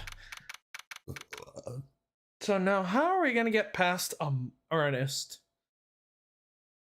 This is gonna be interesting. I mean, we don't have a warrant. We don't have anything. We could break in. I mean, they did say those tunnels supposedly run all over under the park, so I suppose it's theoretically possible one of those tunnels leads to the haunted house, so we might be able to just sneak our way in without his consent. I can't get permission to investigate the crime scene, and the truth will be lost. Hold it. Okay. Mr. Edgeworth, what are you doing spacing out? Have you forgotten? There's only one thing you should do at a time like this. And what is that? When the people are in a bind, the hero of justice appears to save the day. Look, just leave it to me. For I am Kay Faraday, the second of the great Yatagarasu. Is the plural of Yatagarasu Yatagarai? But I thought you were a thief, not a hero. Yatagarasu was noble and always a thief of justice. You'll never see it coming. That's... of course. If we have enough information, I can recreate the inside of the haunted house with this. Plus, if we then factor in everyone's testimony, You can recreate exactly what happened when I dropped off the ransom money. Maybe able to figure out some new information through this. That's worth a try. Agent Lang. Ah, so you want to use your little toy? Be my guest. okay, hang on. You're all about to witness the true power of a real modern-day Robin Hood. Detective Gumshoe. It's a copy of the haunted house's blueprint among police's reference documents. Yes, sir. And we got just in case for the kidnapping case. So it is interesting that in Persona 5 we have yet to encounter Robin Hood persona for any of the party members. So that might be like an evolved persona or some kind, you know? So far, what have we got? Arsène Lupin, Captain Kidd, Sun Wukong, the discount L version, Goemon, Carmen, and Johanna. Yeah, it's interesting they haven't gotten a Robin Hood yet. Like, he kind of seems like the archetypical, like, you know, like, steal from the rich, give to the poor. I mean, I guess I wouldn't really call him a gentleman thief, you know, but still. Whoa, where is this? Where are we? It's like we're inside the haunted house. Even if we can't expect the real location itself, the path to the truth slumbers here. If I successfully navigate my way using logic, I'll ultimately arrive at the truth. Now then, I believe I'm ready to investigate the crime scene. Let's go. Okay, what should I recreate first? You haven't figured it out yet. Maybe I have, and maybe I haven't. But I'm gonna make you do all the hard work. Very well. I'd like to inspect the moment in which I was ambushed by my abductor. Two of them were definitely in this place at the time. If I can verify that, I may provide me with a new lead. I'd just come out of this hallway after leaving the money inside the dining room. At that time, I saw Badger slumped over on the floor at the end of the hall. Huh? What was a badger doing all the way down there? I also thought it was strange. However, I thought that maybe it was simply a mannequin that was set there for atmosphere. You know which badger it was? No, it's too dark to tell. All I saw was its silhouette. In that case, I guess I'll just program a badger silhouette for now. Okay, programming complete.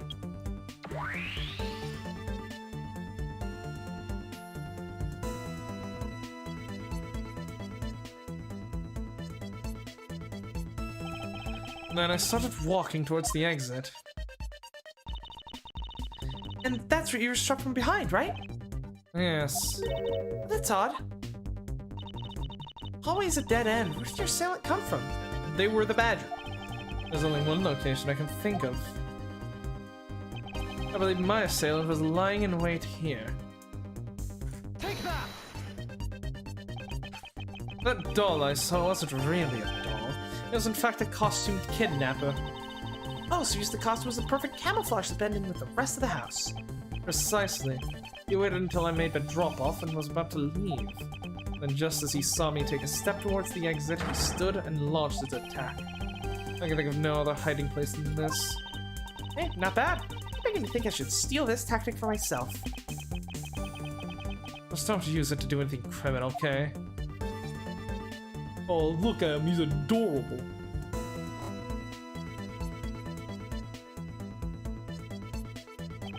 Well, Lance, What? What are you asking me for? as one of the kidnappers, I figured I should give you the chance to confess first. I was one of the kidnappers, but I don't know anything. I did come up to the haunted house, but I never set foot inside. I left Oliver in charge of picking up the ransom money. You didn't set foot inside. Is he telling the truth, or is this another lie? Alright then, your claim that it was Mr. Deacon who assaulted me. Yes, I'm sure it was him. Okay, inputting new email. Mr. Deacon is the Bad Badger, right? Since the Bad Badger has a gun attached to his right hand, that's a change, so the weapon is in his left hand.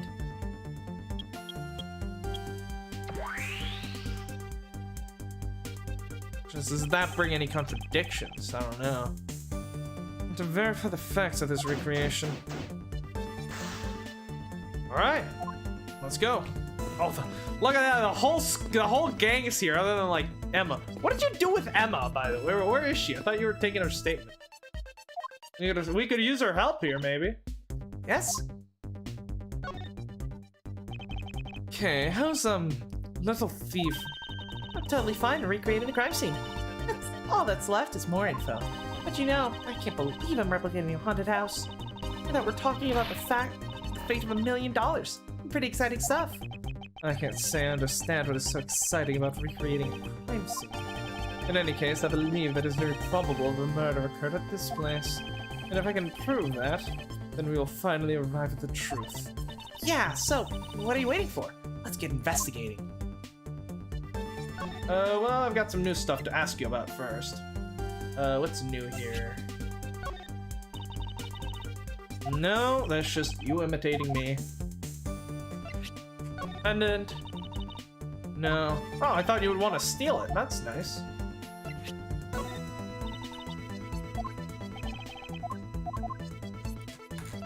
And then the revolver. I mean, engravings give you no tactical advantage whatsoever. Kept you waiting, huh? Gumshoe, my boy. I can't believe what I'm seeing, sir. A space that I'm standing in, it's like some sort of crazy dream. Except that it isn't a dream. This is something from Kay's gadget. Hey, no way, it isn't exactly a dream, sir. I've never been so impressed that it's a miracle. Well, someone sure is easily impressed. I'm so glad you like it. Oh, so this is a prank of your gadget. And now I wish I had one too. Now, once this is over, I'll let you play with it for a bit if you want. Oh, you do that for me, pal? Hey, thanks. Alright, let's wrap this case up. At times like these that I wonder if they understand the seriousness of the situation. Mr. Lang? Thanks for letting us use a Little Thief. Lang, she says. Reject no, not those who seek the truth. But keep in mind that I'm not doing it for you. I'm doing it for the truth. Don't worry, I understand. We may have different methods, but our wish is the same. So, have you noticed anything worthwhile? I have no obligation to talk to you. Well, I'm fine with just Little Thief in solving the case. That toy, it's very well made. Aha! That's because it's the heart of the noble thief Yatagarasu. Okay, that may not be something you want to advertise to everyone. So, Sheena, what exactly is the source of this, extra-dimensional-like space? I believe this is nothing more than a projection from the girl's toy. This is all an illusion, right? Yes. Hey, don't treat this like some sort of silly light show. But it is a silly light show. Oh, you don't have to say it like that.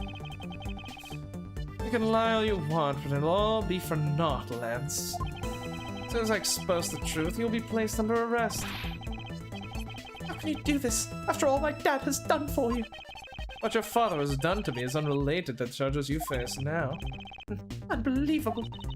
You know, you sound kind of like a bully right now, Mr. Edgeworth. If I'm not serious about this, you will never understand the true gravity of his crimes. I'll not allow him to remain a child forever. Haha, now you sound like a dad. Oh, God, no. Please, God, no. Miss Pops, by my hand, I will prove your innocence as the murder of Mr. Deacon. Therefore, please don't fret. It will soon be over. Do you not trust me? That is... Your face is beat red. Oh, Your face is beat red, Miss Pops. No, I can't. I have Lance. Molly, don't tell me that you like that guy more than me. That's... Why am I so pathetic? I'm so easily swayed by even a single glance. and what exactly is she going on about? I think you have another guilty person in your hands, Mr. Edgeworth. Love, guilty. I love that Edgeworth it's just the fucking absolute chick magnet. God damn. Just everyone just quivering at his very presence. Oh, Miles, my boy, what is the meaning of all this? Do you plan to pay me back for all I've done for you with the conviction of my sons? I have not forgotten my debt to you. However, your son's crimes were a separate matter. Further, I can't ignore the truth that's right before me. Oh, you'll regret this. I promise you that. No matter the outcome, I never regret the choices I make. I'm putting you in prison too for obstruction of justice, old man. And I'll make sure to tell right not to represent a slime ball like you. Without him, you won't have a chance in hell. I took a look around. It almost feels more like a house of mirrors. Indeed, who's ever heard of this many mirrors inside a haunted house before? Well, at least you know this is the real crime scene thanks to the mirror shards. Okay, cool. Hey, wait, these shards, there's something different about them. Oh? The ones we found earlier are thicker than shards from these mirrors on the wall. And look, there's some sort of design on the back too. The pieces from that costume are certainly different from other mirrors. What does this mean? Could it be there pieces are not pieces of these mirrors? Huh. Interesting. Can we go in here or no? No. Can't go that way. We'll look at the obvious things later. There's the sword. These are the set of armor in a pile here. Why do you think they almost always have sets of armor inside haunted houses? I suppose this sort of interior design is meant to bring a sense of abnormalcy. Why do all your explanations have to be so hard to understand, Mr. Edgeworth? Now try explain. I'll try explain it again, but this time so that even a thief like me can get it. That may prove to be a most difficult task. Okay, what about this mirror? No. These mirror shards are the last piece of the puzzle. Just not sure what they actually mean. I remember glancing over and seeing this figure sitting here as I left the dining room. So, I guess I got it spot on when I put it in here in my recreation. I didn't take a good look, but I'm sure there was a badger here.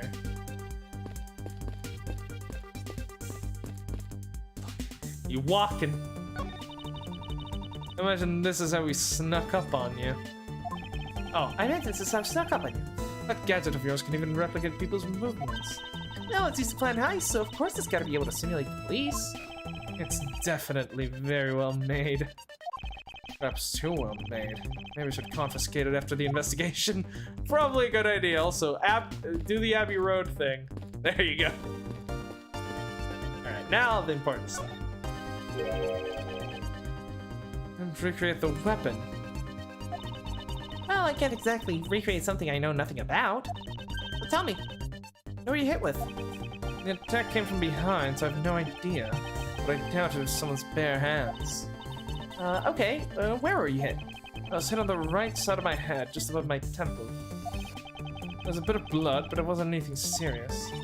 Ouch! That sounds painful. Why are you smirking like this when you say it? I think it's just your imagination. Well, let's see. I wonder if there's anything in the hallway that could have been used as a weapon. The broken sword. Take that!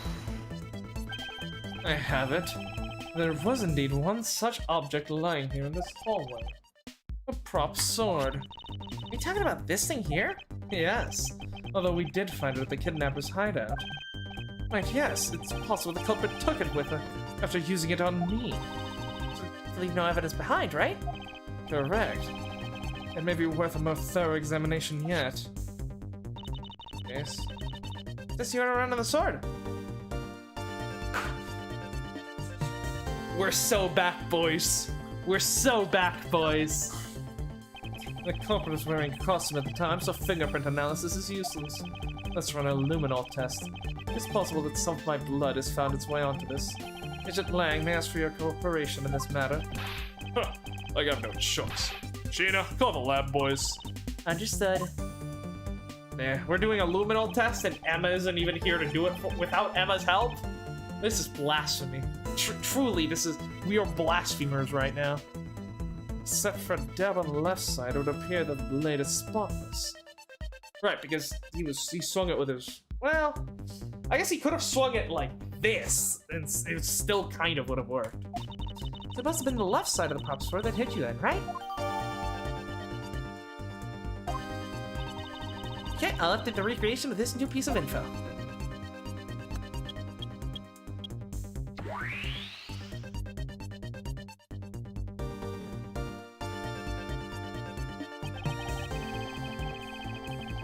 Alright, let's inspect stuff.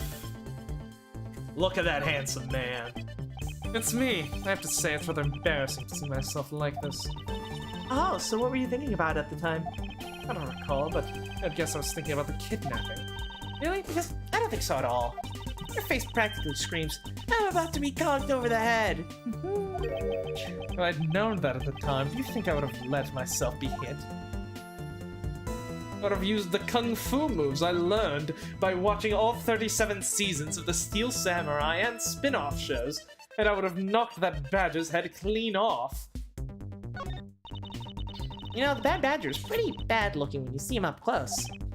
What do you expect from a character named after the Bad Badger? And those sunglasses. Wearing the dark makes him seem Those sunglasses. Even in the dark makes him seem extra bad. Now I'm lost. Which meaning of bad does she really mean? Say my name. Bad Badger. You're goddamn right. And the next instant, this badger will swing his left arm, complete with a weapon in hand. Yes, to club me with the left side of the prop sword. Will you recreate the moment of impact? I want to see the pain expression on your face. It's just fine the way it is. Wait, maybe not. It's just my imagination, or there's something not quite right. Organizer. No, because to deduce we need evidence.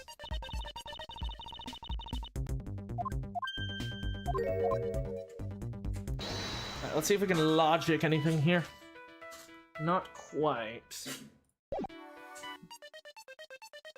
No, but we do have the fact that the sword has blood on the... Yeah, if he had hit me like this, the blood would be on the wrong side of the sword. I mean, it's not really a contradiction, since he could have technically gone like this, and it still would have worked, you know?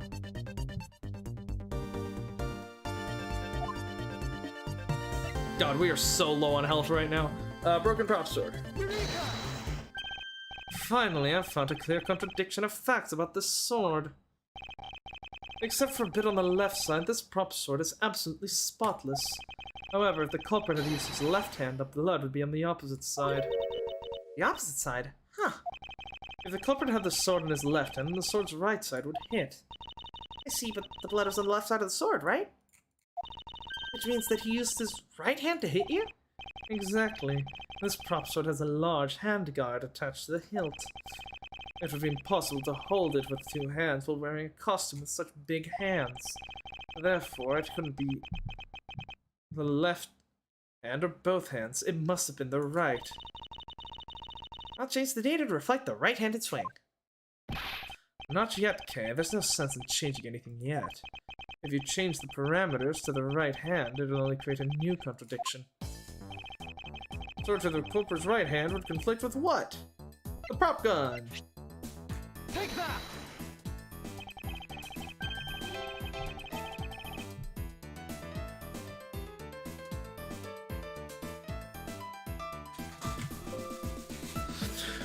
The Bad Badger already holds a gun in his right hand, so he can't hold a sword in addition.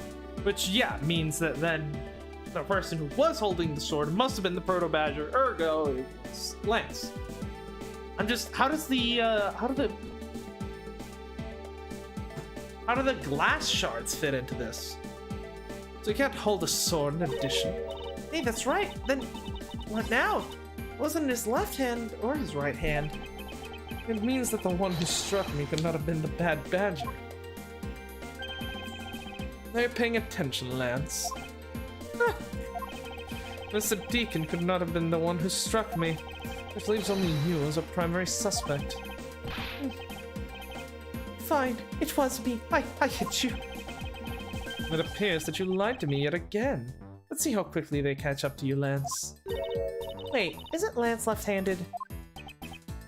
Yes, but that's what makes this deception all the more interesting.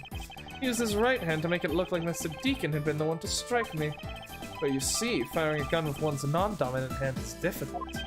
But that level of dexterity is required to swing a prop sword. Okay, please input this new data.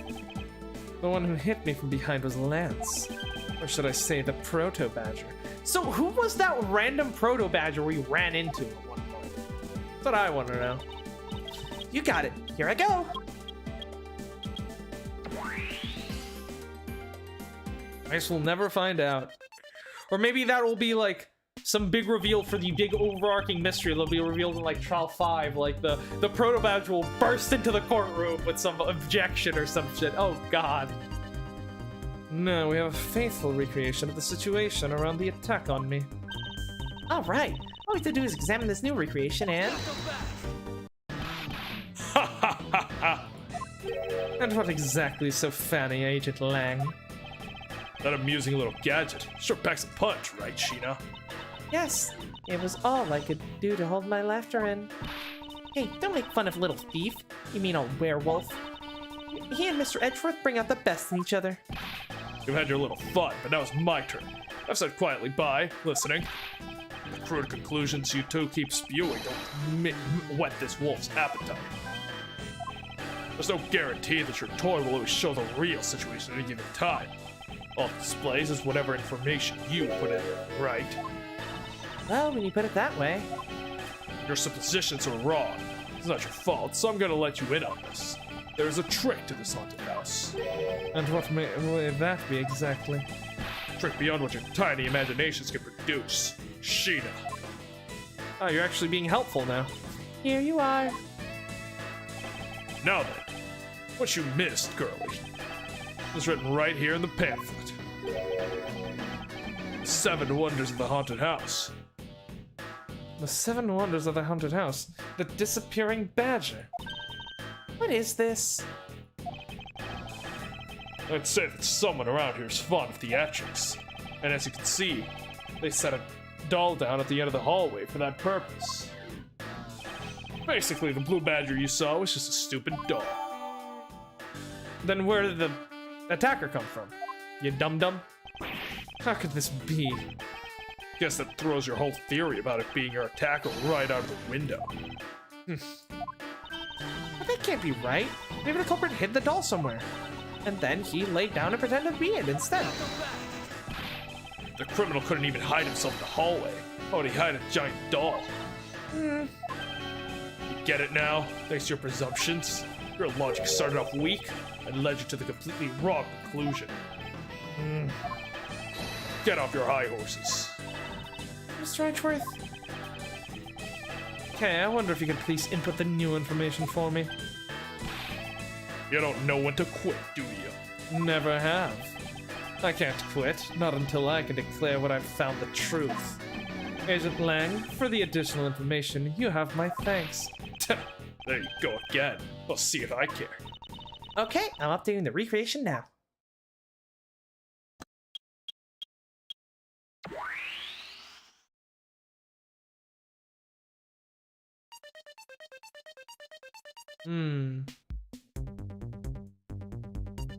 God, the fucking soulless eyes of the Proto-Badger, terrifying. Absolutely nightmare-inducing. That looks really weird. Look at how it changes from the blue badger to the proto-badger all of a sudden. If the slumped over badger was just a doll, where was my attacker hiding? Well, that's what we're gonna find out, right? So come on, Mr. Edgeworth, let's go. Yes, let's. This recreation can't be right, which means there must be a contradiction somewhere. Let's examine this again. Start looking for myself. You're totally oblivious that was behind you, huh? Yes, I suppose I'm also to blame for what happened to me. I was incredibly dark, which was all the more reason I should have been more alert. I vow to never be caught by surprise again. I'll hold you to that. Actually, wait, no, that's very funny, because you literally get caught by surprise. Is it tonight, or is it the next night? At your very own fucking office?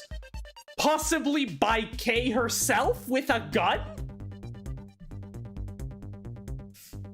It's the proto-badger who struck me. I suppose I should really say that it's Lance. Oh, are you gonna get it back? I need not result in violence when the lawsuit I plan to bring to court will suffice. Really? Because I would totally have decked him right back. If someone steals from me, I steal something from them. If I get hit, I hit him back. If I get paid, I return the money. That's the secret to how a great thief works. The third statement doesn't seem for much benefit to our survival. Anything new, you people?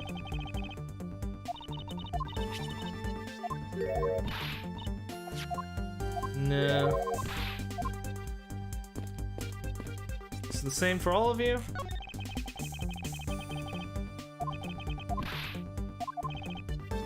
Yeah, okay, they have nothing new to say, so let's just keep investigating.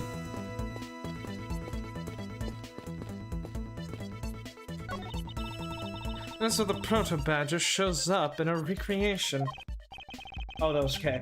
Yes, so the question is, where did he come from? Yeah, but there's no place to hide in our current model. There must be an inconsistency somewhere.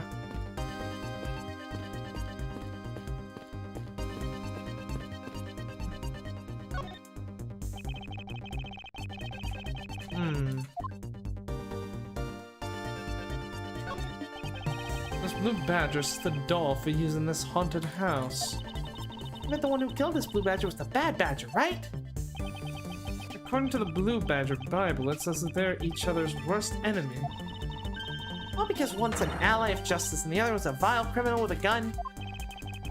Perhaps they were just destined to battle each other. Much like the Steel Samurai and the Evil Badger Street! I can't! I can't! Oh my god, he's such a fanboy! Oh my god, I love him so much! Oh, this is fantastic! But he'll never say it out loud. Anything interesting? What do we have in logic? Just the mirror shards. Nothing for us to deduce, though. What about a contradiction here?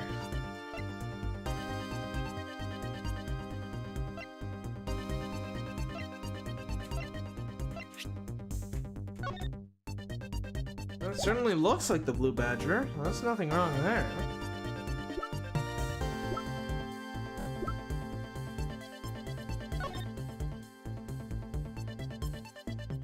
Yeah, the Badger Rally.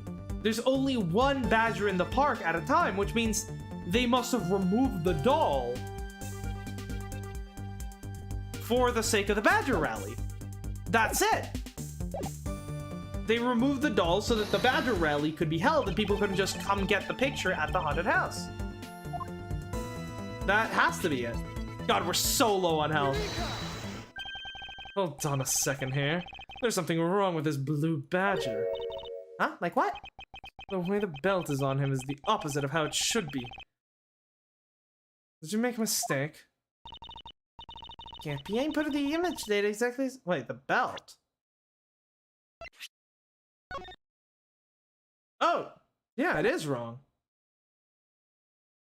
The pamphlet.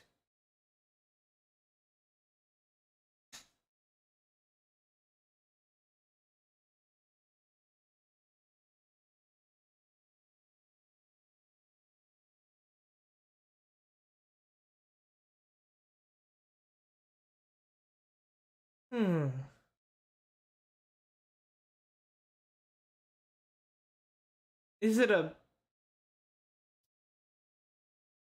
mirror? I guess if the badger's supposed to disappear, you would do that with some kind of smokes and mirrors type of trick. If it was using a mirror to do this, well, yeah, huh. So then why is the blue badger dressed up in reverse? Because it's because it's in a mirror.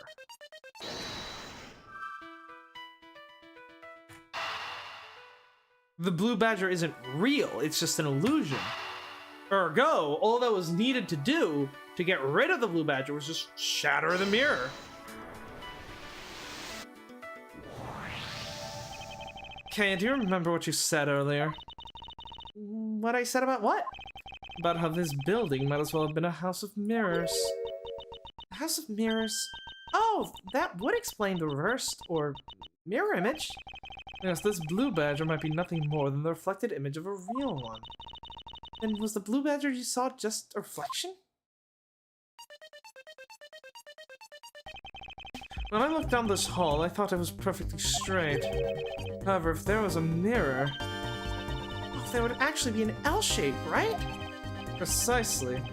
I was deceived. The hallway was almost pitch black.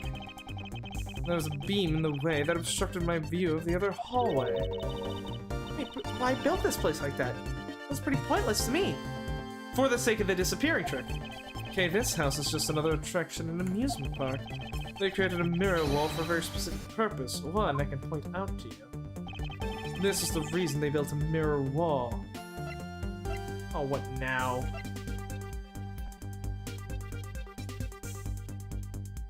Okay, now we're in danger, because I don't know what this is supposed to be. Okay, not you. Pamphlet. Right, for the because it's a disappearing act, right? It has to be. As it's written in the pamphlet, the main draw of the attraction is the mystery of the disappearing badger. You mean they built the mirror for that trick alone? You said you saw the badger, so it's definitely still there. That was true. At the time, however, doing this allows someone to make the blue badger disappear in a flash.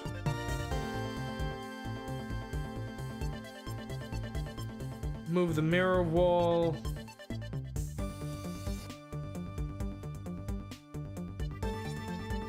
Move the blue badger doesn't make sense because there's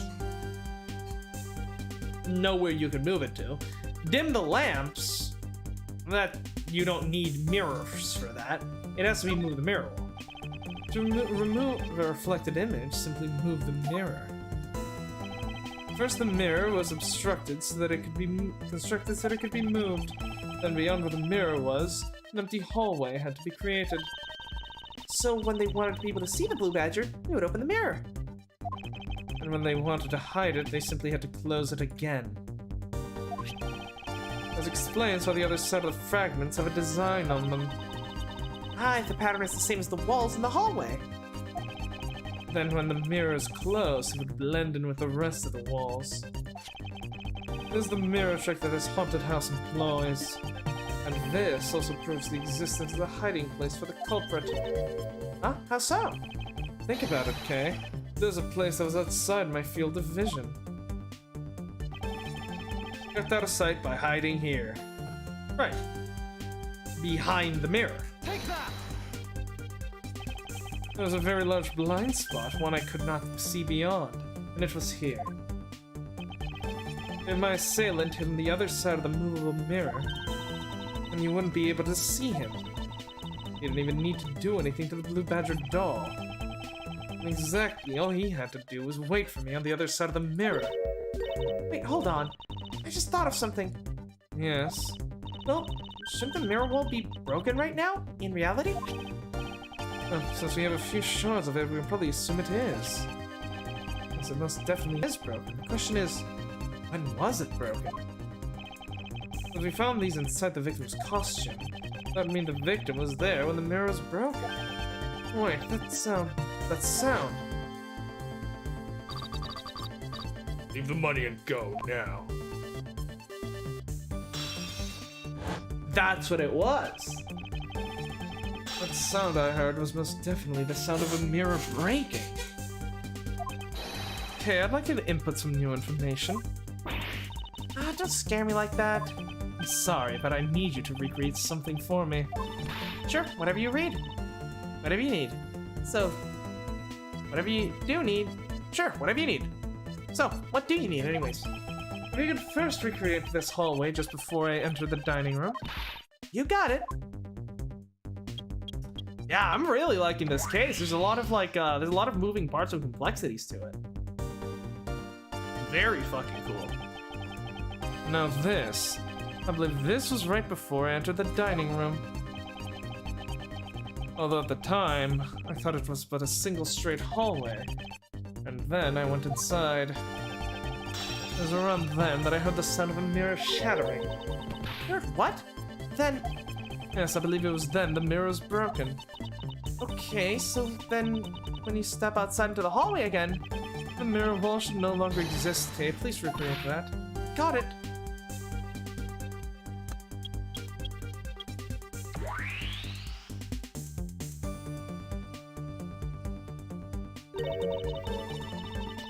But with the mirror gone, the culprit lost his hiding spot. So where did he go in the Proto-Badger's suit, Mr. Edgeworth? He was just pretending to be the disappearing badger. Well, that's easy enough. With the mirror gone, he simply hid himself in the branch hallway. I think this about wraps it up. Looks like we finally solved everything. No, not yet. An even larger contradiction has now reared its head. Never ends, does it? Perhaps you did not notice, but this recreation contains a very troubling inconsistency. The inconsistency between what I saw in the recreation lies In the location of the attacker. here. Are you sure that contradicts what you saw? Well, fuck. Well, that's something even I must look into a bit more. What? Even if you're having a tough time with this, it must be a tricksy trick. Hey, wait, you know what you said, huh? Stop messing with me and just tell me the answer already. Very well. Thank goodness, it seems she failed to notice my slip-up. The scene I saw before me and what's being presented in the recreation. There's something that was there on the site that was in the recreation. Yeah, the badger. Okay. In what I saw in the recreation lies. Yeah, it has to be in the fact that there's no badger here? Okay, I take a good look at the end of the hallway. Oh, there's no blue badger there. Exactly. The blue badger that I saw in reality is not there. And this is the final point on this long chain of logic. The last remaining contradiction. That was the corpse.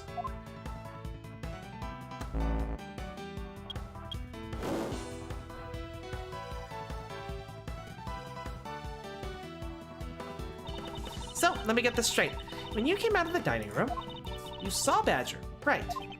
And that is precisely where the final contradiction lies.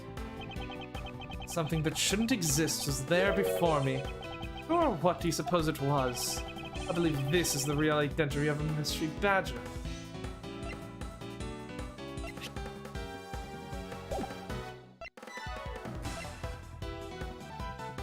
The victim's costume. Take that! The badger I saw was in actuality the dead victim's body. What? He's ready to throw hands. He's trying to defend himself from this huge dub.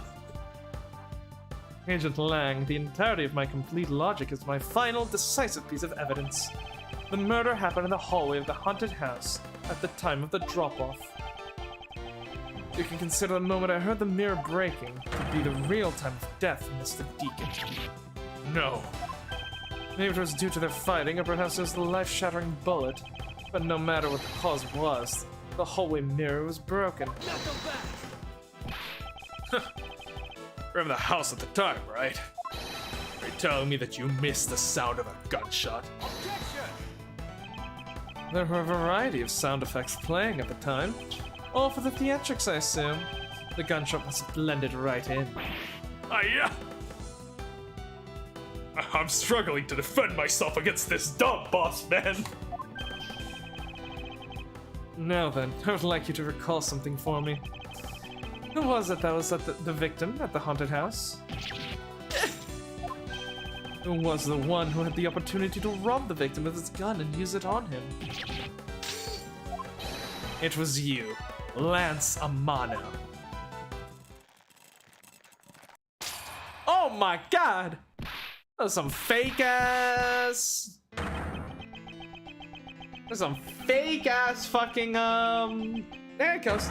I'm sorry. Too late to cry now.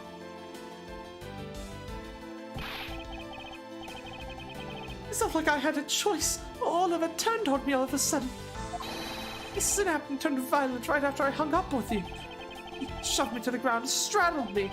I fought back as hard as I could. He grabbed his gun and I shot him. The bullet must have went through his body and shattered the mirror. If I hadn't taken his gun and shot him first, I would have been the one you found. He's a hardened criminal. He escaped from jail. See, that's justified self-defense. My boy is only trying to protect himself. That remains to be seen, and will have to be resolved in court. Agent Lang, I leave the rest to you. As if you were the one in charge around here. Guys, arrest these two and get them out of my sight. Why? Oh, I had nothing to do with the murder. No, but you do have a couple of obstruction of justice charges waiting for you. The only person you should be arresting is Lance. Dad! Sorry, but you're not slipping away that easily, Mr. Ernest Amano. You tampered with the evidence so that you could cover for your son. What a great dad you are. Willing to risk it all. Truly touching. Yeah. By the way, you know why I'm really here? And how could I possibly know the answer to such an asinine question? Is Ernest related to a certain international, international contraband ring? You would me. I came all this way from across the sea just to see you, you know? You all came to see me? What's that supposed to mean? I have a few things to ask Mr. Amano about a case from 10 years ago.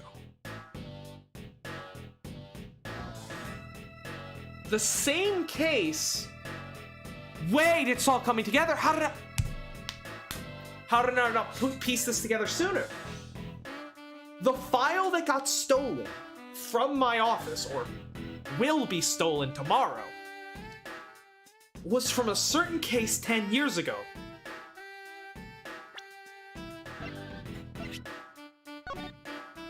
Colin Deveray went, well, it doesn't say it here, but they mentioned earlier that Colin went to jail 10 years ago. How did I not notice the connection? the reason Colin went to jail was related to that case, and Mr. and Amano had something to do with the case. Okay, so far the things that we know are connected, but we don't know how. The great thief Yatagarasu, supposedly Kay, but maybe her predecessor, we'll have to see, steals a set of well, okay, let's actually go back. Let's actually go chronologically here. So, first, an Interpol agent is murdered while investigating an international smuggling ring, right? Then, well, no, actually, let's go back. 10 years ago, some case involving Mr. Amano leads to one Colin Deveray, who supposedly worked for Mr. Amano, going to jail. Afterwards, 10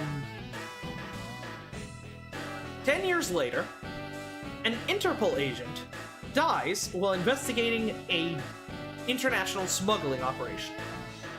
The next day, another Interpol agent shows up to investigate Mr. Amano related to the case from 10 years ago. And then, tomorrow, right, the day after, a thief will break into my office, possibly Kay, to steal files related to that very same case 10 years ago. It's all coming together. I'm not sure how. I obviously we don't have enough information to say where this is going, but it is, so far, all three cases have been connected through this single track. This is something that I'm really fucking liking with this game, because like, obviously with the first Ace Attorney game, right, Turnabout Sisters and Turnabout Sisters was related to Turnabout Goodbyes, because Turnabout Goodbyes was about the Deal 6 incident, and the Deal 6 incident led to Red White blackmailing Mia. So those two were connected, but the other cases were completely disconnected. Then in the second game,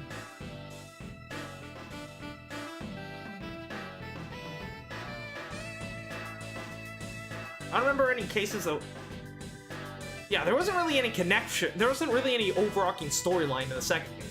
Whereas in this third game, the overarching storyline, right, you have the first case, which is defending Phoenix against the accusations from Dahlia. Then you have the fourth case, that is Mia and Diego against, you know, dealing with Dahlia's first crime.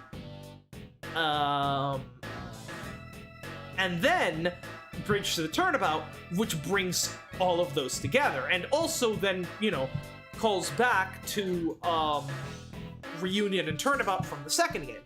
And then in Apollo Justice, right, but in the third game, you still had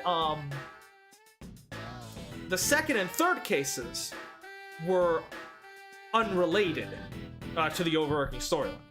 And then in Apollo Justice, the first case where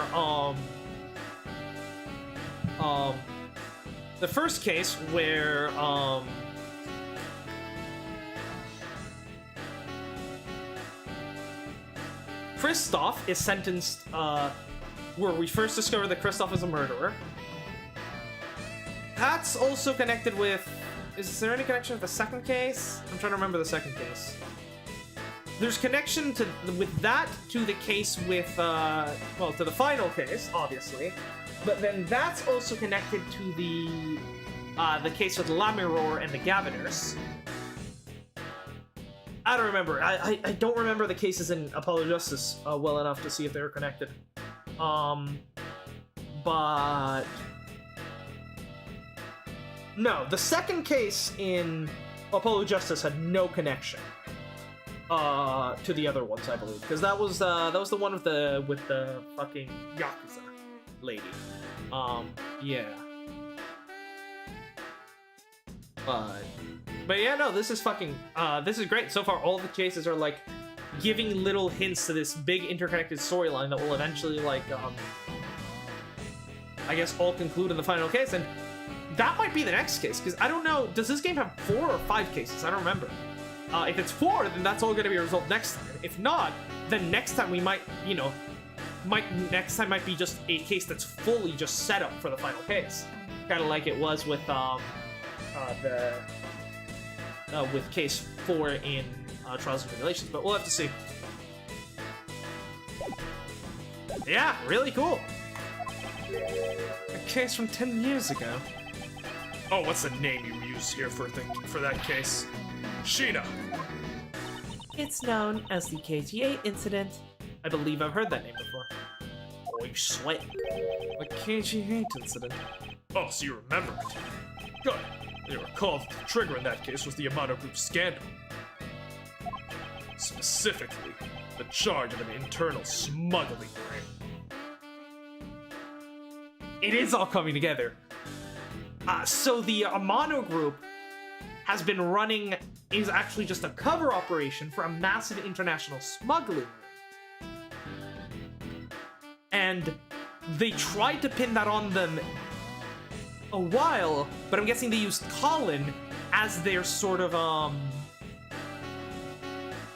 guessing they used Colin as their sort of fall man to take the fall, so he breaks out and infiltrates and as, you know, changes his identity and tries to infiltrate to become a butler, so then he can take his revenge by planning this kidnapping plot and then by finding a way to murder Lance. And then when Lance comes to him with this great idea for a kidnapping plot, he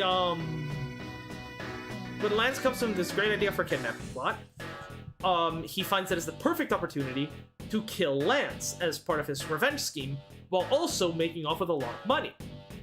Obviously, it all backfires. But then that smuggling ring is the exact same smuggling ring that Cammy Neal was working for in the previous case. Smuggling. There's that word again. At the time, the person that was arrested as the ringleader was Mr. Amano's very own secretary, Mr. Colin Devereux. Father? Again, but like, if then this again brings into question, because I thought maybe Colin was just some random guy, but like, if Colin was was Ernest's personal secretary, and then later on, after changing his identity, becomes his fucking butler, then how didn't Ernest recognize him? Or did he, and was he just like, Oh yeah, old chap, sorry about throwing you in jail that there, but hey, look, you broke out here, we've got a nice gun for your stuff out of it. Oh yes, no hard feelings, how about you come work for me again, then maybe you plot to murder my son in the future with that very same gunner boy. Oh yes, it's a great idea. What? Why are you pointing that thing at me, old chap?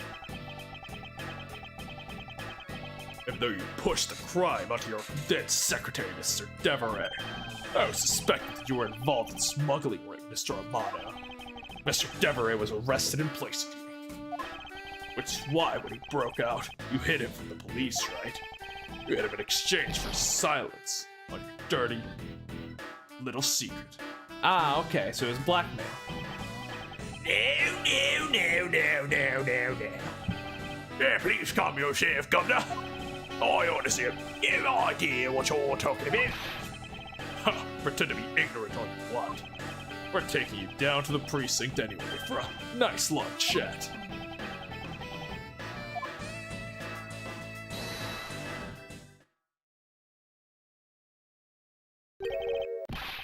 What the? Who the heck was that?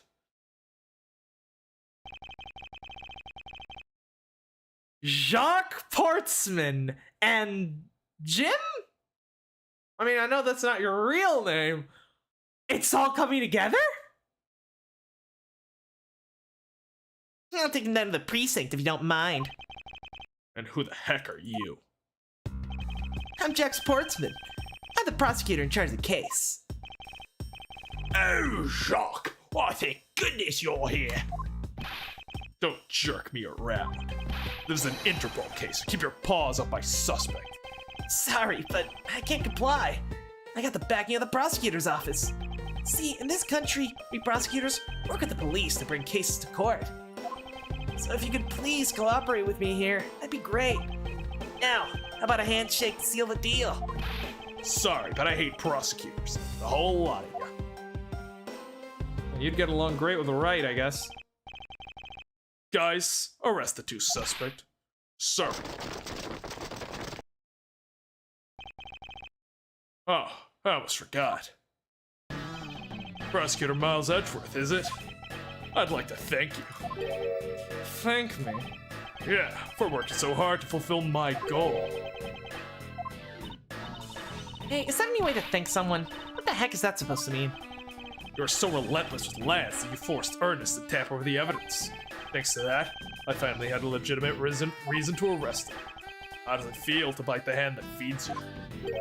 The hand that feeds me. I'm not sure I follow. Huh, no use pretending to me. You're the one, right?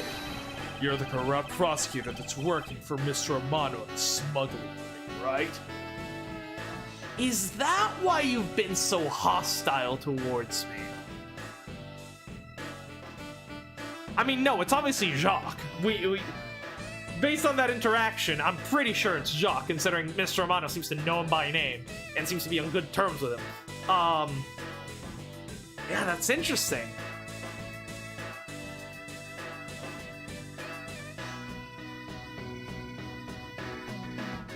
Is that why?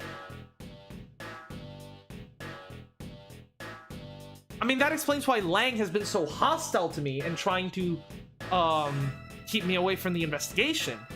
But it also, I think, explains why Franziska was being such a dick to me in the previous case, huh?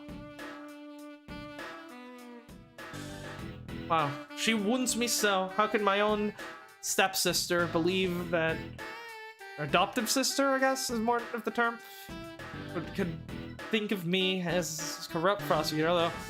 Hey, to be fair, I guess Edgeworth did earn his reputation as a corrupt prosecutor because after the, after the SL9 incident, there's, after the SL9 incident was resolved and Rise from the Ashes, people definitely... I guess you would definitely think that Edgeworth was corrupt, huh? No, I would never do such a thing. What the heck? Our intel's never wrong. In your prosecutor's office, there's definitely someone working with the ring. Yeah, so Agent Lang suspects a relation to Mr. Romano. That must be the real reason behind his antagonistic attitude. Plus, I guess, yeah, it would make sense for them to suspect me since I've known Amano since I was a child. On top of that, your mentor was Manfred von Karma, right? And he was corrupt as hell, too. There were non-stop rumors flying around about forced evidence of that guy. You're not twisting the truth behind those closed courtroom doors, are you? The courtroom is a place where the truth is revealed. Is that what happened in the SL9 case? Oh, don't worry. It's not only you. The whole lot of you can't be trusted. A prosecutor who never lost in 40 years. Every defendant must be found guilty. Fueled by those ideals. Is it any wonder the courts produce nothing but falsities and lies? He's right. He's out of line, but he's right. The whole stopping at nothing to pursue the guiltiness is, definitely a fault of how prosecutors seem to think in this universe, although Edgeworth did learn his lesson, in game one, he starts off by thinking that, but then he realizes that it's not about winning, it's about finding the truth, and then he, by working together with the defense, and both of you giving your all and working honestly and thoroughly, then the evidence will lead to the culprit. But then, Rise from the Ashes completely shatters his perception of everything, because, well, he realizes that at one point he convicted a man to death using false evidence. He didn't know he was false evidence. But this completely shakes his previous idea that as long as both the defense and the prosecution do their job, then the evidence will reveal the true culprit. Because if the evidence is forged by someone as powerful as Damon Gant and Lana Skye, then an innocent man, well, the guy wasn't innocent. Joe, whatever the fuck his name was, he wasn't innocent. But he was convicted of more murders than he should have been, possibly might have not gotten the death sentence if it wasn't for that conviction. So that's why he ends up going into exile. Later, he comes back to try to redeem himself, and there we see him in Farewell My Turnabout. He's purposely willing to lose a case, and this is not just like, oh, I know the culprit is guilty. I mean, I know the culprit is innocent, therefore I will allow Right to win because that is justice. No. He knows, and both him and Right know, that, what's his name? The actor from, I'm forgetting his name, but the guy from,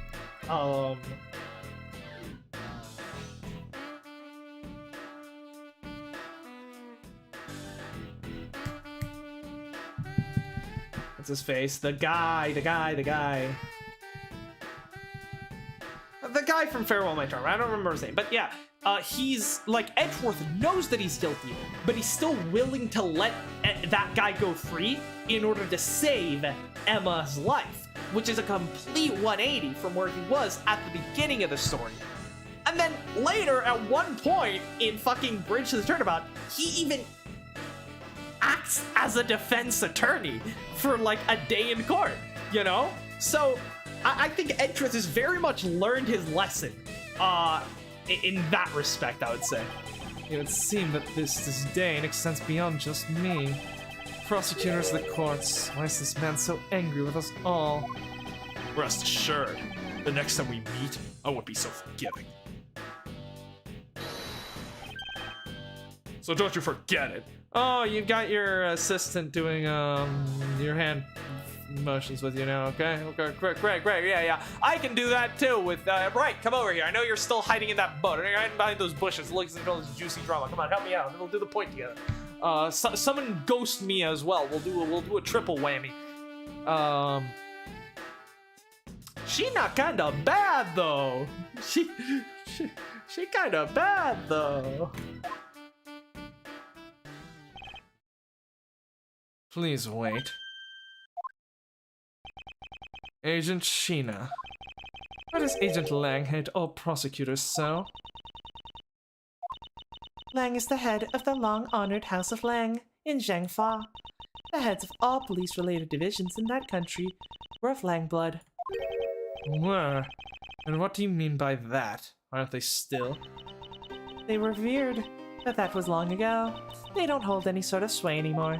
And it was all because of the courts. How can that be? A prosecutor once withheld and tampered with evidence. One of Lang's detectives found that evidence purity was tarnished and cost the Lang family its honor and trust. But not all prosecutors are like that. Even so, Lang will never respect the courts again, or any prosecutor. Is it someone we know? Was it Big Daddy Manfred? God, I swear that man causes problems to me to this fucking day. First him, then his fucking daughter. God damn. So Agent Lang is a man who hates all courts and who is unwilling to forgive prosecutors. Man, what a piece of work that guy is. Come on, Jim. You better catch up. Yeah. Still got to deliver that thing to the old man, after all. Wait, is tonight the night? Is tonight the night when they go to my office to try to steal the files and then Jacques murders Jim? Sorry, Buddy Faith. Detective Gumshoe, I believe it's time we were wrapped up and headed home ourselves. Yeah, you going home too, Mr. Edgeworth? No, I've done nothing but be entangled in one mess after another since my return. It's alright with you. Can you drop me off at my office? So it begins. We've gone for a circle. No problem, sir. Excuse me? Yeah, well, what is it? That is, thank you very much. Yeah, it's okay. No need to thank me, pal. I'm just doing my job as a detective. I guess I was fooled pretty badly by Lance. Cruel fate. What a woman to do when she's been hurt by the one she loves. And to think I never realized my father was right there. I never said anything to him. I knew it. I'm a failure. There she goes again, talking to herself. Miss Pops, I wonder if you know why your father participated in the kidnapping. No, I have no idea. Your father died while he was trying to stop Lance, which means that from the beginning he had no interest in this staged self-abduction. Wait, then what did he... I believe it was because of your presence, Miss Pops. Me? Lance realized the two of you were related, which is why he used you as a hostage to coerce Miss Deveray into cooperating. Father! As a felon, he could not tell you of his real relation to you. However, as the Amano family butler, at the very least, he was able to watch over you. It was all he could do, but that was the shape of his overflowing love for you. I guess that's another theory. Go on, speak your mind. That is... Thank you very much. You're welcome, although there's no need to thank me. No, Lauren, stop. I mean, this man's so much older than you. God damn you. I have a boyfriend, you can forget about it. Looks like you've completely stolen her away, Mr. Edgeworth. Yeah, way it goes, sir. Your technique is way beyond the level of a great thief. What are you going on about now? Wow, your deducing skills may be sound. You have no street smarts. Hey, it's Mr. Edgeworth for you. Yeah, I mean, he still hasn't figured out who I am, after all. If you haven't remembered in all this time, I guess I'm just gonna have to say it. This isn't the first time we've met, you know? Hey, well, what do you mean, pal? Mr. Edgeworth, hey, how do you know this girl? Looks like you totally forgot me too, Gummy. Hey, Gummy. Here, maybe this will jog your memories. I promised I'd return this to you one day, remember? That's 10 years ago? A single piece of cloth took me back far into my past. But that fateful day, 7 years ago, when I first met the then-child Kay and Detective Gumshoe. Wait, do we get to see his frilly jacket? Because, 7 years ago would be... Turnabout reminiscence. Okay, so we're getting a past trial. Interesting. Yeah, definitely save. Are we heading into... Does this head us right into the next case? No, okay. Oh, it's Gumshoe's picture. Let's go. Let's fucking go. Yeah, I guess we're gonna just quickly talk about the case. Let me put on some music. And then after that, we will,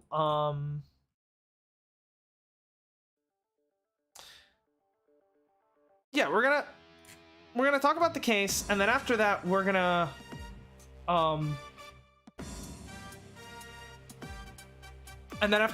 watch the intro to this case to get that nice, a nice teaser for next time, because it's gonna be a while since we come back, until we come back. So it'll be sad, but you know we will be back. We will be back. Yeah, no, I love that case. I fucking love that case. There were so many. I always like that whenever you're directly involved in the murder, and like you're there as it happens. I guess that's sort of what happened in Turnabout Airlines, but not really, because we didn't get to play Edgeworth until after we found the body. Here, we saw him walk in there, and the kidnapping and that whole thing. It was cool. It was really cool. Reminded me of a bit of, Reunion and Turnabout from the second game, where, in the fucking, the guy's killed in the channeling room. Yeah, I guess Edgeworth's rationale behind the motivation of Colin makes a lot more sense than me. Yeah, he was trying to protect his daughter by essentially... I feel like it was a bit too late by then, right? Because I guess, what was Lance gonna do? Was he, like, planning to, like, pin the whole thing on Lauren and then run away? Or was he planning to, was he actually in love with her and planning to, like, run away with her with the money? I don't know.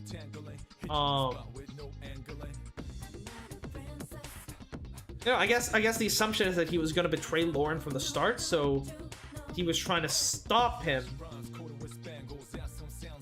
I guess what was he gonna do then? Go up to me and be like, hey, Mr. Edgeworth, by the way, yeah, I got the kidnapper here for you. Don't worry, it's all part of the plan. But yeah, I was fully expecting us to go back to 10 years ago with the original case, and then that would also explain how Kay is connected into all of that, and why she would want to steal the files. Because again, we're assuming that Kay is the one that steals the files from my office, because after all, she is Yatagarasu. Yatagarasu is the one that steals the files, so that makes sense. But yeah, we're definitely gonna play Turnabout Reminiscence. That's gonna be, yeah, it'll be interesting to see where this goes, because obviously this is not gonna be the big conclusion. But yeah, it's not what was it? GR8? I don't remember.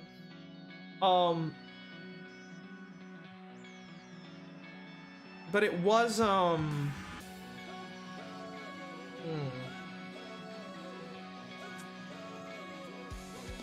yeah, so this case is from 7 years ago. 2-3-ish years ago should be the start of Ace Attorney. That's 5 years before that, so that Edgeworth should already be established. Because Edgeworth's first case was against Mia in the case, the first murder, or supposedly the first murder of Dahlia Hawthorne. I don't know if she committed murders before that. I think she may have, actually. But yeah, that was the first time we meet Dahlia. Well, not the first time we meet Dahlia Hawthorne, but the first time Mia meets Dahlia Hawthorne. The bitch. The mega bitch. The giga bitch.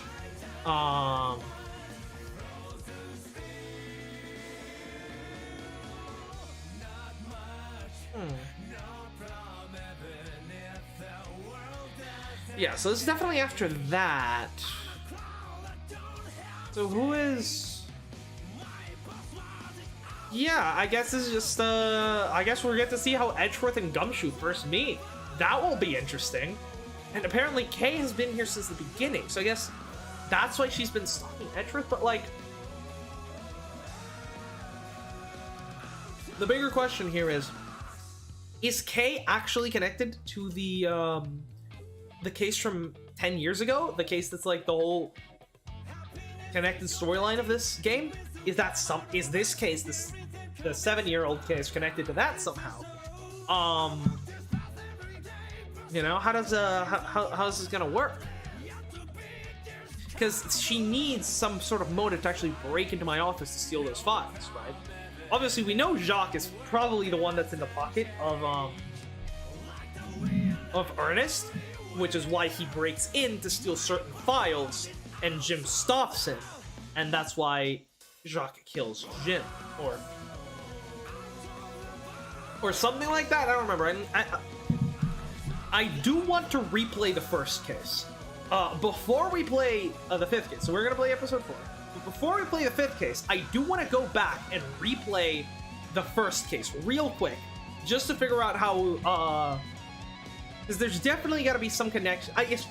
Mostly, I just want to see Edgeworth's reaction when he sees the Yatagarasu card, because at that point he he already met Kay, so that'll be interesting.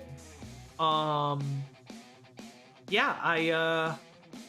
I'm definitely looking forward to this. I think the overarching storyline has been done so well in this game.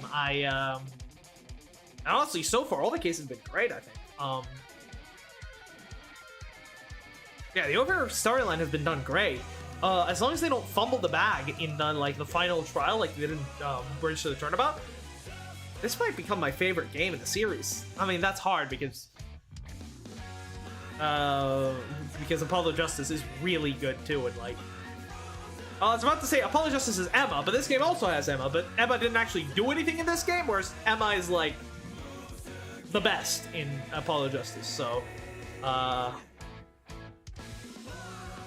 well, I guess technically Apollo Justice's final case was also very disappointing. Well, no. Most of the case was fire. Absolute fire.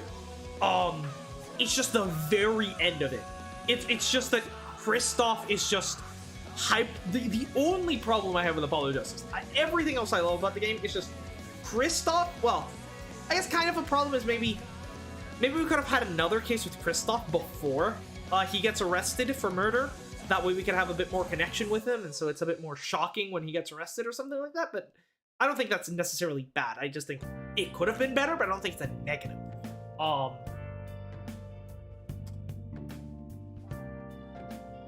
The one problem I have with Apollo Justice is the fact that Kristoff has the best build-up I've ever seen a villain have in Ace Attorney. Because we obviously see that he's this fucking cold, remorseless fucking killer hiding as a defense attorney in the first case. And then much later on, while investigating the last case, we learn that he's been like orchestrating this whole thing. He got right disbarred, killed this one guy, poisoned this other guy. Like, he's insane. And like literally fucking like Vera was just absolutely like Vera legitimately had fucking PTSD from just meeting him and just talking to him, and straight up just called him the devil. Like, okay, that's a pretty strong accusation. Like, I'm sitting there thinking, okay, Kristoff is in like this super evil, like fucking like guy who just loves murdering people or whatever. Like, he's literally like, I legitimately think he was actually a supernatural being of some kind, or had actually made a deal with the devil, because that's the only thing I can think of that he had like these manipulative powers, and just talking to Vera once and she never like opened her mouth about what happened for like 10 fucking years. Like, I was like, there's gotta be a supernatural aspect to this, because this is Ace Attorney, right? Supernatural aspects are everywhere. Like, you know, they're at the core of the game, so it's a possibility. I was legitimately expecting Kristoff to be like some kind of, you know, this massive build-up, like super fucking like literal fucking supernaturally evil creature. And it just turned out he was just like a guy with like a superiority complex who like Wright showed him up once, I think, so he like killed a guy, got Wright disbarred, then killed another guy, and then I think another guy as well. Like, I don't know, I just feel like it just turned out he was like a guy who was like wanted to get revenge on Wright for like the most petty fucking thing ever. And like how he actually convinced Vera to like stay quiet all those years, and why she literally thought he was the devil. Oh, never explained. It just, I guess he was just like, hey, don't say anything, I'm the devil. I'm the devil from the Bible. And then she was like, oh, okay, that makes sense. Like, oh my god, they built up Kristoff so fucking good, and then just absolutely wasted. I think Kristoff was just completely fucking wasted. Like, the conclusion to that trial is, to this day, the most fucking disappointing thing I've ever seen in Ace Attorney. Even more than Prince of Tournament. Prince of Tournament is just garbage the whole way through, basically. Okay, that's not true. It's garbage from the middle point onwards. But now this is, yeah, no, that one, it was just hitting home run after home run after home run until the very end, and then it just 3 strikes in a row at the very end when you need one more run to win the fucking game on the fucking like last fucking inning. Oh my god, that's still, it's disappointing, but it was still, you know, even without that, it's like, it was still a really good trial, because that was just at the very end of it. But yeah, we'll see. If this can continue this level of quality for the next 2 cases, I'm gonna be very impressed, and it might be my favorite game. We'll see. I really like it so far. I mean, it could use more Emma. That is true. It could definitely use more Emma Skye. But that being said, Edgeworth is also pretty cool, and you know. Yeah, no, it's kind of this push and pull between Miles Edgeworth Investigations and Apollo Justice. Miles Edgeworth Investigations has Edgeworth, and Emma doesn't really do anything. Apollo Justice has Emma, but it doesn't have Edgeworth, and it doesn't have Gumshoe either. But it's hard. It's hard. It's hard choosing between my fabs, but you know, that's just how it goes. But yeah, that being said, we're gonna leave this off here, and yeah, I guess Well, actually, no, we're not going to leave this off here, because before we leave, we're going to quickly watch the intro to Turnabout Reminiscence to get a little, to whet our appetite. And obviously, before we go, just a quick reminder, I'll be out of town for the next 2 weeks, and I might be able to stream. I don't know. I might.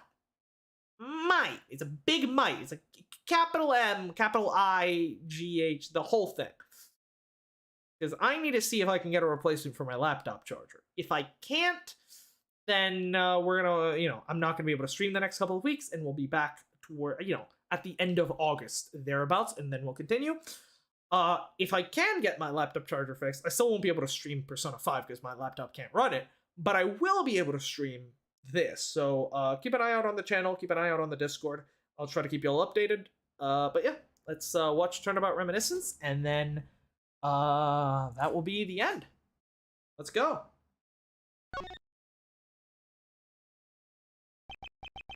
Kay Faraday, the young lady who calls herself the second Yatagarasu. The piece of cloth that she conjured up has taken me back to many years ago. 7 years earlier. Which judge is that? Oh, we're neither of the... Yes, that's right, I did it. I killed the guy. But it was the great thief Yatagarasu who told me to do it.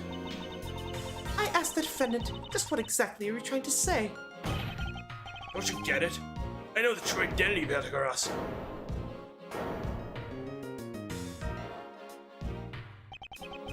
The Yatagarasu is the man standing over there in the prosecutor's bench.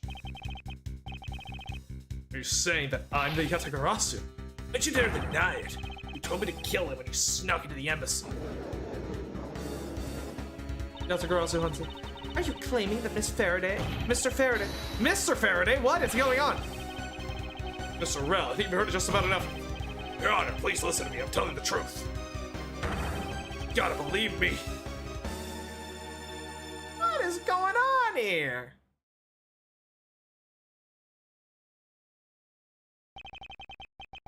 In accordance with the defendant's accusation, a new prosecutor shall be called to replace Mr. Faraday. This court will be in recess until the new prosecutor is ready. Miles Edgeworth. So that's Kay's father was the prosecutor for this case. And also Yatagarasu? Number 10, 3:20 p.m., District Court, 3rd floor lobby. And then let me see. Oh, look at him. He got the drip.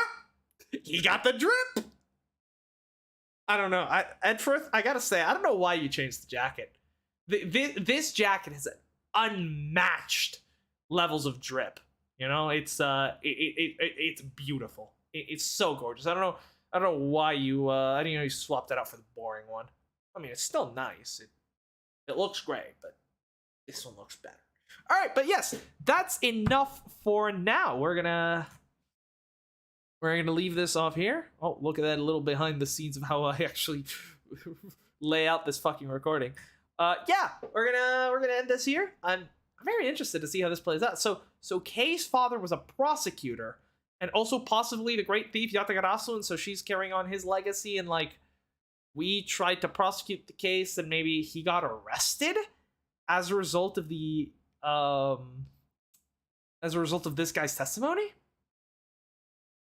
I mean, that's great and all. How does this relate to 10 years ago? Because that's what I want to know, because it's definitely going to be relating to that in some way. Because everything in this game so far has been related. I feel like it would be remiss of them to not make this case also be related. Especially since, again, assuming Faraday is the one that steals those files from my office, she must have some connection to that case 10 years ago. Unless maybe she was stealing the files related to this case? The case with her father? Oh no. But that will have to wait, because we're done here, and we might not be streaming the next couple of weeks, which is sad, but we'll see each other again. And yeah, please leave a like, comment, and subscribe if you haven't already, because it really helps the channel. And yeah, I'll see you all on Thursday for the last stream, possibly for August. It might be, because well, I'm gonna be the earliest I'll be able to stream again is, assuming I can't get this cord fixed, is the 27th, and I mean, you know, I might be busy, so we'll see. That might be the last stream of August. But yeah, that'll be Persona 5. We're gonna be finishing the pyramid / tomb mind palace there. We're gonna fight the boss. We're gonna send the calling card, the whole shebang. Actually gonna be doing it a little bit differently this time. We're gonna be handing the calling card to our target in person, because we're just those guys. We're just those guys. And you know, it's kind of fitting that we're playing Persona 5 and Miles Edgeworth investigations at the same time, because both of them have this sort of well, at least Kay has this theme of like the gentleman thief, or gentlewoman in her case. So yeah, you should go check that out. And yeah, with that said, we might be live again next week with this game, but we might not be. So I'll keep you all updated, hopefully. But yeah, I'll see you all on Thursday.